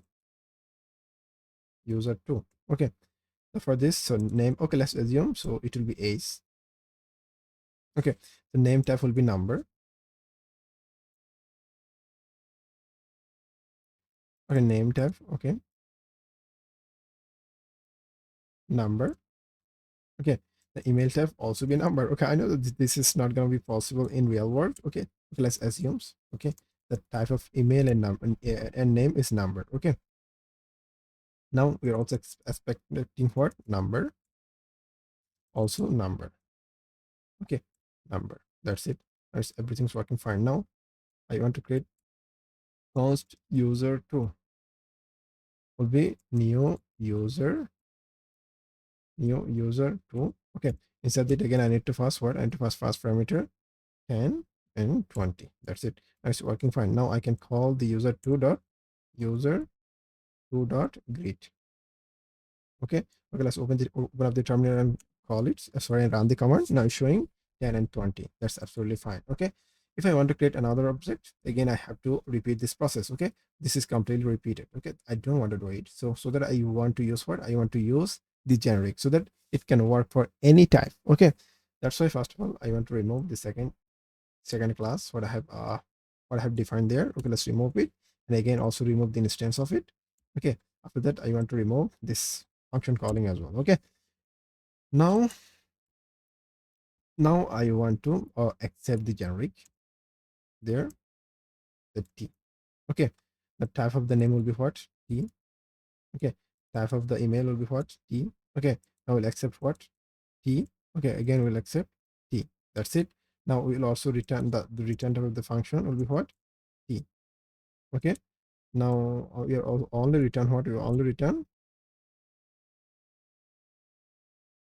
what? We'll return the this dot name. Okay. Now this is completely generic. It can be work for it now. This will be work for any type. Okay, whether it's an object, it's a number, it's boolean, it's work for any type. So it work for any type. Okay. Okay, let's create. Okay, first of all, now it's no, is this work or not? Now, by default, when you don't pass the type explicitly, it can take in an implicit way. That means it can infer the type of it. Okay. Now I will define the type. It's a string. Okay. Now I want to create another const user2 equal new user. Okay. Inside it, I want to pass the number. It will be what? 20, 10, and 20. Okay. Now I want to create user3. Okay. New user. Okay. New user. New user. Inside that, that type of that will be what?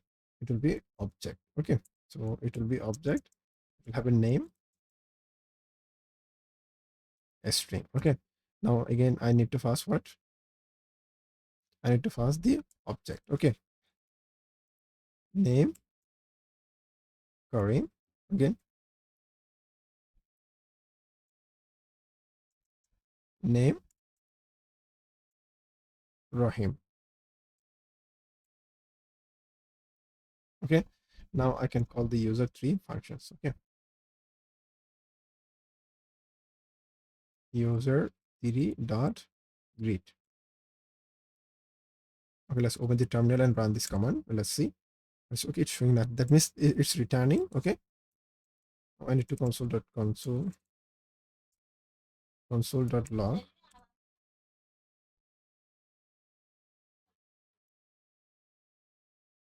Okay. Now showing this. Now it's showing that exact object because we are returning what? We are returning only this. Okay. That's why generic is so important. Now you can also provide the multiple generic as like before what I have defined with a function generic and with the interface generic. Okay, you can also define the multiple type as well. So, okay, whatever you like. Okay, everything is so simple. Just you need to understand the syntax. Okay, I know the syntax is kind of complex, but still easy to get it. Okay, after that we'll talk about the default generic values. Okay, you can define the default value of the generic. Okay, let's assume so you can find the okay, let's assume it will be a string. Okay, when you don't pass anything. Okay, let's assume I'm not passing anything. I'm not passing anything because now it will infer the type. Okay, let's assume now it's infer the type of what? It's infer the type from the our passing values. Okay, that means we are passing number. It will ultimately infer the type of the ultimately infer the type of the t will be what? T will be number because we're passing the two values as a number. Okay, now in this case, so when you don't define it, it will ultimately infer the type of it. Okay, you don't need to exactly define it. By any sense, when you don't pass anything, it will be extend this type. That means it will be use this default type as an string. Okay, that's it. So now what is the next? So after that, so we have a generic constant. Okay, so now I want to create one function for understanding the generic constant extent. That means you can restrict the function. Okay, you can restrict the generic type. Okay, const not I want to use function inside that function. The name of it function will be what? Gen. I am simply name the function is gen. Okay, inside that I will accept t. It will extend what? It will extends the length. GTS length, which will be number. Okay, that's it. Now return of it what? Return of is okay. Return of it is t. Okay, now it will accept the value. Value will be t. Okay, now I will return the value. That's it. Okay, so const val1 equal, then inside that I need to pass, or when I pass a string hello, this is absolutely fine because a string has a method called length. Okay, now this function is completely available. Okay, when I const console not const sorry const value2. Okay, then inside the then I will pass what, inside the then I will pass, now it will be array 1 2 3 3. Okay, now again TypeScript is not showing anything. Now it can infer the type of number of array. That's absolutely fine because array also have a length. Okay, const value 3. After that I'll call I'll call the function gen. Now when I pass the 1 2 3 and 4 and 4, it's giving error because that number, okay, the number type doesn't have a length. That means number type doesn't have an that means expected once. Okay, let's assume. Okay, now it's giving what, the argument of type number is not assignable to parameter of type length number. Okay, why it's showing that? Because the number type doesn't have a length. Okay, but in case of a string it has a method called length. In case of array it also have a method called length. Okay, but in case of number it doesn't have a length. Okay, you got it. Now if you want to use, you also first length would be 4. This is absolutely fine as well. Now it's also work. Okay, this is okay, that one also okay, that one also okay. Okay, const value 4, then 1. Now this is not okay. Okay, not okay. Okay, now you have to actually understand how you can restrict the type. Okay, so this is the way of restricting type. It's called what? So it's called the generic constant extend. Okay, working with the multiple, we have already worked with the multiple generic. Okay, let's dealing with the temporal uncertainty. Okay, what does it mean by temporal uncertainty? Okay, when you define a functions. Okay, let's assume, so I'm defining a function. The name of the function is what? So name of the function is approximately anything. Okay, I've defined the name of something. Okay, then I will accept t. Okay, so now the value will be type of t. Now it will return what? It will return the promise, and then the promise of t. Okay, so it will be return new promise resolve. Okay, set timeout. Okay, set timeout. I'm passing. Okay, let's assume 1 second. Okay, 1 second. After the 1 second, I'm simply resolve the value. Instead of resolve, I will also pass the value. That's it. Okay, now I have created a function. That means when I'm creating this type, at the runtime, TypeScript don't know anything about the generic type. Okay, for that reason, this is the uncertainty. That means at that time, this is completely uncertain about the type. Okay, now I need to pass the value. So okay, first of all, I'll call the function something. Okay, equal something. Okay, now I need to pass what? Okay, let's assume I'm passing an object. Okay, name a string. Okay, now sorry, not a string, name will be string. Okay, after that I have to use then something dot then. After that, then I'll accept the response. Okay, I will console dot log that response. Okay, into the terminal. Let's see. Showing. No, it wait for the 1 second and then and then it return this object, because for the first times it doesn't know anything about the type. For this reasons, it's wait for 1 second, and then when it's actually get it, when it reads inside this, okay, from it start from this. Okay, when he reads this line, it will wait for the type, because still it doesn't have any idea about the type. Okay, it just need to wait when he get the type, and he Okay, finally resolve this line and showing it to the terminal. That's it. This exact things happen, and this is called what? Dealing with temporal uncertainty. Okay, I think we have successfully completed the generic. So still you have to know anything about the generics. Okay, you can by based on those knowledge what I have provided to you, you can learn by yourself. Okay, or hello and welcome. This is module 13. Within that module, we are gonna be exploring the advanced tab systems. Okay, this is kind of pro level. So okay, when you know it about, you can consider yourself from basic to advanced TypeScript developer. Okay, let's head back to the code. I will explain one by one in details way. Okay, so that you can become an expert in TypeScript. Okay, let's head back to the code. Okay, first of all, I will show you the conditional tabs. Okay, let's define the type of it. So now I have to name, I'm just trying to provide the name of it. So it is a string. Okay, it's a string. So now I want to create the type based on a conditions. When you create the type based on a condition, it will be conditional types. Okay. Okay, so now I will accept the T generic. Now T will be extend the string. When the T will be extend the string, that means when the T is in a string, then I want to return yes, else I want to return false. Sorry, or I want to return no. Okay.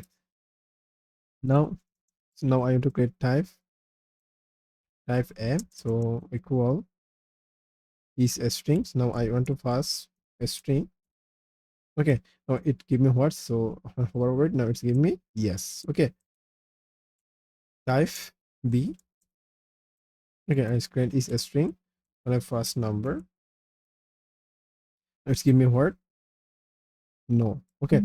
Okay, based on the condition, it's return the value. Okay, so this is called the conditional type. Okay, and then what is the next? This is the infer keyword. Okay, let's talk about the infer keyword. Now I want to create a type called get return type. Okay, again I will accept T. Okay, T extends, sorry, T extends, so it will be what? So array of arguments type of it, what? Any of array. Okay, now it will returns. Okay, so it will be infer the return type from the function what you're passing from there. Okay, so now I'll use the one name variable called r. When it's true, I'll return r, else I will true never. Okay, else I'll return never. Okay, now I have created. So now count type result inside result. So I want to get return that return type. I want to pass the functions. Okay, with number. Get number. Let's give me what? Now it will return that exact functions. Okay, so it will give me what? The return of a number. And by instance, when I don't pass the function, it will be never. Okay, okay, let's say I have pass any simple string, so it will give me what? It give me never. Okay, okay, that means all the time you have to pass a function. That means you have to define, sorry, you have to pass the all the time function, then it can give you, then it will give you the return type of that function. That's it. Now we are creating the return type of function in a custom way. Okay, then what is next after that? The template literal types. Okay, now const, sorry, not const by the way, so I have to create if type event type. Okay, it will be what? Click over since. Okay, now I want to create the handler, event handler type event handler. Okay, so now it will be and the literal template literal into inside a template literal I will use on dollar capitalize. Inside a capitalize I will pass this event. Okay, event handler, sorry, not event type. Okay, now when I hover over it, you hover over it, you will see the on click, on hover, and on sense. Okay, this is called what? This is called the template literal types. Okay, the map types. Okay, now you can create the map types as well. So okay, now let's remove it. Now I have to create the map type. First of all, I have to define an object. Okay, uh user the object type. Okay, user name. name string. Okay, and email string. Okay, now I want to change the return. So now I want to change the property type. Okay, let's assume. So I have a name. Now we can clearly see that the name type is a string, the email type is a string as well. Now I want to change into name will be number and email will be number. How can I do that? So okay, so let's create type map type. Okay, set a map type. Oh, okay, I will loop over through all the objects. Okay, in key of key. Okay, so I need to accept that key. Okay, that t. So and then I will return simply boolean. That's it. Okay, type result equal map type. Inside a map type I need to pass this user. Now you can see that. Now when hover over it you will see what the name type is a string, the email type is a string, but when you hover over it on the result you'll see this is completely mapped. Now this has been changed. Okay, so this is the way of changing the type of the property. Okay, so now map type modifier. Okay, it has a map type modifiers as well. Okay, let's assume you want to now when you hover over it, so it doesn't have any names or optional chainings. That means even you can make it read only as well. Okay, I just want to make it read only. Now when you hover over it, it doesn't have a read only, but when hover over in the result, it has a read only. Okay, let's assume I have passed the read only there. Again I have passed the read only there. Okay, read only there. Okay, now I need to remove it. When I hover over it, it has a read only name string, read only email string. Okay, but inside of this again it has a read only name string and read only name string. Now I want to remove this read only. How can I do? Okay, I need to use simply minus sign. That's it. Now it's completely removed the read only. Okay, that's it. Now now the user is the user name and email are completely optional. Name is optional. That one is also optional. Now I want to make it required. How can I do? Okay, let's remove it. I just want to completely remove. I don't need it. Okay, now I want to make it. Now I want to make it what? I want to make it completely required. Okay, now it's showing the optional. Now I want to make it required. Okay, minus. That's it. When I hover over it, this is required. But when you hover over on the user type, it's showing name, string, or undefined. Okay, but now I've converted into required type. Okay, now I can clearly see that. Okay, now we have a next. So what is the next modifier? Okay, so after that we can also make it so from this to also create the required as well. Okay, this is the required type. Now I can make into optional. Okay, now this is completely required, but now I have created into optional. Okay, that way you can do it. Okay, this is so simple syntax, so nothing is complicated. So after that it has a type called the utility divs type. Okay, partial. Okay, partial means all the properties of your types make you what? Make you partial. That means don't require. Okay, now now result. Instead of result I want to use called the partial. Instead of partial I will pass what? I will pass the user. Okay, user. Now every type from the user is required. When you hover over it, this is not required. Okay, this is optional. Okay, after that, so it has a required type. Now I want to make it required. Okay, how can I use? I can just wrap with required type, required. Now when I hover over on the result, now it's showing it's required. Okay, first of all it's partial. Now first of all I have make it partial, then I have make it required. I made. Okay, the next one is read only. Okay, the type of the users. Now okay, let's remove completely. But this is not read only. Now I just want to make it read only. Read only. So instead of read only I need to pass this user. That's it. And hover over on the result, now showing it's make it read only. Okay, then what is the next? After that is record. Okay, so we already know about the record. So I just want to skip it. Now let's the pick. You can pick this specific key from the type. Okay, let's assume pick. I want to use pick. Inside a pick, and I will provide the type first of all user. I want to pick what? I want to pick only name. Okay. And the result of name is a string. That's it. You can pick that way. After that, we have an omit. Okay. From again, so I want to use omit.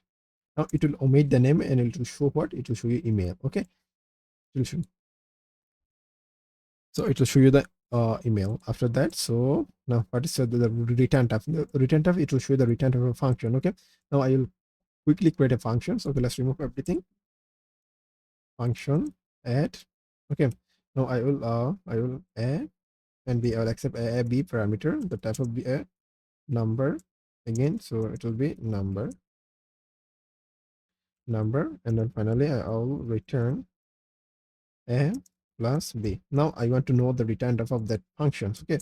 How can I get the return type of that function? First of all, I want to define type and result. I will use return type, utility type, and after that I need to pass what? I need to pass the type of and add. Now it will give me the return type of that function. The return type of that function is what? Result. Okay. And let's use awaited. Okay, awaited will be used within a promise. Okay. Okay, so first.